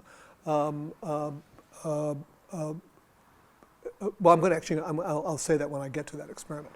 So one feature of these experiments that's been much emphasized by Firestone and Scholl is that with a very small number of exceptions, and one of them is the Levin and Benalji study I'm going to mention in a minute, but with very few exceptions, the effects are ones that nobody reports seeing, as it were, right in front of them. Nobody says, oh yeah, I saw that effect, that top-down effect. There's only, I think basically only one case where people say, I can see that top-down effect. Whereas, I'll give you an example. So here's an example. My colleague, Emily Balchetis, has done an experiment where she puts a credit card in front of people and tells them it has a certain amount of money on it, and then tells them if they can hit it with a beanbag. I found some pictures of beanbags. If they can hit it with a beanbag, they'll get that amount of money. And the persisting report is that when the amount of money is more, subjects are more likely to undershoot, to throw the beanbag in front of the credit card. And she and other people have concluded that it must look closer or bigger, and closer because bigger, or something like that. And I'm only mentioning this to just indicate that real perceptual phenomena, like the kinds I've shown you here, and this is the case I mentioned where you can see that it's vertical lines or horizontal lines. You know, you can attend to these or these.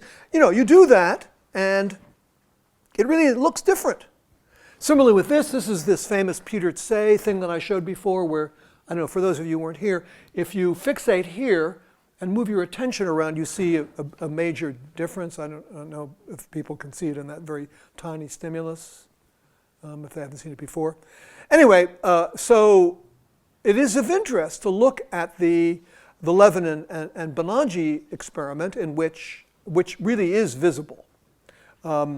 So they contrasted faces of different, of black and white faces, but they matched them for mean luminance, where luminance is the objective intensity of the light bouncing off the thing per unit area. And then they asked people to make lightness judgments, and lightness judgments are usually understood to be perceived luminance or something of that sort. They say perceived shade. And they mention this, so this is what they say. They say, it is to our knowledge the only purported top-down effect on perception that readers can experience for themselves simply by looking at the stimuli. So what Scholl and Firestone did was they blurred those images to eliminate the racially distinctive features while preserving the equal mean luminance. And they got lightness judgments, and as you may have guessed, the lightness judgments were that this one, they did it twice. One time, I have that. One time, they did it twice. Subjects tended to rate this as darker or this as lighter, even though the racial features of the face were not completely visible. I mean, I don't know, this seems still like a bigger effect, just looking at it, but although I don't know the percentages in Levin and Banerjee. Now, one thing they did was they tried to eliminate the possibility that the subjects knew what they were doing. So they're actually trying to do what most experimenters in this area tend not to do very well, which is to just try to suss out whether the subjects have any idea what the experimenter is looking for to try to eliminate the demand characteristics. And they excluded all data from people who either said there were different races, guessed the purpose, or had been in any kind of previous experiment that was similar. Now, of course, this experiment does not, they did just what I told you, and they didn't try to figure out what was different. So, you know, that's still an unknown, but whatever it is, it looks like matching for mean luminance does not match everything relevant to lightness judgments. So it suggests it's not a cognitive effect on perception. So I won't say more about it unless people want to ask more. Okay, a second, like major, sort of parade case for the cognitive effects on perception is the perception of color of commonly known objects. And there's been a whole series of experiments over time in which people seem to see, say, for example, hearts as red even when they're colorless or not very red. They see them as more red than they are. And the gold standard of this work is done by Gegenfurtner's lab.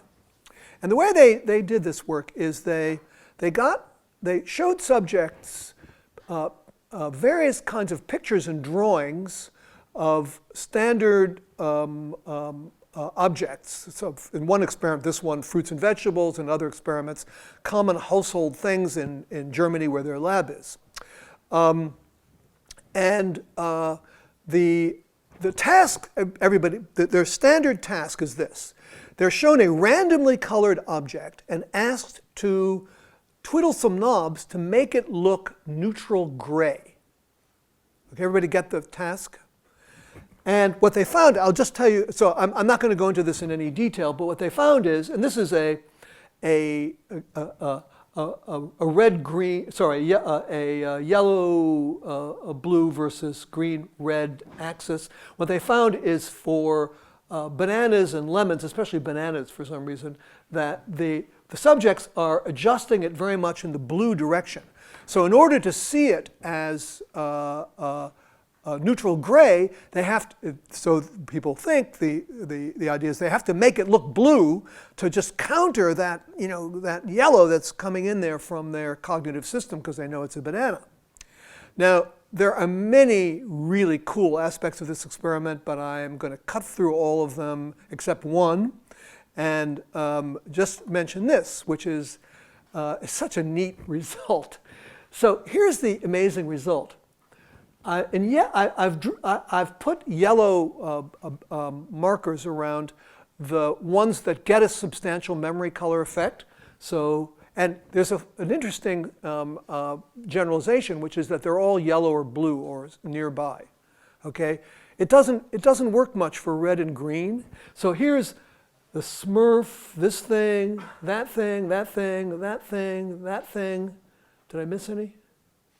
The ones it doesn't work very well for are the heart, maybe the most stereotypical color of anything, and other red and green things. So this really strongly, since there's a yellow-blue opponent channel and a red-green opponent channel, this strongly suggests a within-module effect. And that is a perceptual effect rather than a cognitive effect, because we know that the Coca-Cola sign is red or the heart is red, but there's a negative effect for red, interestingly, and very little effect for green. So there's more to this story, and if anybody wants to ask about it, I can tell some of the more of the details, but I'm going to move on. Okay, so a second kind of consideration. A third kind of consideration is that perceptual systems have their own logic. What do I mean by that? Well, consider this display. So you see these octagonal things, and then there's this thing in the middle, which could be an octagon, but you don't see it that way, right? The context really doesn't seem to influence your perception. What most people report is this looks like kind of a square corner, and this looks like something other than that. I don't know if you see that. People, how many see that? How many don't? Okay, interesting. Anyway, I'd like to introduce what I like to call the peculiarity principle, which is many perceptual systems seem to operate according to their own logic independently of what might seem rational. Of course, they're evolved systems, so maybe you might say there's some kind of evolutionary rationality involved, but I'm not talking about that. I'm talking about some kind of cognitive rationality. So here's another well-known display. So I'm going to show you this and then this. Whoops. And then you're going to see some apparent motion, and like either the moon is going to move over to the moon, or the chicken is going to move to the chicken, or one thing is going to turn into another. And you might see if you can guess which it is if you haven't seen this before. So here it is.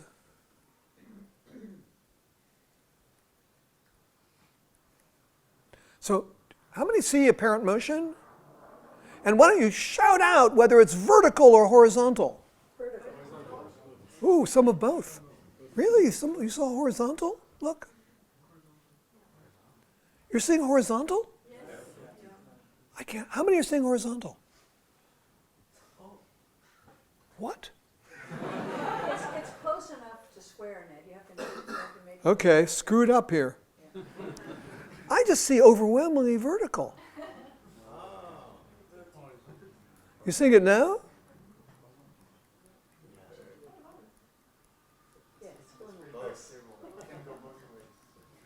Okay, so maybe it's ambiguous. Okay, well, this is reputed to be a real phenomenon. it's a real phenomenon. Okay, how many saw horizontal and how many saw vertical? Interesting. Okay, well, I'll skip this slide. Okay. So let me talk about one of my favorite illusions. Now, of course, illusions have figured much in this debate, but usually because of something which I will mention in regard to this, which is that they seem immune, at least on the spot, to knowledge about the illusion. So this is the issue of known, so-called known illusions.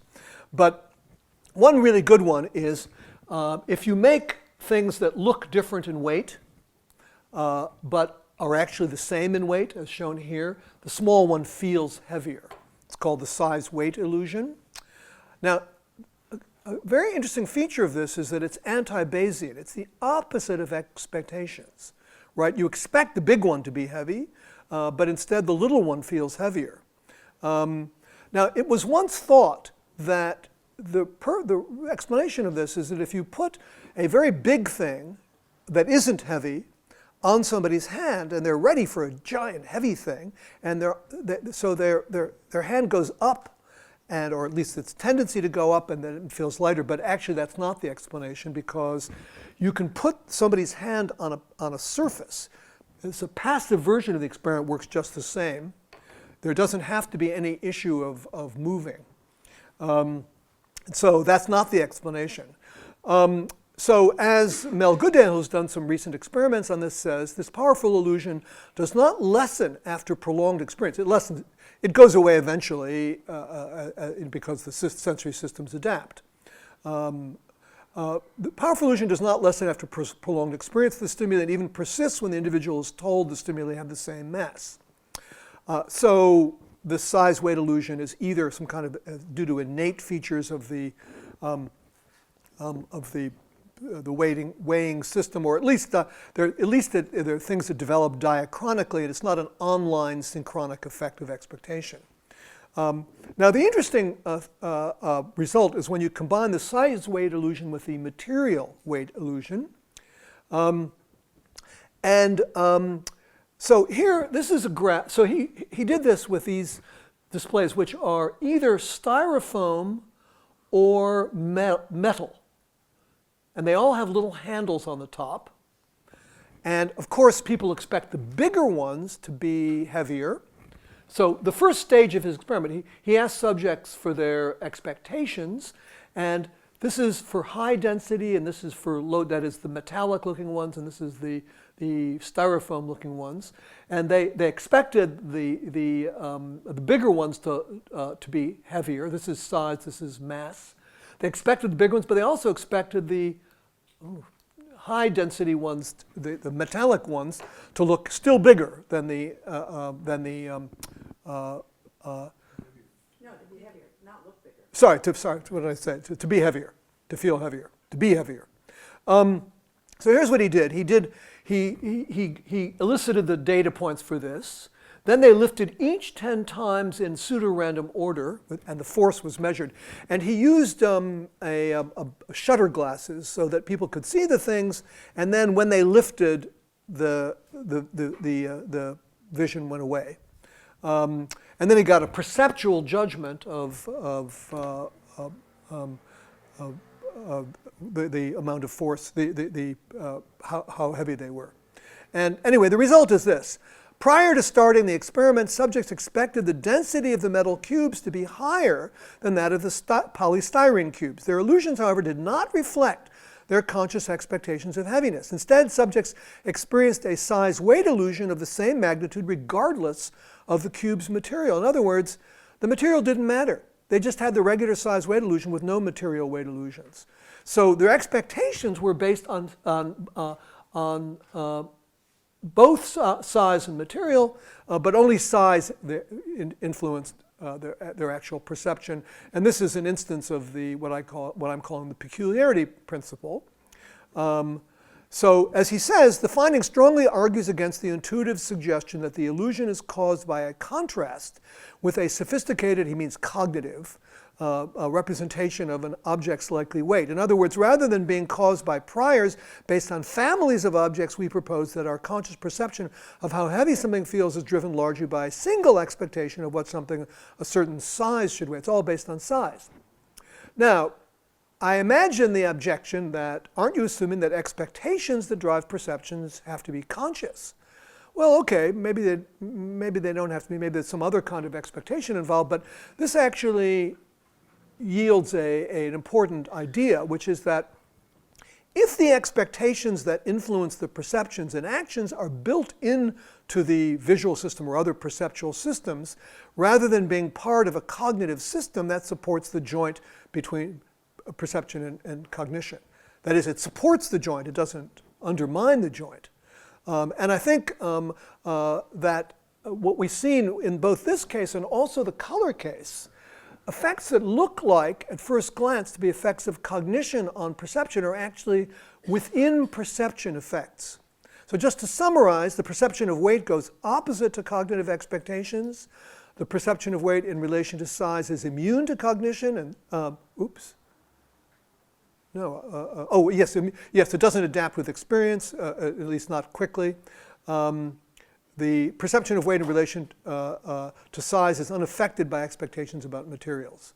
So let me now move to the question of what a joint is, and I have a very short response to that, which is, it's the issue of natural kinds. There's no general theory that deserves to be widely accepted. So I'll move now to to what top-down influences are compatible with the joint. And I think this is maybe where the most important kind of theoretical work is to be done. And I'm going to mention 4 different kinds of top-down influences that I think are highly compatible. One is diachronic influences, and this is actually mentioned in the modularity of mind. I don't know if they mentioned this particular experiment, but there's some old experiments, also some interesting new experiments that raise other issues, by Mary Peterson, showing that, well, I showed this display already, so you are more likely to see the white in this one than this one because this is a familiar white silhouette. Okay, the perception of forms influences your figure-ground discrimination. It affects early vision. But I don't think anybody should think that that's a cognitive effect on perception. It seems to be just, because one thing is it works whether you know what the thing is or not. Anyway, so diachronic effects seem different and not to challenge the idea of a joint in nature between perception and cognition. So what about selection of outputs for ambiguous stimuli? So everybody is familiar with this type of figure where you maybe the first time you saw it, you didn't know what it was, and then when you found this was a Dalmatian dog, head here, tail here, spots there, legs here. So once you see it, it kind of snaps into place. And there's a bunch of other such cases. I'm not going to go through them. Molly Potter showed in the 1960s that basically this phenomenon was subject to a hysteresis phenomenon. That the idea is she used a slide projector, and where she started with an extremely blurry image, nobody could tell what it was, and then slowly moved it into focus. And this is a made-up graph, by the way.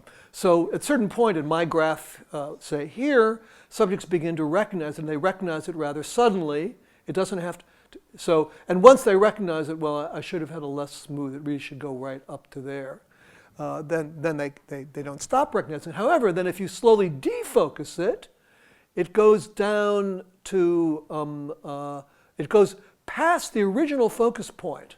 And that's known as hysteresis, or the stickiness of perception. But notice that there can be a joint even if perception is sticky. I seem to have not, okay, so is there a top-down, is there a non-cognitive explanation of this? An explanation, and there is. And the explanation is that in the brain, in the visual system, you have competing representations. Okay, not in the cognitive system, but in the perceptual system, you have competing representations that are duking it out, and when one wins, it tends to stay winning.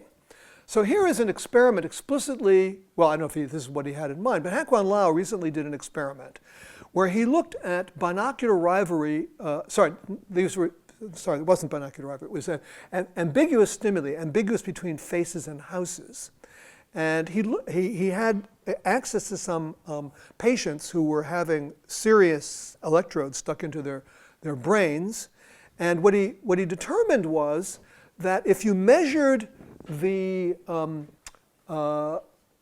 activation in the face circuit and in the fusiform face area and some other areas, and the parahippocampal place area, and some other areas that seem less responsive to faces, what he found was that that activations in what should be thought of as the visual system were competing for dominance, and that's what determined the percept. So it suggests that sometimes in the case of ambiguous stimuli, we simply have a bottom-up, or more or less bottom-up, sometimes attention can be involved, competition between different representations. And the fact that when you suddenly see it, it stays seen is due to something that should be understandable from the point of view of the global workspace, namely a coalition bringing in both the back of the head and the front of the head that maintains those activations. Interestingly, one of the reasons I like this experiment is that it had a weird wrinkle, which fits the peculiarity principle, which is once there was a dominant percept, I think this was Hak-Wan's main interest, confidence in the winning percept was determined solely by its strength, not by its strength in comparison with the suppressed stimulus. So that's an instance of the peculiarity principle. I mean, if you were designing a totally rational system, you'd want it to know about the comparative issue, not just the strength of the winning percept. Let me move now to attentional effects. So some attentional effects, like the famous duck-rabbit, are usually thought to be a matter of which end of the thing you're attending to, and the spatial attention boosts the signal.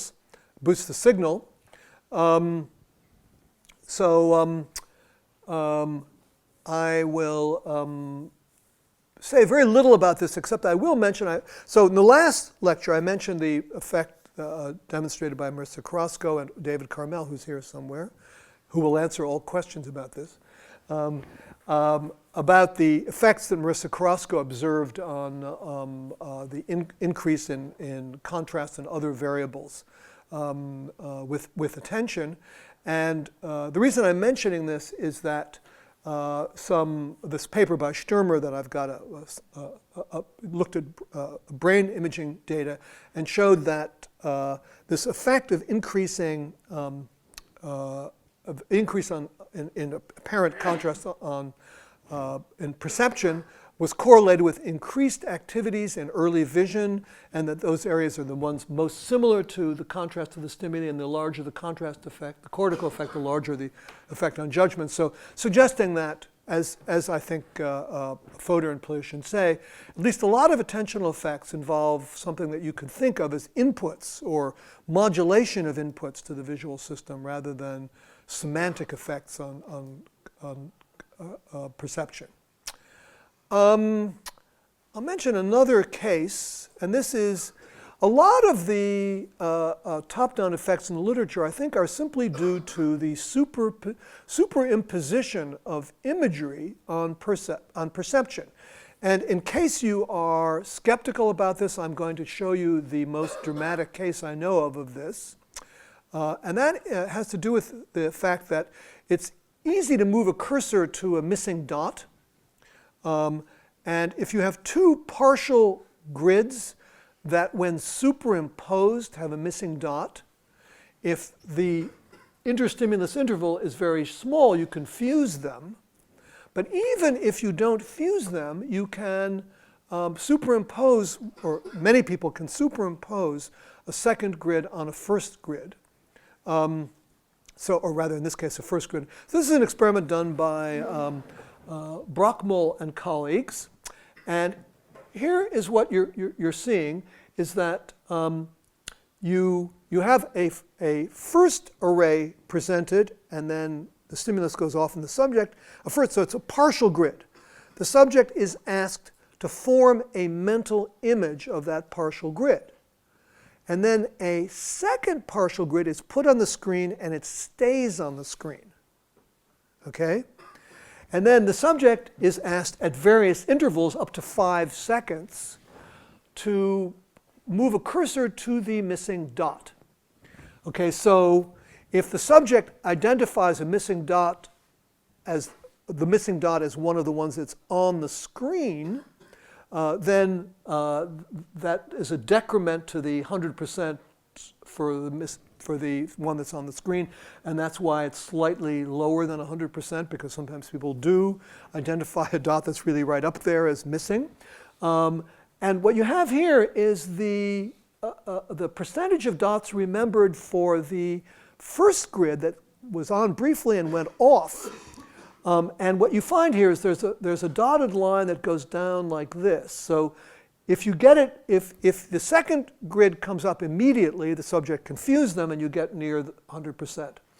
If the second grid comes just 100 or 200 milliseconds later, then the performance on the second grid drops markedly.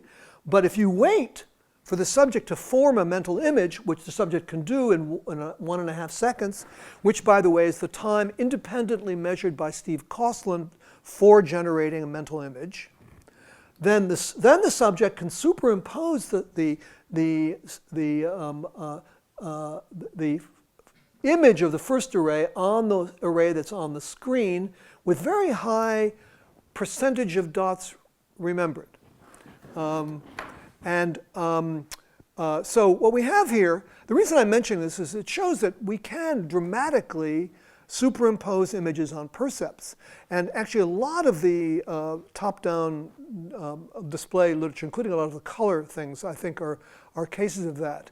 And the reason I'm mentioning this is it seems to me to be more of a conjunctive state, rather than a cognitive, anything that you would call a cognitive effect on perception. It seems more like a conjunctive perceptual state.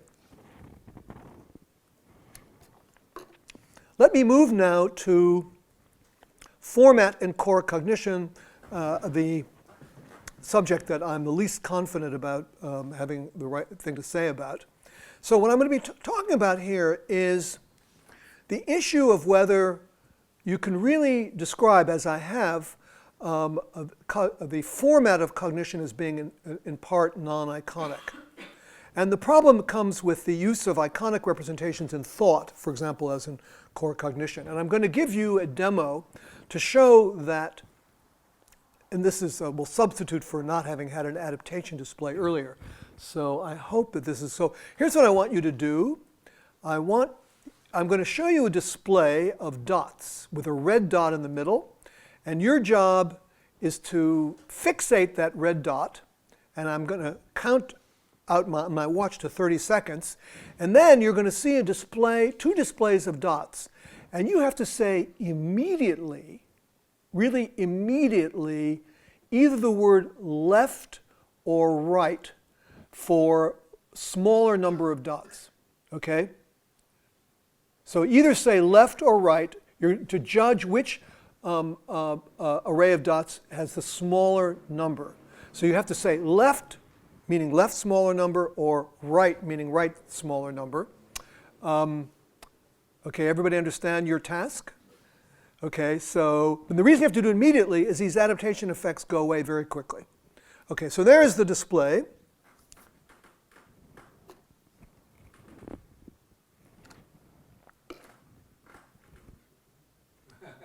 So point your eyes at that red dot.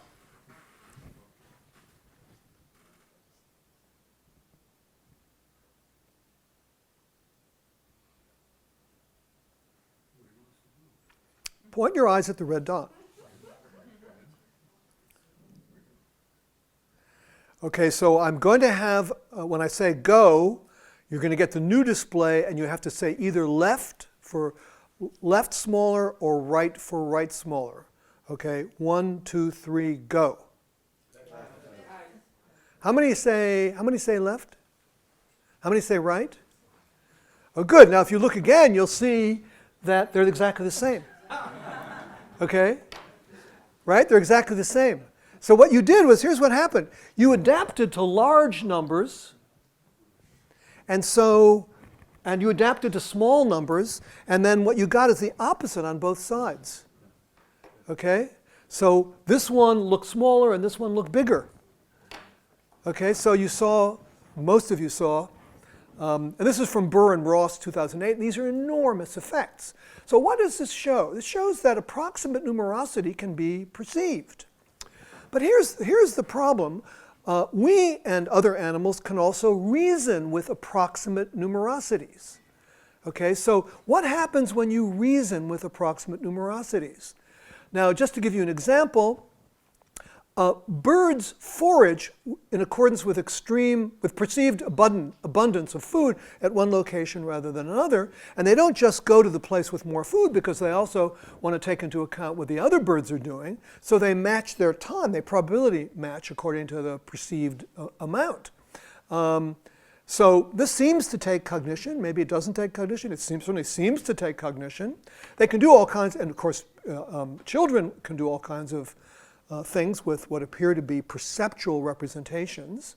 So the key unanswered question is, does the format of representation of number have to change in order to be used for cognitive purposes? So we might ask the question, why think that a conceptualized percept must differ in format from an unconceptualized percept?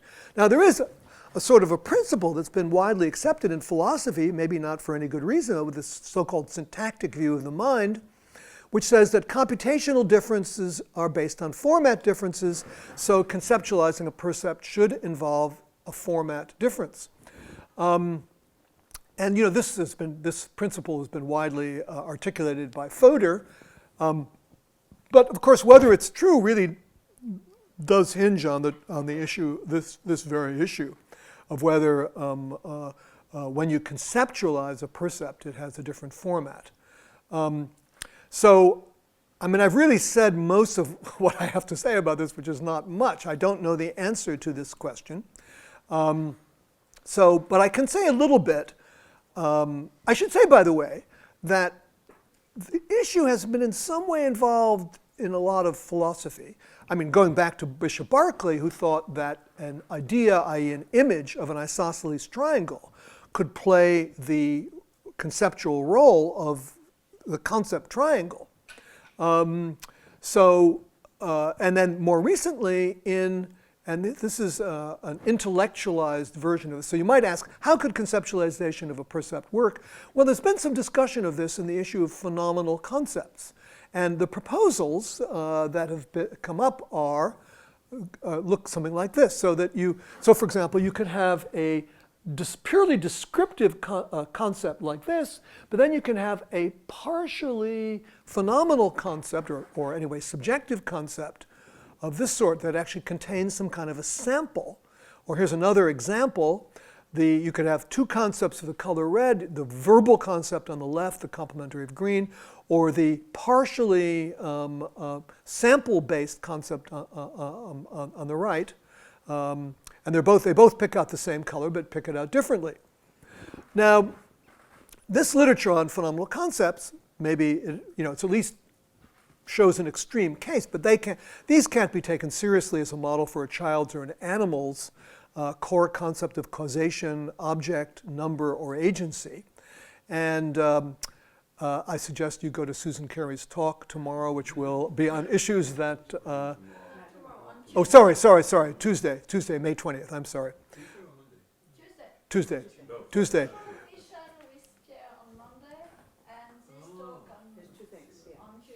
Okay.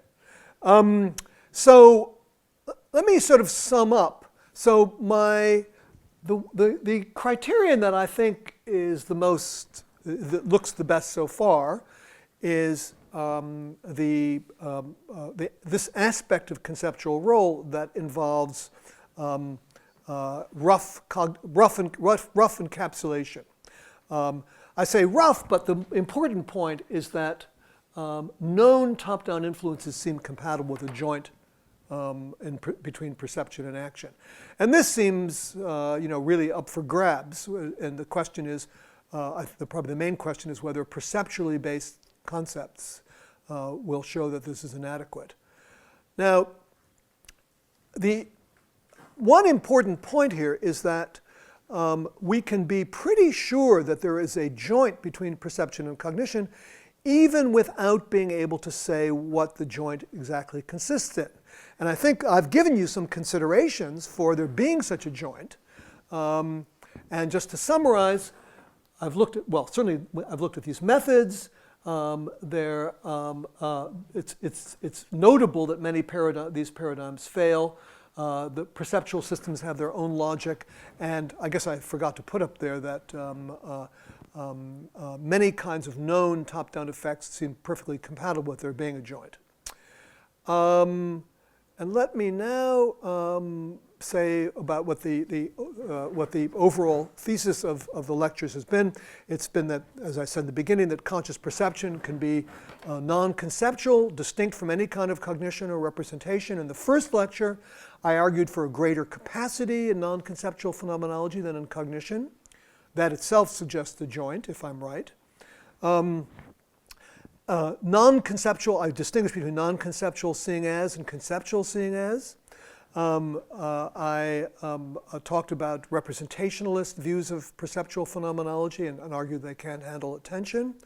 And then I gave this talk on perception and cognition, and thank you.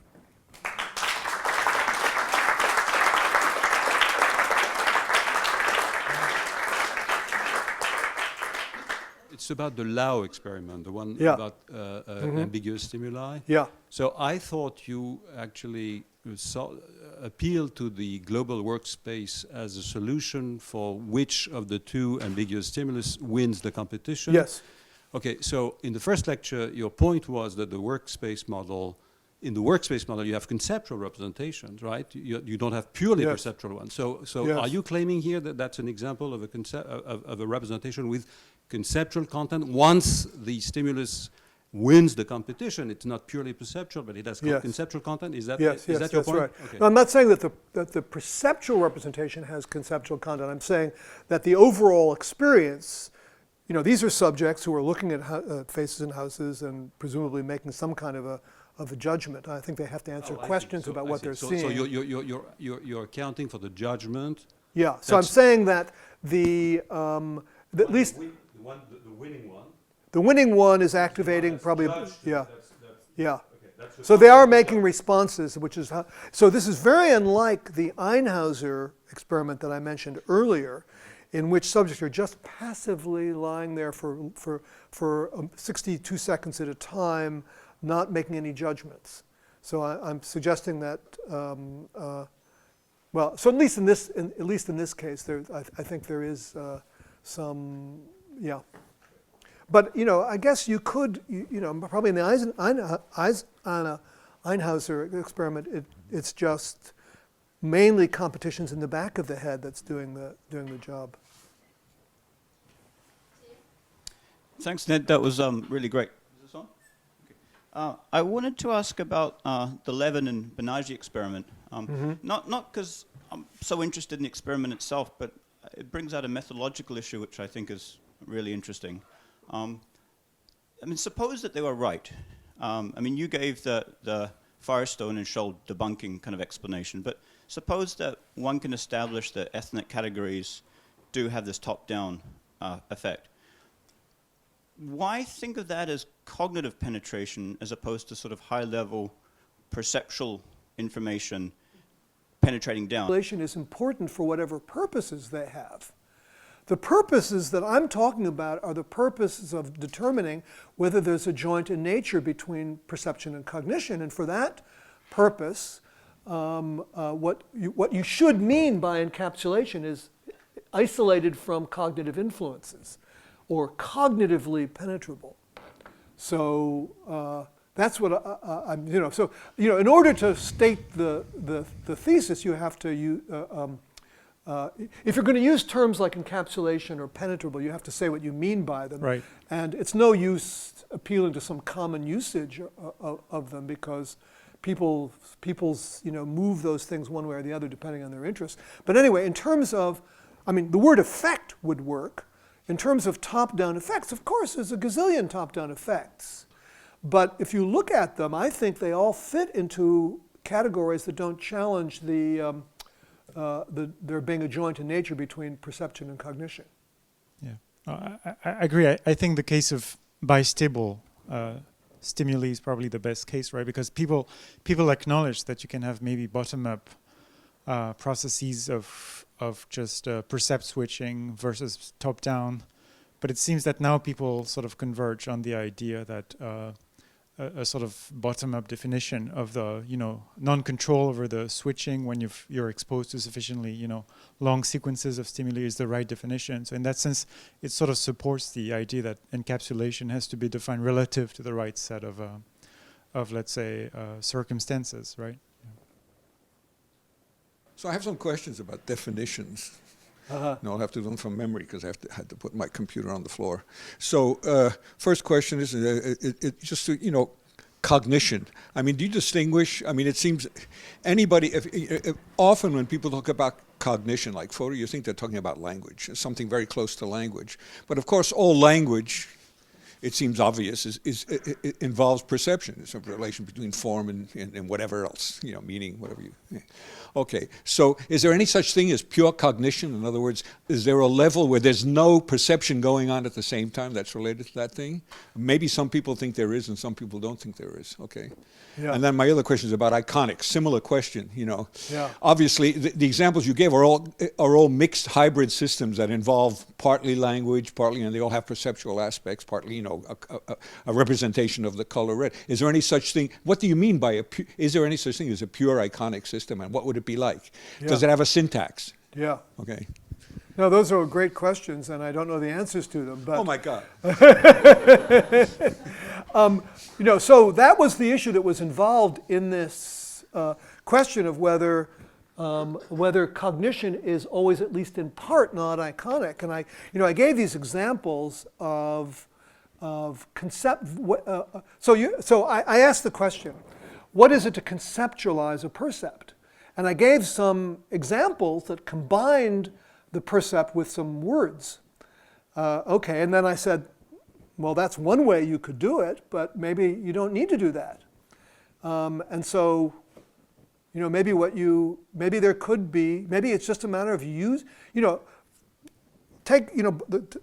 I mentioned Berkeley's idea that you had the idea of the isosceles triangle that could play the role of the concept of triangle. Maybe you don't need any non-iconic apparatus in order for that to function as the concept of triangle in general. It's just a question of how it's used. So I think it's a really open question as to whether the brain works so as to require any element of language at all in cognition, or whether it can be entirely non-linguistic. It's a really interesting question. I hope somebody, well, maybe Susan will tell us when she gives her talk.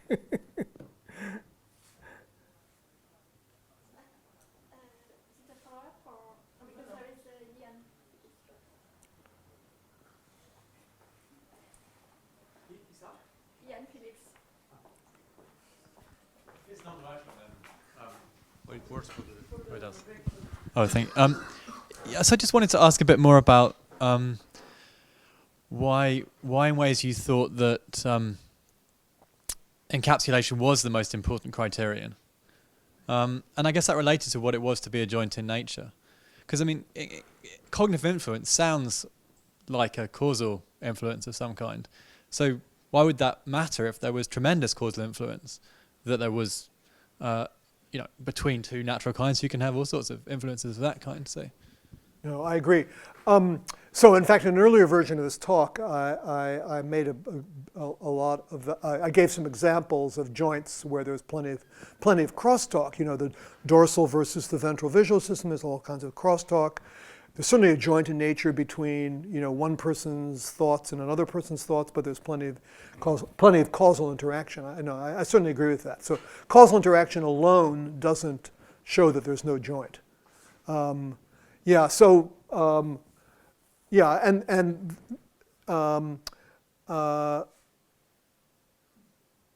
so in a way, I guess, yeah, there's something slightly incoherent about the way I've talked about this. I should put it differently. Maybe what I should, so I need to sort of have a sharper way of distinguishing way of putting this. But of course, cognitive influence, there can be cognitive influences that are compatible with there being a joint and cognitive influences that aren't. And I need to find a good way of putting that, yeah.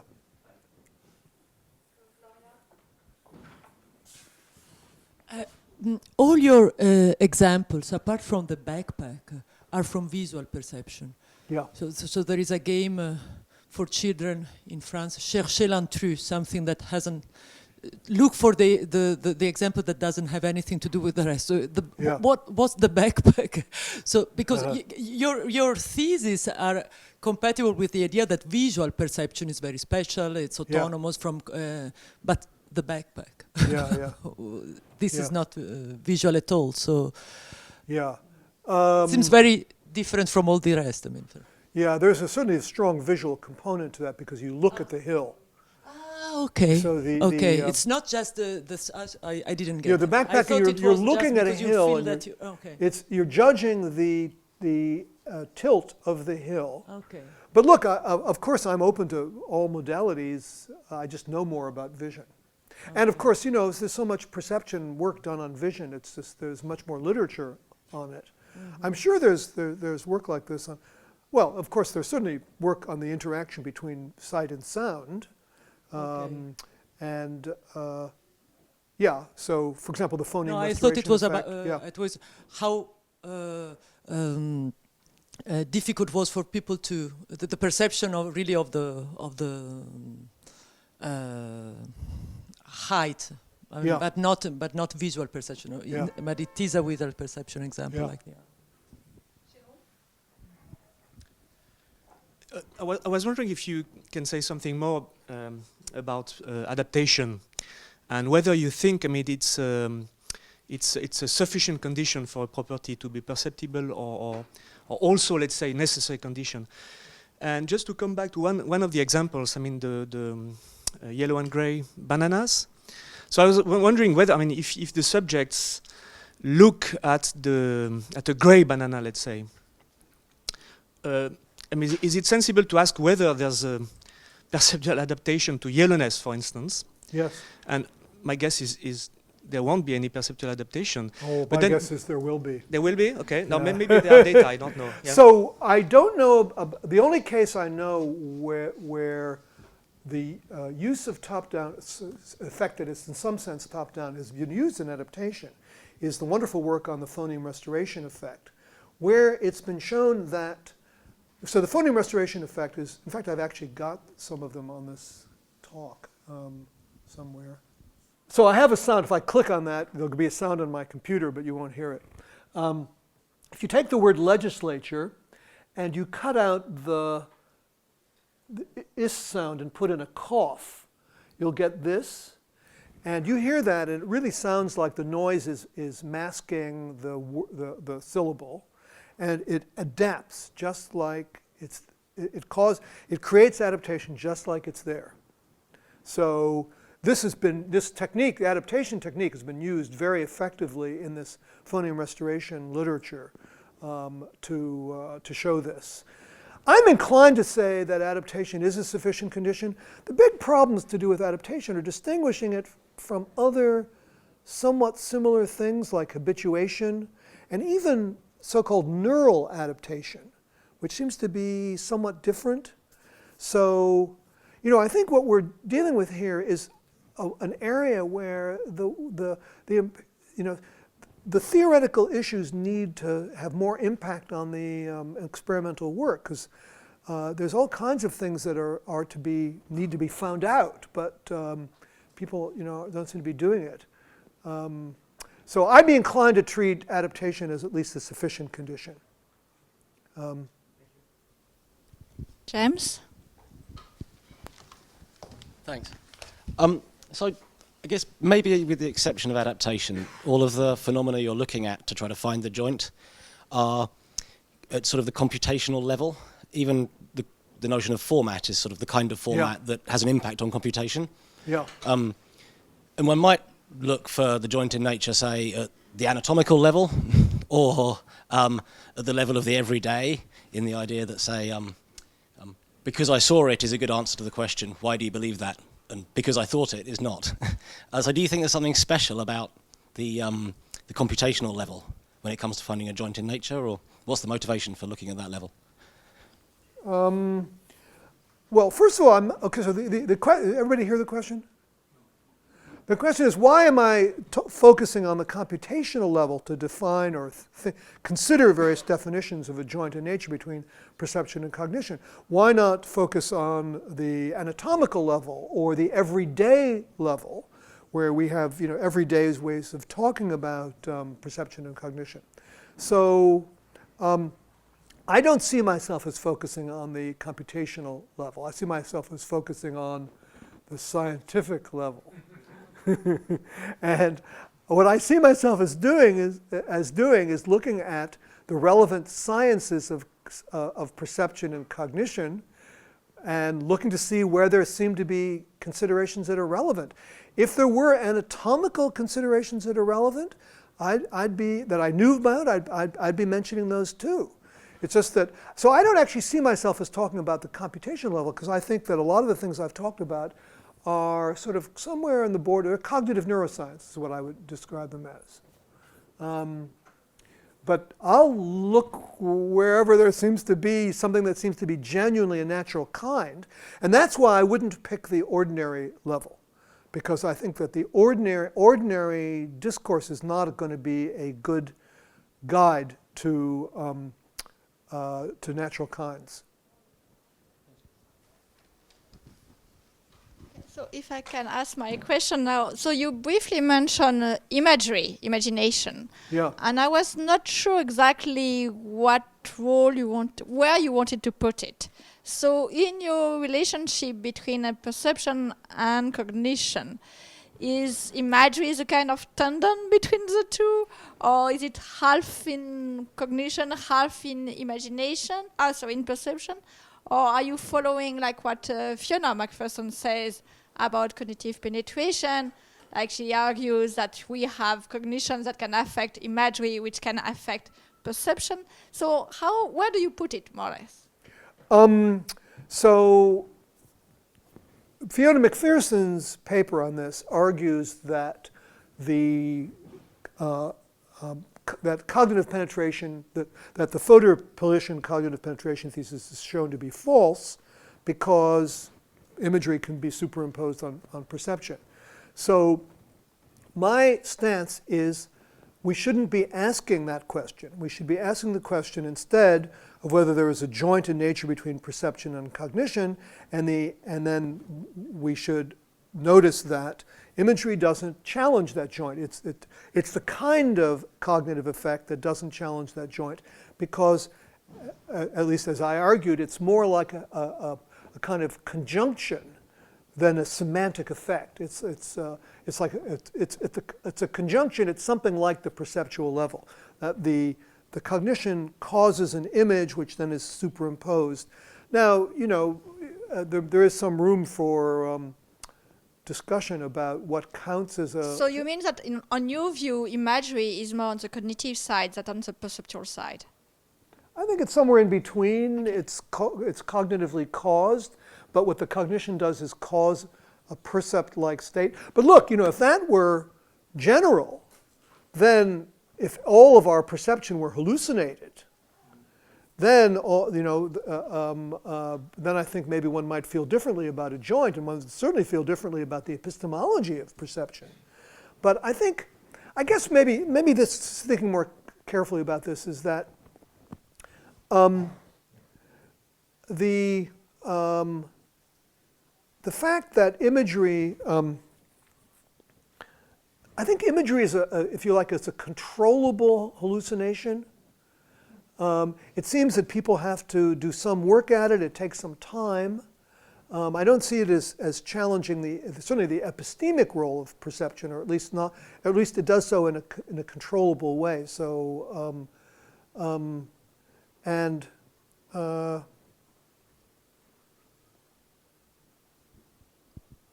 look, maybe it's a really intermediate case where you have to do further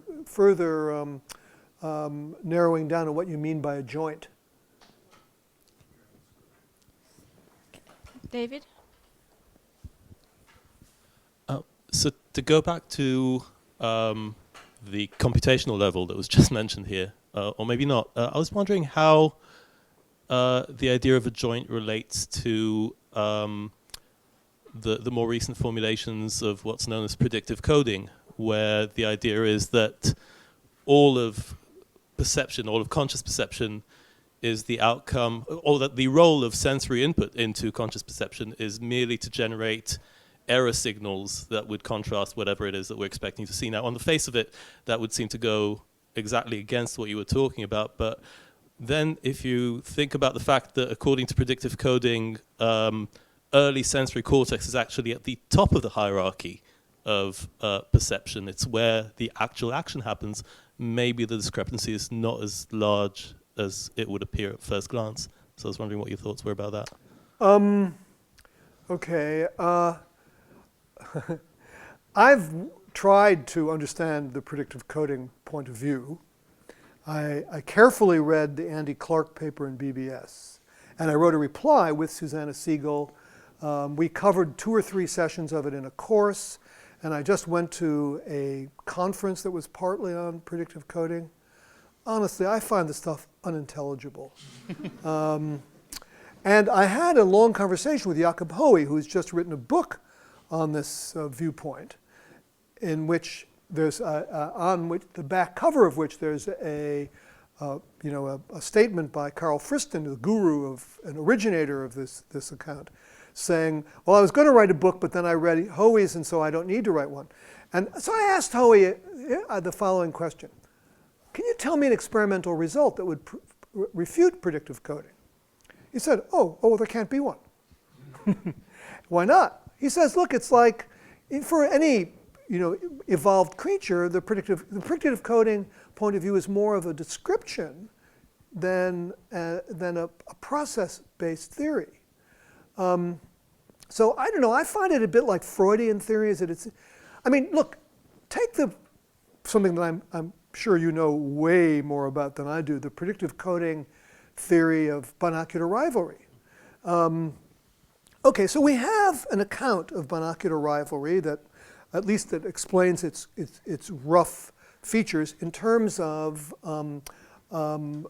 reciprocal inhibition between different neural coalitions. That people usually think that is somewhat adequate. There's many complicated aspects of it, but people usually think that that's the basic idea. So what does predictive coding have to add? As far as I understand what they say, it explains why we have a system that has those properties. It isn't meant to be an explanation of binocular rivalry. It's meant to be a kind of evolutionary, sort of quasi-evolutionary account. But in other cases, it's about online processing. So I think of it as a kind of a metaphorical point of view. But of course, you're in Britain now, and it won't be long before you're a predictive coder too, judging from what's happened to other people.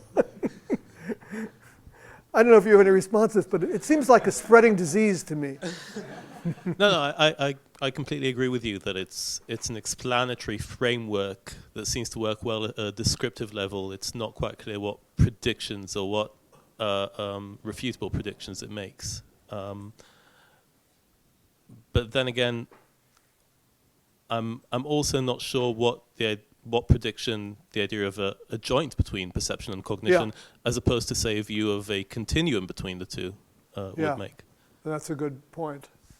Yeah, but look, the thing is, the thesis of there being a joint between perception and cognition isn't meant to be a theory at the level of making predictions. It's meant to be sort of a theoretical gloss.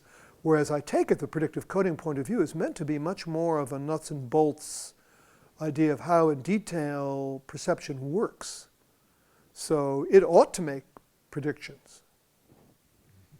Okay, so Joël?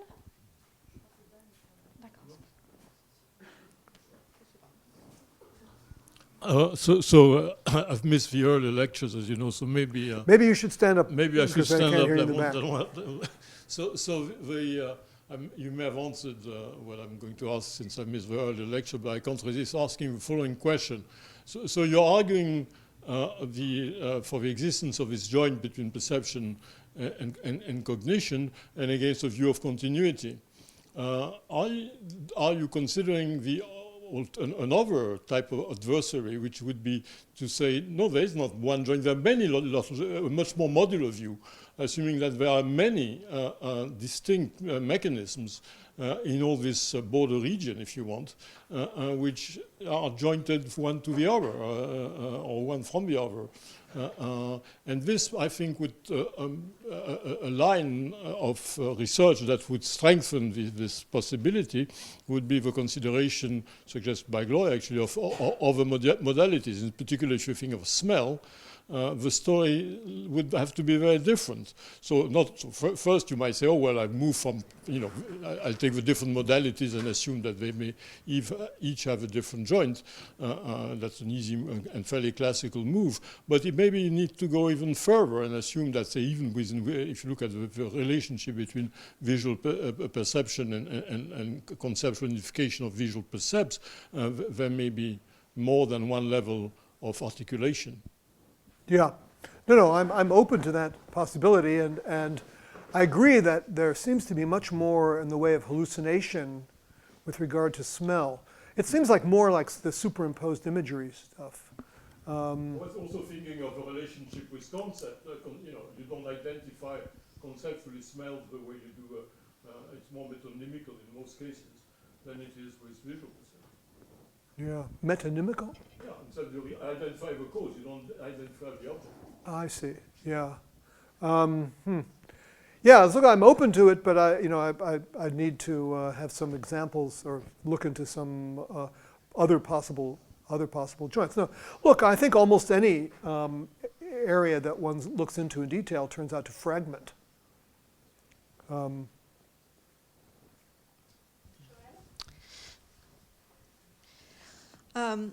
I was puzzled by your notion of a joint in nature. Mm-hmm. It's perception. I'm not talking about action. I'm talking about the border between cognition and perception. And I'm trying to deal with the issue of whether certain phenomena, like the Brunner-Postman experiment, are an effect on non-conceptual percepts, or whether they are an effect on perceptual judgments, conceptual perceptual judgments. That's been the topic of this lecture and a number of the previous ones. So, everybody gets to choose the topic they're talking about and not mention other topics.